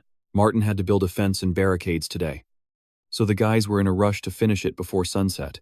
For every fence built, the guys will receive 5 silver coins and another 500 points. If enemies attack, they can move the 2 fences, and these gates won't let intruders enter the center of the shelter. By the way, was it worth stressing so much over the fence specs? Or was it more important to just get the thing built? That was a stupid question, and his teammate reminded them that the fence was the only thing that could save their lives when push came to shove. If thieves or mutants raid this place, you can wrap the fences in barbed wire and pelt the enemies with rocks from an ambush. It looked like both of them were getting ready to defend themselves, as if Martin was expecting uninvited guests any minute now. By then, a new local currency had popped up that Patricia hadn't seen on the forums. Plus, new quests had appeared in the workshop. Before, all the tasks were just hung up on wooden boards. The changes were huge, and the penalty quest had to be finished fast. Without wasting a second, she rushed off to work, hoping to find a container for the mushrooms quickly. Weirdly enough, she couldn't find a single container in that place for 2 whole hours. There was nothing nearby to help her complete her mission and gather berries or wild plants. But suddenly, She saw a guy right in front of her who could help. This newbie had also arrived recently and was now waiting for the next customers. The buckets next to him were empty and could be super useful for her quest to collect mushrooms and berries. When Patricia walked up to the table, she realized this guy already knew her pathetic death story. Since the game started, she was the only one who managed to die almost immediately after logging in. It seemed everyone already knew about her failure, and she could barely keep her temper in check. No need to remind her 100 times. He should have just given her those damn buckets. For a small bucket, she has to pay 1 copper coin, and only then can she take them. Yeah, you have to pay for rusty junk, which means you don't get anything for free now. The guy admitted he was just a humble merchant simply following the general rules of the game, but if he's so smart, he should have guessed that a new player doesn't have any money. However, the man didn't budge because he'd get skinned alive if he gave away the bucket for free. God. She didn't ask for anything expensive. She just wanted to take these 2 useless, rusty buckets. To her surprise, every newbie was given 5 copper coins, and only Patricia got absolutely nothing. She probably managed to piss off the admin, and their relationship had gone completely down the drain. This was more bad news for the girl, who was already struggling to hold back her rage. If you think about it, she already suffered her punishment, so why punish her even more? Suddenly, she heard a familiar female voice that became her saving grace. Turning around, she saw the only person who could help her standing right there. It was her old friend Jessica, and she offered to cover the cost of the buckets herself. It was unexpected that after everything that happened, she'd offer to help Patricia. Since things were rocky between them in the first few days, she had 2 heavy pelts in her hands, and she could easily pay for everything with those. As agreed, the payment was now on the table, and the man just had to write it down in his notebook. This was a huge score for him because 2 hyena pelts were very valuable. While he wrote up the deal, Jessica was already imagining her tall friend's joy. A little later, when she levels up her skills, she'll be able to save a ton of money and buy some land. But looking at Patricia, the girl realized she shouldn't look too smug in front of her. She was the most miserable player in the whole place because the admin was treating her worse every single day. Jessica didn't think she'd be the only one to die in the first few days. But that's exactly what happened. Now Patricia had to apologize for her terrible behavior toward Jessica. They had argued before. But now Patricia realized she had found a truly good friend. But you shouldn't look at it that way, because 1 copper coin was worth next to nothing here. She'll have time to pay back the debt a bit later. But for now, it's better for her to get on with her mission. It's strange, but the girl paid for these buckets as easily as if she already had a nice pile of cash stashed away.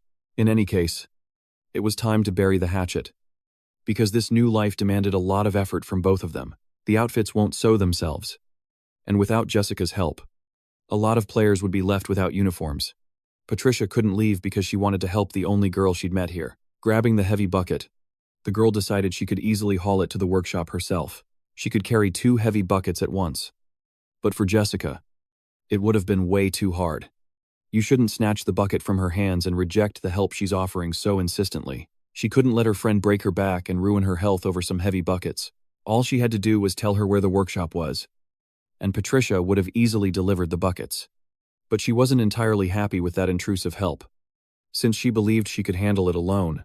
Meanwhile, Jimmy continued working in the carpentry shed he'd recently built himself. His work was improving every day, and the bows he crafted were top-notch quality. Another task done, and 2 silver coins were practically in his pocket. After carefully hanging the bow on the wall, he realized that just sanding it down wouldn't be enough. Now he needed to make 20 wooden bows capable of piercing the skull of a mutated hyena. Initially, the guy was going to work with black powder, but the reward for this quest seemed way more attractive. If he manages to craft at least 5 bows a day, he'll make a basic income. Now was the time to focus on the grind, and then it would be possible to buy land and build a house for myself. Suddenly, a man he didn't expect to see at all slowly walked up to him. David was covered in blood and sadly asked Jimmy for 20 more new arrows. The man didn't expect David to go through them so fast because arrows could be reused, but these shards weren't suitable for reuse, and it was urgent to replace the arrows with new ones. After that, he tossed the broken arrows on the ground, since they couldn't be used to hunt monsters anymore. The quality of these arrows turned out to be garbage, so the hunters had to return to base. Picking up an arrow fragment, Jimmy tried to figure out why his crafting technique had failed. We had to get creative to boost production. Seeing as the arrowheads were just stuck to the wood with resin. For the next batch of arrows, the kid asked for 4 silver coins, and Henry paid up without hesitation. Lastly, his buddy wished Jimmy a good hunt, though he really should have worried about product reliability first. David got to test out his new weapon, since it was guaranteed to be user-friendly. Deciding to skip the innovations, the guy rushed to shake off the pushy sales pitch. Jimmy knew from experience that testing this inventor's new gadgets was a great way to kiss your life goodbye. But Jimmy didn't mean any harm. And there was no point running away like he'd just seen a mutant. Are his inventions really that scary to the other players? They're ready to bolt just to avoid standing next to him. It was the first day of testing the game's new version, and the players were showing excellent results. That 3-meter-high concrete structure didn't just guarantee everyone's safety, it opened up whole new opportunities. Before this, Martin would usually lead his teammates into the shelter to keep them safe from the monsters. Now, thanks to the new structure, the guys could stay outside until their characters completely ran out of energy. As a precaution, he banned them from using fire or blast furnaces so they wouldn't attract attention. That mutant tribe down the street was a real problem. And for now, it was better to play it safe. On top of the walls, the guys successfully built an armory and a sauna near the shelter.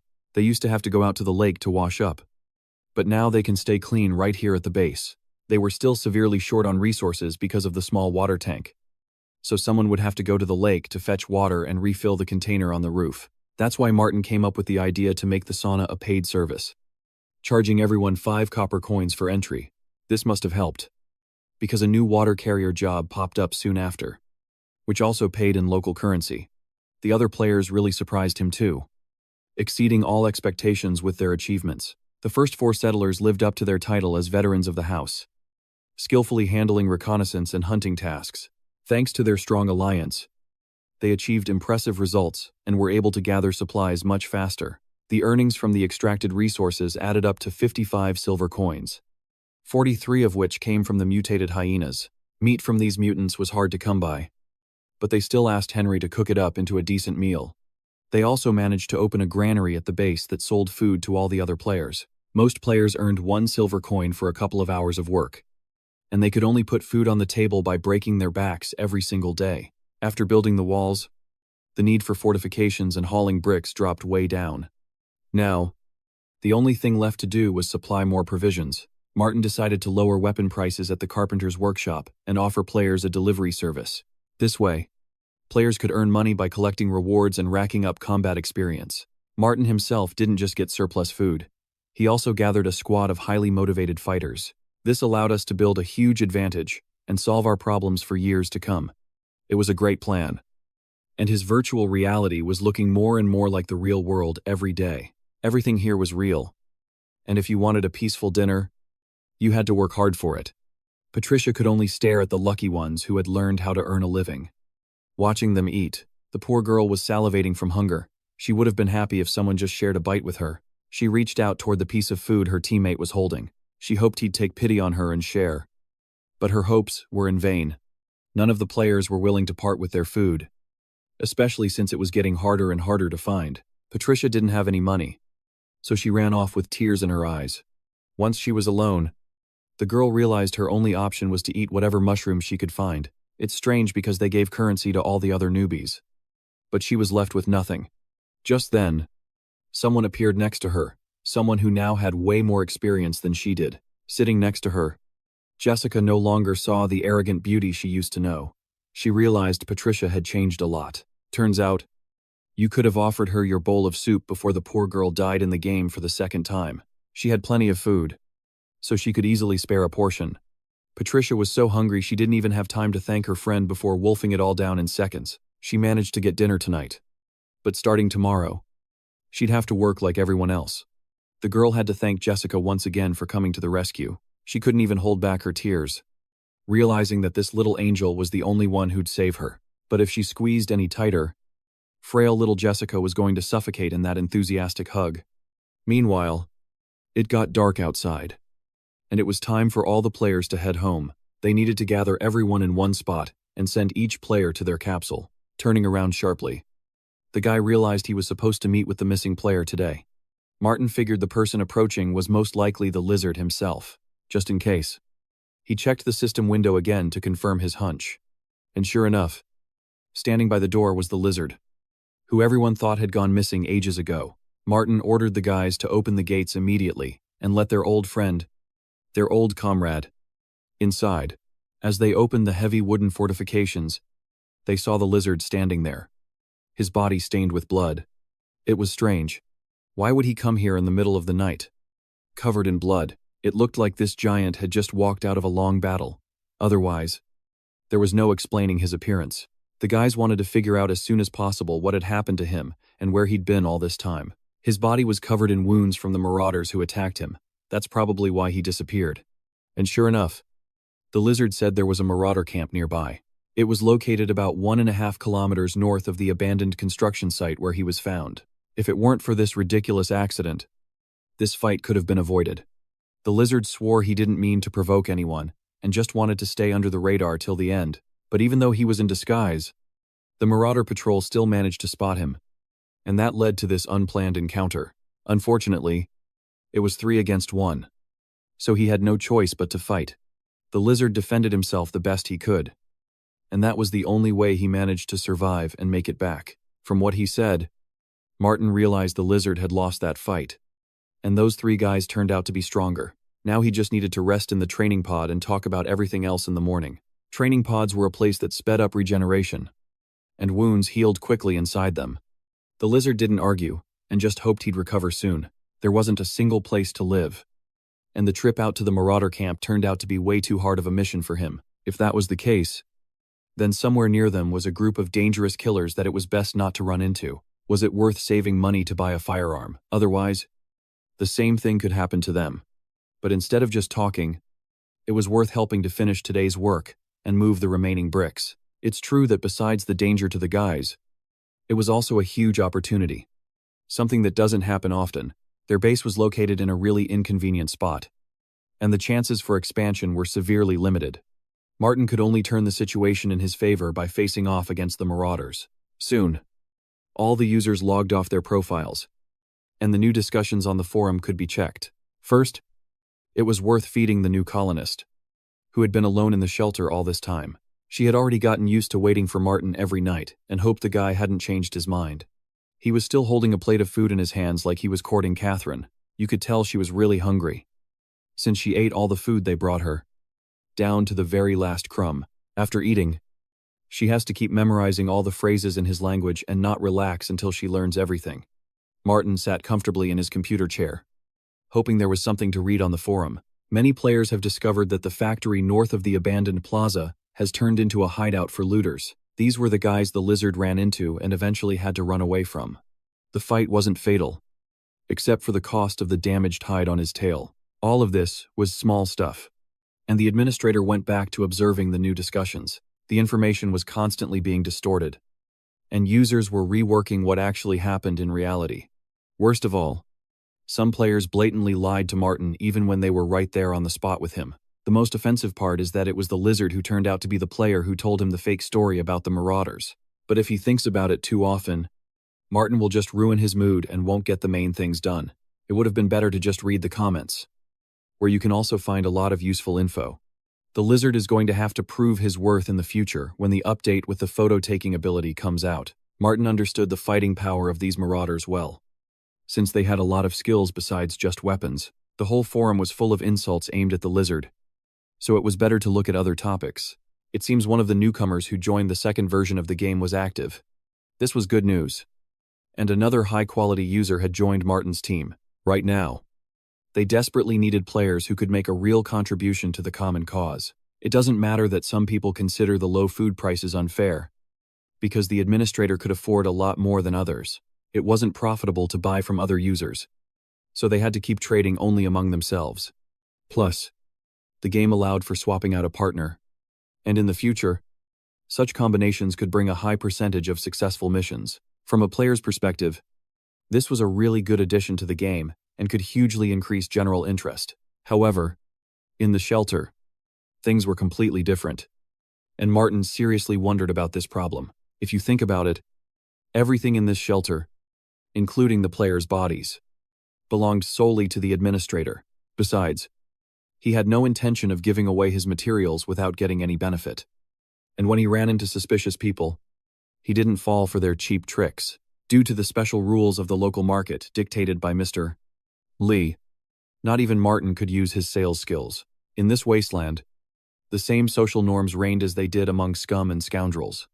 Instead of allowing the exchange of goods, it was much more profitable to simply carry more firearms. It made no sense to encourage players to trade with local dealers, since any major deal had to be done under his supervision. For example, it would be possible to create a fixed caravan where all the routes would be planned out, and the items to be sold would be agreed upon in advance. This way, it was possible to involve players with little experience and simplify the whole trading process.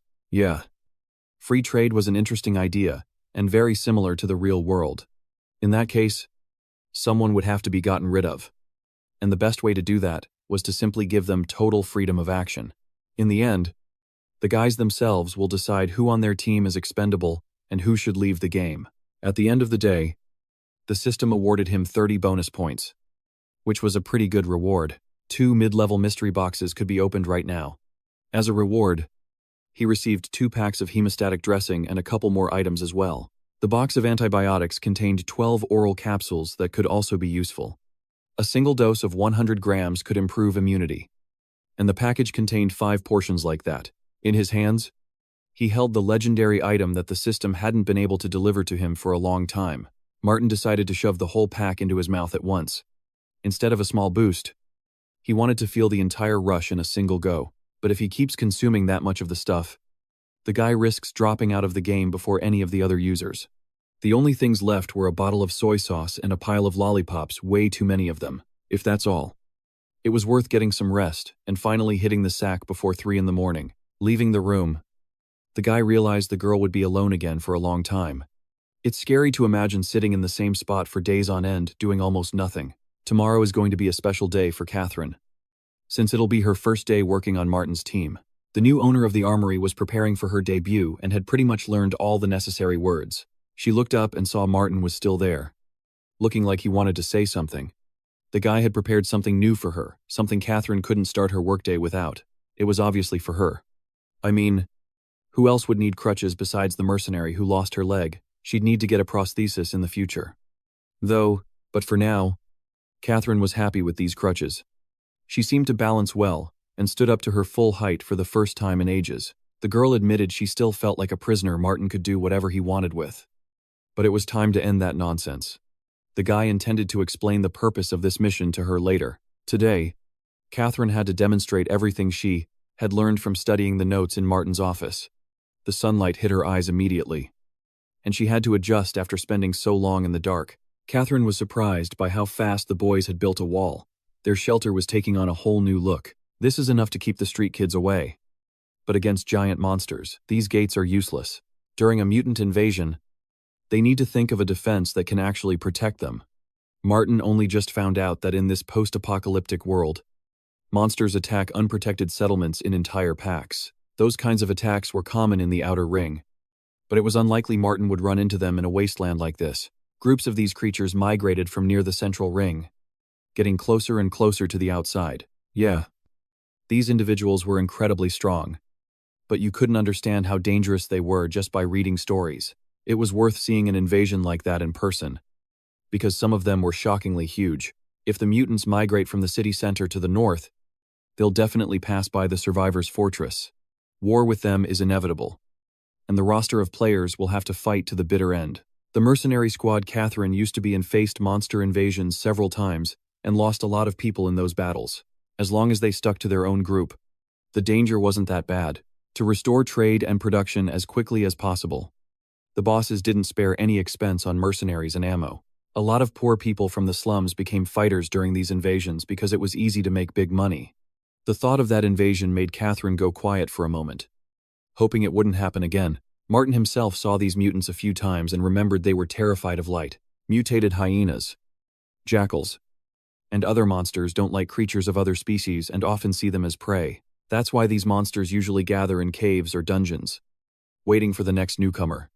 An inexperienced settler like that becomes easy prey, stumbling into them in tight spots. This was really useful info.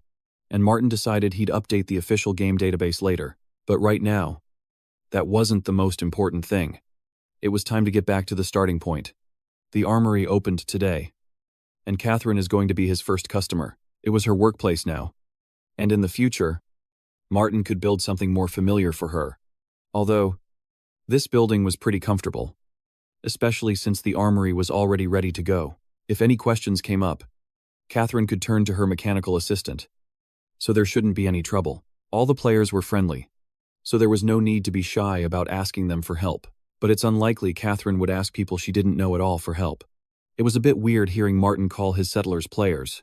What did he mean by that? She shouldn't try to figure out the local dialect right now. Once she gets used to the local shelter and masters the language, the girl will learn everything. Every sale has to be recorded in a notebook. And he'll check this work log every day. Even the cheapest rifle cost 100 silver coins. And the players couldn't afford that yet. There'd be little work at first.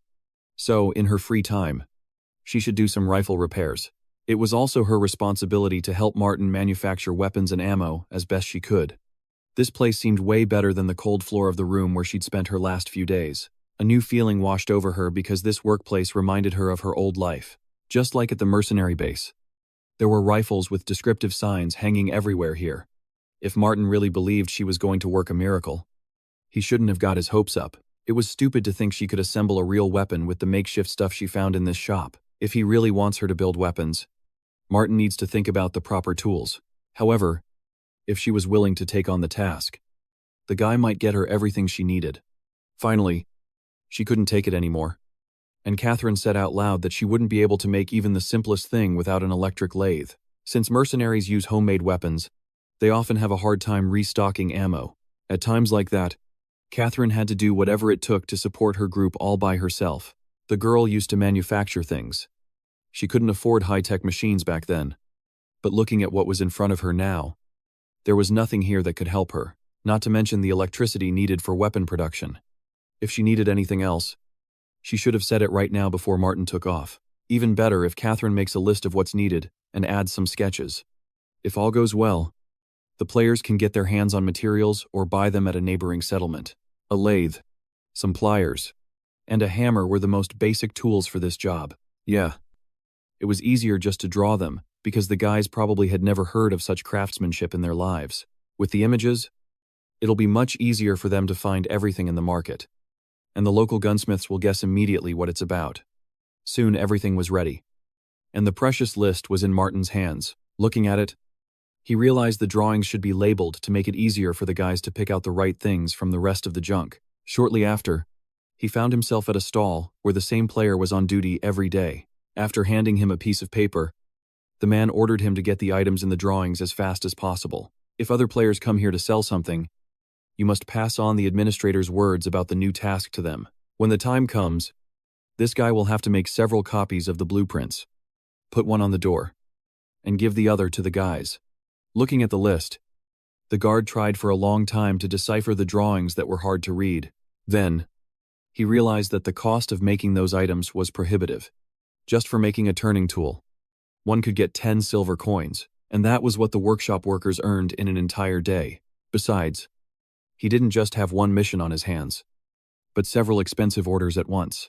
The mission was considered completed even if a seller of these items was found. Although it's unlikely the players will find something like that in the wasteland, Martin hoped that the players' ingenuity, in the face of the lack of resources, would yield good results. When the number of users grew to 50 people, there would be several players in this crowd who could solve the problem. 2 days later, just as Martin expected, the players didn't let him down. Those who had some knowledge of metallurgy in real life were able to manufacture the tools in just 2 days. Among the finished cast pieces were a precision tool, a turning tool, and an excellent milling cutter. There were also other useful items that Catherine didn't even ask for. These products weren't as good as real factory tools, but they could still be used to assemble weapons. In the warehouse, 2 guys earned 80 silver coins between the 2 of them, 40 coins each. Martin returned to the conversation so fast he caught the girl off guard. But all the items written in her task actually spilled out of his bag. Standing in front of her, the guy just hoped all those pieces would fit together, and she could start working. Picking up the first tool she found, Catherine realized they were quite suitable for making bullets. If they could get seamless steel pipes, Catherine could even help him make simple rifles. Imagine her surprise when Martin suddenly said that all this had been made by his settlers. She didn't expect there to be such high-level craftsmen among them who could create something like this. This would have impressed anyone. And it was clear that Martin was recruiting only the best for his team. However, Martin's team lacked strong players, and that gap had to be filled somehow. Not everyone was as poor as them, and many could afford armies armed to the teeth. These clans had drones with neural interfaces, and even the latest armored vehicles. The clans were so powerful they could wipe out an entire city. But for some reason, they still hadn't raided Martin's hideout. Maybe they just didn't see the point. Since there was nothing of value there was simply nothing to extract from these ruins, which meant spending military resources on them made no sense. Meanwhile, Patricia found a new occupation and didn't miss the chance to sell mushrooms. She called out loudly to customers, praising the delicious aroma of her products. The mushrooms looked really good, and a lot of people wanted to try them.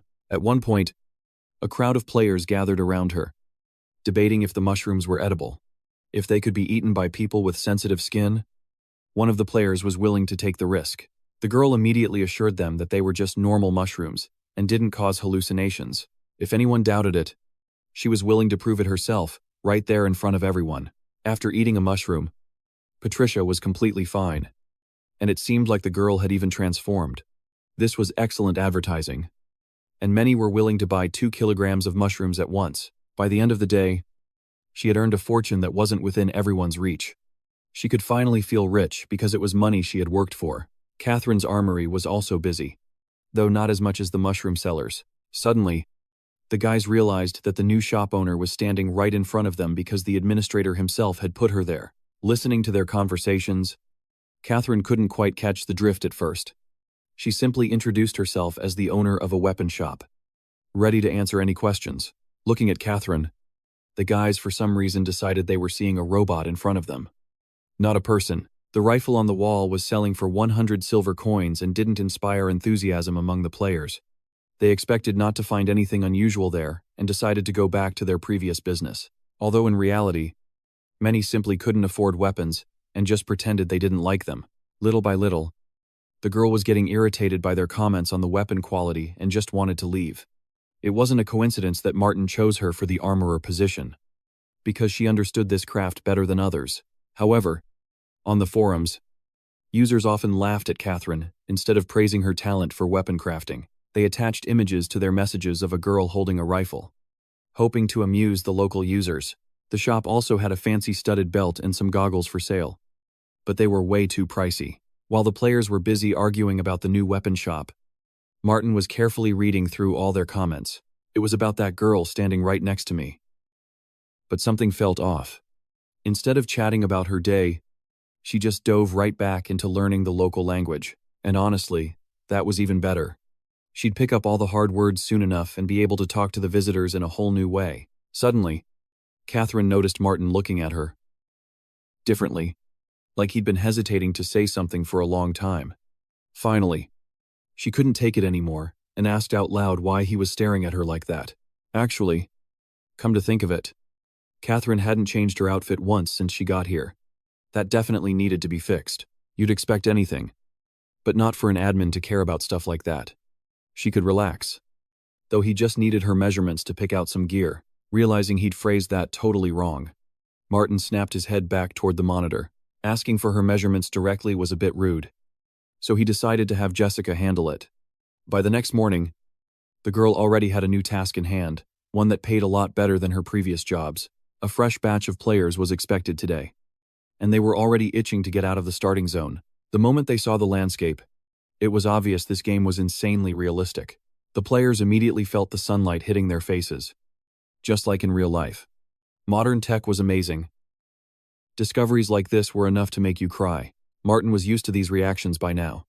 It didn't surprise him at all that this world blew them away. Addressing the group, he offered the newbies a chance to change this rotten world for the better, something they couldn't actually do back home. With his help, this team could get seriously strong, and then use those skills in the real world. With their own 2 hands, they could change their destiny or at least achieve whatever they wanted inside the game. It was huge motivation. Players with special talents raised their hands, begging for tougher quests. The veteran players immediately started scouting for newbies with high-strength stats to chop down trees faster. He immediately spotted one of these newbies that was the guy he wanted to talk to first. Just looking at him, he wouldn't even need to learn a new trade. That saw and axe looked like they were made for him, but that axe wasn't just for chopping trees. It could take down huge mutants if they jumped out of the bushes. 2. This news made the guy instantly happy. The danger of fighting mutants felt so real he was already imagining battling the local creatures. And the armed marauders mixed in with them. As usual, Martin watched from above as the newbies logged into the game, just as he thought. The veterans were reliable and got straight to work. The only bummer was that among the obedient newbies, nobody had the lizard trait. However, he was intrigued by 2 talented players whose stats needed a closer look. One of them looked useless at first glance, but anyone with experience would understand his unique perk. Another interesting talent belonged to a smart player who could calculate object trajectories in advance.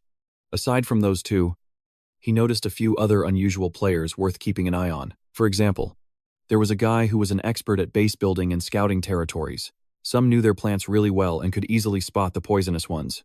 These guys would surely figure out the strength of their talents intuitively, even without Martin's help. Meanwhile, the first 4 participants headed toward a residential complex north of the park. David decided he needed to scan the area for movement and monsters first. Roderick, having already maxed out his main skill, handled this easily. His eyes snapped open. He knew exactly where to look. Right in front of them was a key object.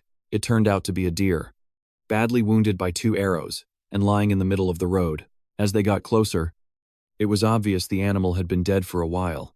But who had been hunting here before them? The second arrow sticking out of its neck didn't look like the ones used by the settlers at their shelter. David clearly remembered shooting the deer from behind. He definitely hadn't hit it right in the neck. He wasn't wrong. A second later, that very hunter appeared right in front of him. The shooter didn't expect to run into anyone out in these wastelands, except maybe wild animals, monsters, or marauders. But right now, one of these 4 weird guys in matching suits was staring him down. David tried to figure out who this kid was and why he was hunting alone. His men, realizing the guy might bolt, immediately blocked him in on both sides with their spears. He should have dropped his weapon immediately, because David and his men surrounded him in seconds. Turns out, Donald wasn't wrong. These guys really were local marauders. He was willing to do anything to avoid becoming a victim of these dangerous people. Jumping sharply to the side, he instantly drew his bowstring, aiming an arrow right at the marauders. David realized it was all happening too fast. The arrowhead was practically in his face. He managed to dodge at the very last second, and the arrow just grazed his face. The response: grab the bastard and teach him the rules of the game. 3 men would have been enough for this, especially since Donald was running low on arrows. Plus, the guys could arm themselves with just a simple rock. Since Martin had taught them how to throw all kinds of objects, the rock hit Donald square in the forehead. That was the start of a group attack the guy had no chance of defending against. The sling in Roderick's hands turned out to be super useful. They could keep the guy alive, but make sure he couldn't fight back. Almost immediately after it started, David skillfully knocked the knife out of his hands, planning to grab him right away. Though honestly, Frank could have easily done it himself, especially since he was the one closest to the target. Donald couldn't figure out what this gang of raiders wanted with him, because he didn't have anything of value. Yeah, this guy was strong, but Frank was famous for his brute strength too. Now they just had to decide what to do with this trespasser and how to hand him over to the settlement. They needed to keep that bow far away from Donald so he wouldn't try anything stupid. Taking a closer look, Oliver realized the guy didn't actually have anything valuable besides his bow and arrows. There was a kitchen knife too, but you could hardly call that valuable. It's a shame they never managed to find any rare loot, though that settler from the neighboring shelter might have had something more interesting. The guy wouldn't calm down, kept insisting they'd caught the wrong person and needed to let him go right now. It's a pity, but the boys didn't understand a single word. It was like he was speaking a foreign language. A live captive like this could be sold for 5 silver coins, seeing as dead ones were worth a whole lot less. Still, the boys decided to take him to the shelter, because only Martin could decide what to do in cases like this. When they got there, Donald couldn't figure out which clan this shelter belonged to at first. That blue uniform made these people stand out from other clans, almost like they were Secret Service agents. He started screaming so loud that Ronald got seriously worried Martin would start getting really nervous about it. It was totally useless, though, because the guys still didn't understand a word he was saying. The dead deer arrived just at the right time, and Henry realized there was going to be more work today. He was willing to pay 12 silver pieces for this deer, and David could easily sell him the carcass for that price. Henry already had the coins ready in his hand and paid his friend. Then, a huge carving knife appeared in his grip, and the kid's eyes lit up with excitement before he started cutting into the meat. He handled the carcass with such skill that Donald couldn't take his eyes off him for a long time. He just had to hope these guys didn't eat human meat, and that Henry wouldn't start carving up his time's corpse with that same enthusiasm. Meanwhile, a familiar voice was heard in the distance, and Oliver realized the administrator had arrived just in time. They were going to show him the man the boys had managed to capture. Martin couldn't figure out where they could have caught this prisoner if they'd been hunting near the shelter the whole time. Turns out they found him while hunting, and this weirdo shot at David with a bow. In that case, it was worth untying him and paying David the reward he deserved. Donald kept staring at the strange guy who was apparently in charge here. He introduced himself quickly, hoping Martin wouldn't kill him too fast. This guy wasn't aggressive at all and pretended he was happy to meet them. Unexpectedly, the stranger helped him up and apologized for his men treating him so roughly. This was a real surprise, because it wasn't just their clothes. The leader's kindness set this clan apart from everyone else in the wasteland. The people behind him didn't look as friendly as Martin, though. Like the guy had been hiding something this whole time. He said with a smile that they were just his comrades doing their job. True, they had him surrounded on all sides, and anyone in his shoes would have doubted Martin's words. To cut to the chase, they were willing to take another person onto the team if Donald agreed. Though first, he wanted to know what Donald was doing in these parts and where his dad and big brother were. His eyes weren't playing tricks on him. Martin really was a man he'd known for a long time. Donald explained that his dad had recently taken a bullet to the arm from a raider, and the wound was pretty bad. His brother got bitten a bunch of times by a hyena while trying to help their dad escape that awful place. They managed to escape in the end, but now his dad's in pretty bad shape. Even if the arm wound has mostly healed, the kid wasn't sure his brother would survive the winter, but he was hoping Bella could take care of him. Hyenas and vultures hunted in pretty much the same way, and they weren't too picky about their prey. When they couldn't find a victim, they'd feed on carrion, and in the worst cases, they'd eat the mutants themselves. So, hyena fangs were always crawling with bacteria, which meant Donald's brother was in some serious trouble. If he could get him to Martin's settlement, then maybe he could help him out with something. This was great news, and it was worth bringing him here to save his life.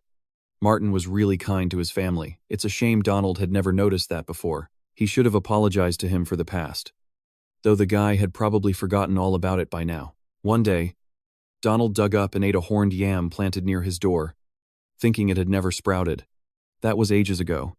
And besides, Martin had planted it wrong anyway. Hard to argue with that, since Donald knew from experience it was impossible to grow anything that way. Each piece needs to have at least 2 sprouts, and then you gotta coat it in wood ash before planting. With that method, they grew fully in a couple of months, something Martin only just found out today. Then it could be cut into smaller chunks, and some of those would become seeds for new crops down the line. After hearing him out, Martin was pretty surprised that this big guy knew how to plant yams himself. Martin's gonna have a job for this kid next spring if he doesn't change his mind. There were more important things to do right now, so Donald needed to bring his big brother here. Fortunately, Donald didn't have to wait long, and soon the guys met him.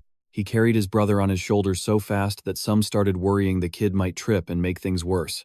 Now, the best bet was to just lay him on a wooden table and trust Martin and his closest aides. Judging by the look of this big guy, the injury was seriously bad, and his life was on the line. With the crappy medicine around here, he definitely wouldn't have survived that infection.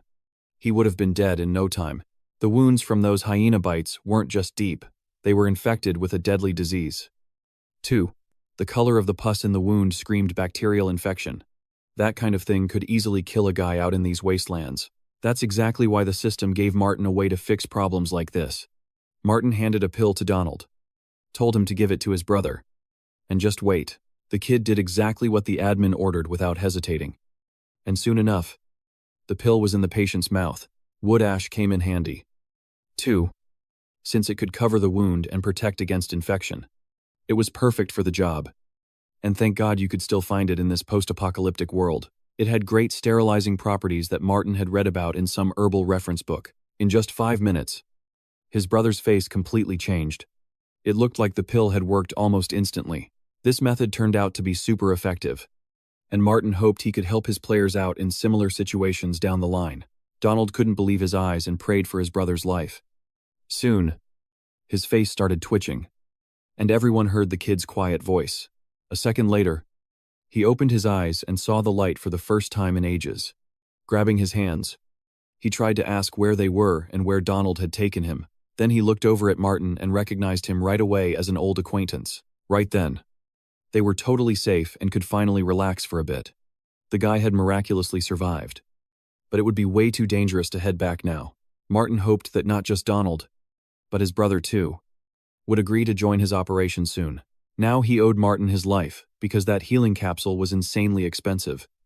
No poor settler could ever afford that kind of treatment. Martin said there was no point worrying about small stuff like that, and promised to give him another capsule later. He'd already done way too much for them. But Martin decided not to stop there. By carefully cutting a capsule with scissors, he could guarantee the guy's wound would heal completely.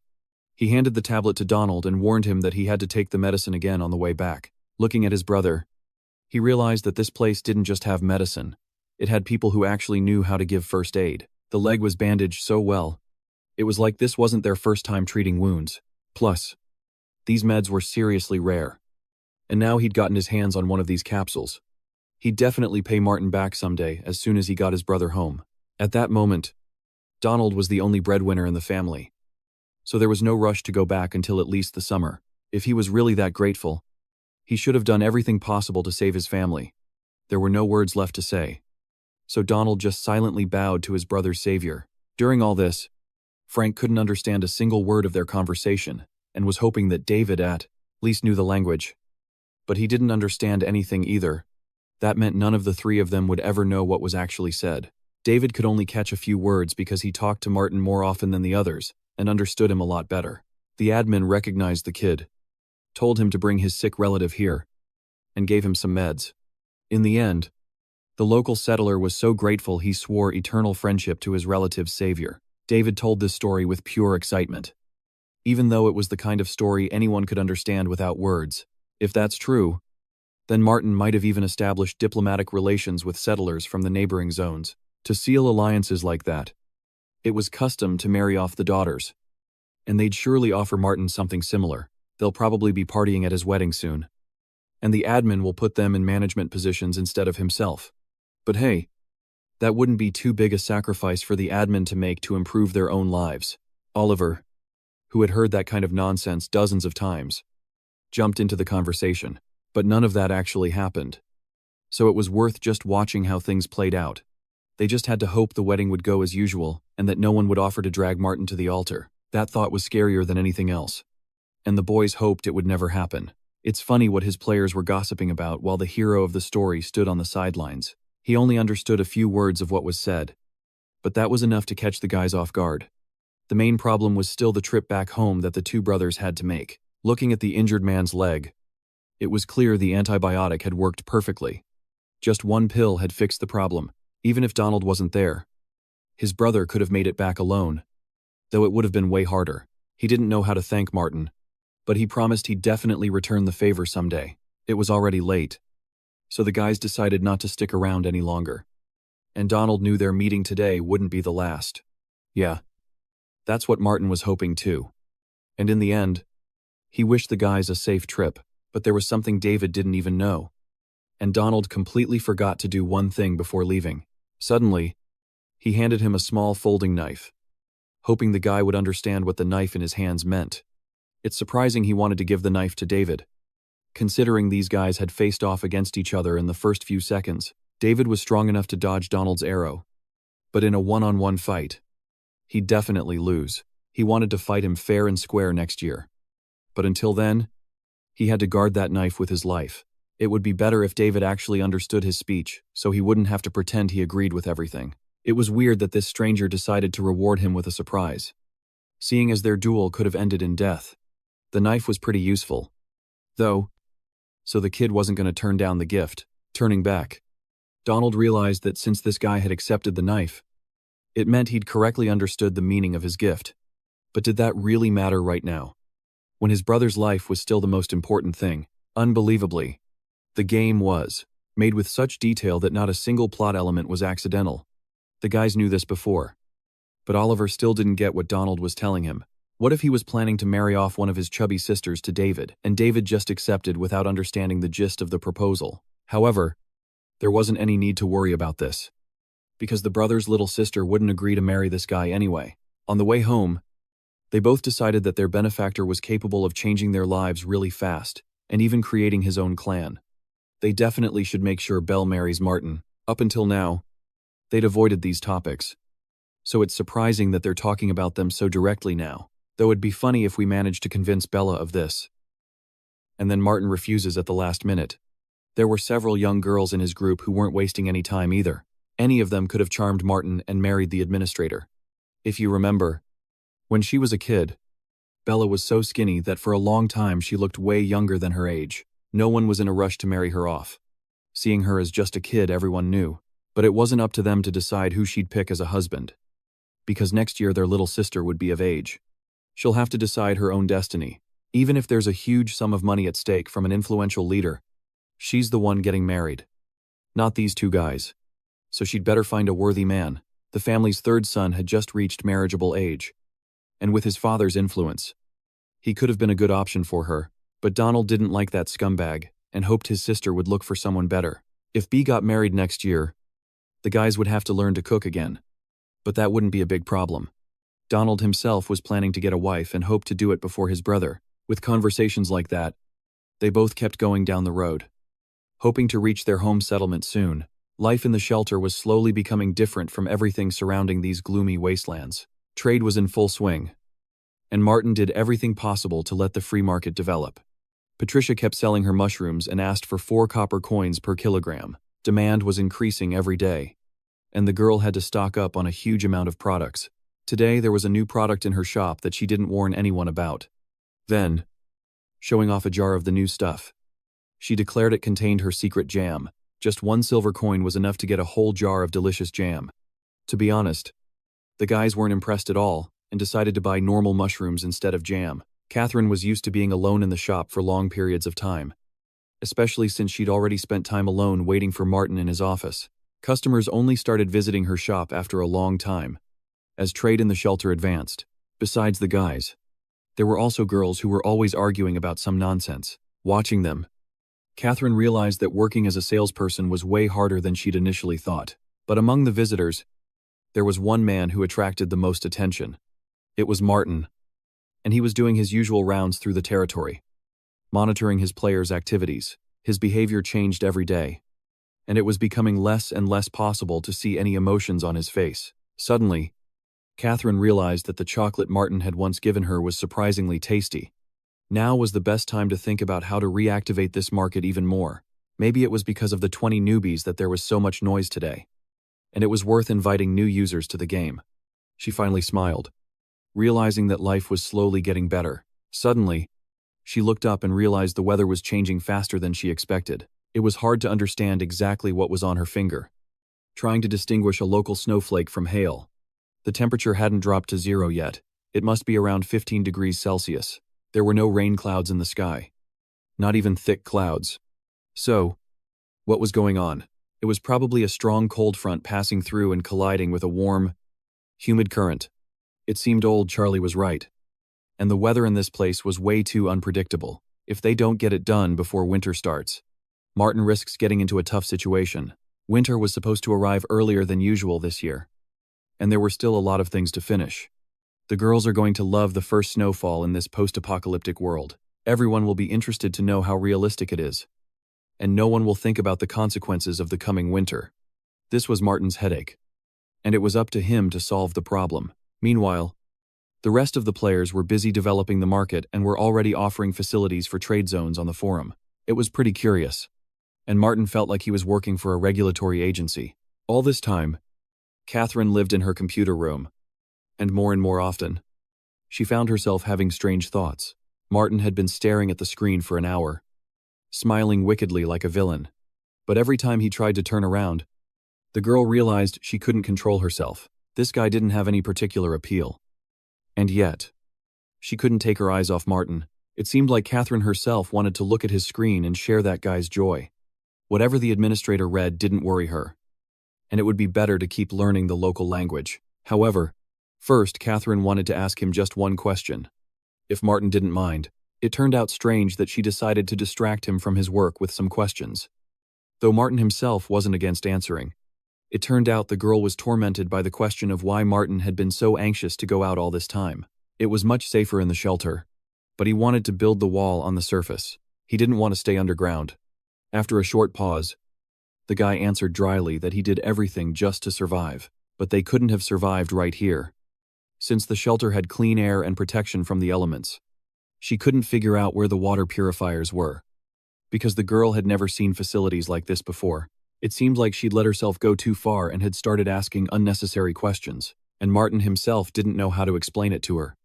After all, he couldn't tell her the truth about who he really was. Suddenly, he announced that in case of a nuclear war, it was safer to be underground. And this decision was made by the whole team. In that case, she had another set of questions that the girl rushed to ask. The man interrupted her quickly and asked her not to discuss these topics with the other settlers, who might misunderstand her. This phrase confused Catherine, and she looked at him in silence for a while. Since he'd already answered her question, the guy asked her not to distract him anymore from important matters, although he understood that other players would ask similar questions too. However, he could easily answer those questions because the guys were sure that everything was happening inside a computer game. Catherine herself still had the feeling that her affection for this guy was growing stronger. His figure from behind looked so muscular to her, as if he were a real hero from an action movie. Although she tried to get those thoughts out of her head, that demon had already settled inside Catherine. For a moment, she thought he was so good that he could become an irreplaceable person in her life. But what if he was just masterfully manipulating people's consciousness and managed to take over hers too? In that case, she was just a puppet in his hands, and he controlled everything that happened in her life. But the rest of his team didn't think the same way and were ready to carry out tasks just like before. Today was colder than usual, although for the lizard with his hard skin, this wasn't a problem. Until spring. You'll have to change the login time for the game so you don't accidentally end up here during the rain. It was worth thinking about this now, instead of just relaxing and enjoying the game. Meanwhile, Martin himself was seriously considering Catherine's question and her doubts. If she keeps asking questions like this, I'll have to come up with something more convincing. Walking a bit forward, he suddenly saw those two newcomers in front of him who had already managed to gain some construction experience. It's surprising that they built a gallows instead of doing something useful. It was hard to understand why these two needed such a structure, and if they were really going to execute someone. Martin hadn't given any such orders and hoped to get an explanation. One of the guys suddenly said that it would be much more interesting this way, because it creates even more realism. Besides, if there are malicious violators of the shelter laws, they can easily be thrown onto these gallows. A lot of people took this game way too personally, so it was necessary to keep an eye on these two. Although complete freedom of action was an advantage for them, they just had to observe everything that was happening. By the way, what happened in the carpentry shop was one of the important events for Martin. Seeing new arrows at the entrance, he headed there first. It turned out that Jimmy had crafted a lot more bows and arrows this time to put them up for sale. This kid was really talented and could think outside the box when necessary. He greeted the administrator with joy because he was just about to invite Martin to his place. It was strange that he was acting as if this day was somehow different from all the others. What was even stranger was that without finishing his sentence, he suddenly ran away from Martin, and then, reappearing in the same spot, he was ready to present his new invention. Jimmy was holding a large jar in his hands, filled to the brim with crafted gunpowder. The guy didn't even expect to complete the work so fast and finish ahead of schedule. Jimmy smiled and explained that there was no open fire and they were completely safe. This should have been said from the beginning, and Martin hoped the guy had already tested that gunpowder. The kid suggested testing it right now and asked the administrator to follow him. When they went out, the most suitable place to run the test was right in front of them. He carefully placed the bottle next to the tree, hoping it would be much easier to use, and then he brought a lit match to the bottle's fuse and got ready to run away from there as fast as possible. Jimmy was moving away from the lit Molotov cocktail at a speed that would have won him first place in the Olympics. The guy knew perfectly well how powerful the explosion of that hellish mixture would be. Stones flying in all directions even hit Martin's face. And thank goodness he didn't get closer to the edge of the forest. The tree trunk was half turned to dust, and it was scary to imagine what would happen to the mutants if they got close. The guys then watched as the tree fell to the ground without even having to use a saw or an axe. This could surprise anyone. And this kid turned out to be even more talented than Martin thought. It even exceeded his expectations. Although the power of the explosion should be increased in the future, this was enough to reward Jimmy with 500 experience points immediately, something Martin informed him of immediately. He could also try to manufacture smokeless powders, like pyroxylin or something like that. Soon Martin will find a new job for this kid, and his range of responsibilities will expand enormously. The last sentence made Jimmy pause because he hadn't taken on new tasks for a long time. The guy was willing to do anything just to earn the administrator's trust. Meanwhile, Martin headed to the place where clay ovens had recently been built. One of the guys, who was the first to run toward the post, announced loudly that a guest was about to appear in their settlement. They were talking about Albert because the man had actually promised he would return soon. It was necessary to bring Martin to him immediately before Albert had time to sell off all his goods. Just like last time, he came here with a two-headed cow. But there was another person by his side. The guy with the gun stared ahead, hoping a squad of armed bandits wouldn't jump out from behind the fence. Just seeing these two didn't exactly fill him with confidence. Like they were just waiting for the right moment to strike. There was no point being scared of just two armed guys. So the gate opened up pretty quick, and right after that, the man running the whole shelter showed up at the door. Martin was glad Albert kept his word. But he wasn't expecting anyone else to tag along. He greeted his old friend with a smile, hoping this meeting would be just as useful as the last one. It was weird how happy this merchant was, acting like they were old pals. Just like before, he squeezed the young man's hand tight, hoping for the same enthusiastic response. But his young friend's expression didn't change one bit. And Martin was way more interested in the big guy standing behind him. Looking closer, he realized he'd never met this Hulk before, and wondered who the hell he was. He still had to figure it out. But judging by the thug's look, you could assume he used to be part of a local bandit clan. Before getting down to business, Albert really should have explained who his new friend was. He quickly explained that his partner was a famous shooter he'd hired in Red River City. There were several mercenary guilds in Red River, known for being reliable. Basically, he was just there for backup. And they could just pretend he wasn't even there. It looked like the cured meat from Martin's settlement was selling well in Red River City. And Albert had already made a fortune. To kick off the conversation, the kid asked how easy it was for them to get here from the neighboring village. Turned out, this was Albert's first time at the settlement using his bodyguard's services. Last time he left this place, he went straight to a neighboring farm and found some excellent goods there. Grain prices in Red River City had skyrocketed, and Albert couldn't remember the last time he'd made money this fast. Since everything was going so well, it was worth coming back before heavy snow blocked the roads. Once again, Martin realized he'd significantly underpriced his product.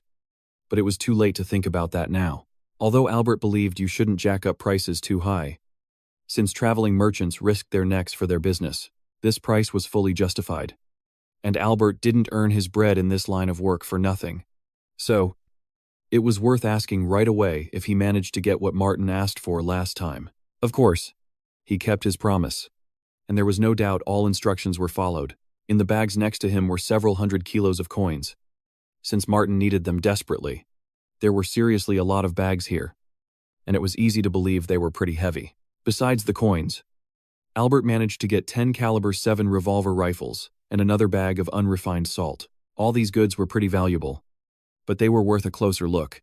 Stepping up to one of the bags, Martin realized the merchandise was indeed excellent quality. The cartridges were cast from copper, and it seems there was no shortage of that in Red River City. However, a lot of the shells had dents and bumps, making it clear why he was able to get so many of them. Albert hoped the kid would be happy with the product and wouldn't change his mind at the last minute.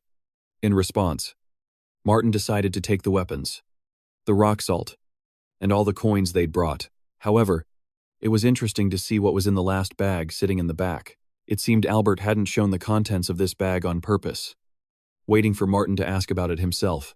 Turned out, it was powder made from dried and ground mutated spiders. It was some kind of fertilizer, and Martin would hardly use something like that on the farm.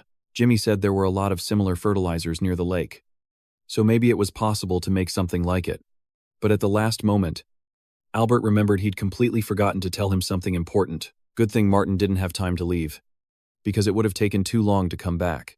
The rare item he suddenly remembered was in the jar he was holding in his hand. Most likely, Martin was looking at an iron-backed ant right in front of him. And this specimen was considered pretty rare. I wonder how much an ant like that costs and if Martin can afford it. However, the young man got the wrong idea. This wasn't a product for sale, but just a little gift from him. Surely he wouldn't turn down something like that, even if he didn't get a gift in return. But his friendship with Martin was the greatest gift for Albert, and he didn't need anything else. It was getting late, and it was worth heading toward the shelter, while the road was still clearly visible. He offered to discuss the details of the deal if Martin really liked the product as a whole. There was a lot of merchandise, so some details needed to be discussed more thoroughly. But the offers Martin made caught Albert completely off guard. This young man was so skilled at driving down the price of his goods that it was almost indecent for someone in his position. The prices he was offering were way too different from market rates. It felt more like daylight robbery. Dried meat that was prepared, baked, and air-dried couldn't possibly cost that much. Yeah. This guy was seriously pissed off, and Martin realized it was better not to mess with him. He didn't look like the kind merchant giving away rare gifts anymore. However, Albert also realized that Martin had never been a merchant, so he decided to explain everything about market prices in detail. If he takes those 100 kilos of salt to the city, he can trade them for a chip. He'll receive 100 chips only if he exchanges salt for electronics and other goods. In the end, by accepting Martin's price, he'd incur huge costs and take on a massive risk. It was only because of their friendship that Albert was willing to accept a price of 59 kilos, and he couldn't budge any more than that. Albert had reasoned correctly, and now Martin understood why he'd been so shocked by the proposed price. Once they reached an agreement, they could start implementing the deal immediately. It's strange that Martin changed his mind so fast, even though a couple of minutes ago he asked for double. He said with a smile that he was willing to trade 300 kilos of green wheat for 59 kilos of dried meat. These were the toughest negotiations Albert had dealt with in a long time. Even though he was a seasoned pro for his age, once Martin was gone, he voiced exactly what he thought about that little bastard out loud. These greedy settlers brought him nothing but losses, so it wasn't even worth coming back here. Suddenly, his bodyguard stopped, unable to believe Albert had actually worked at a loss this time. You couldn't call it a total loss, but the profits were peanuts.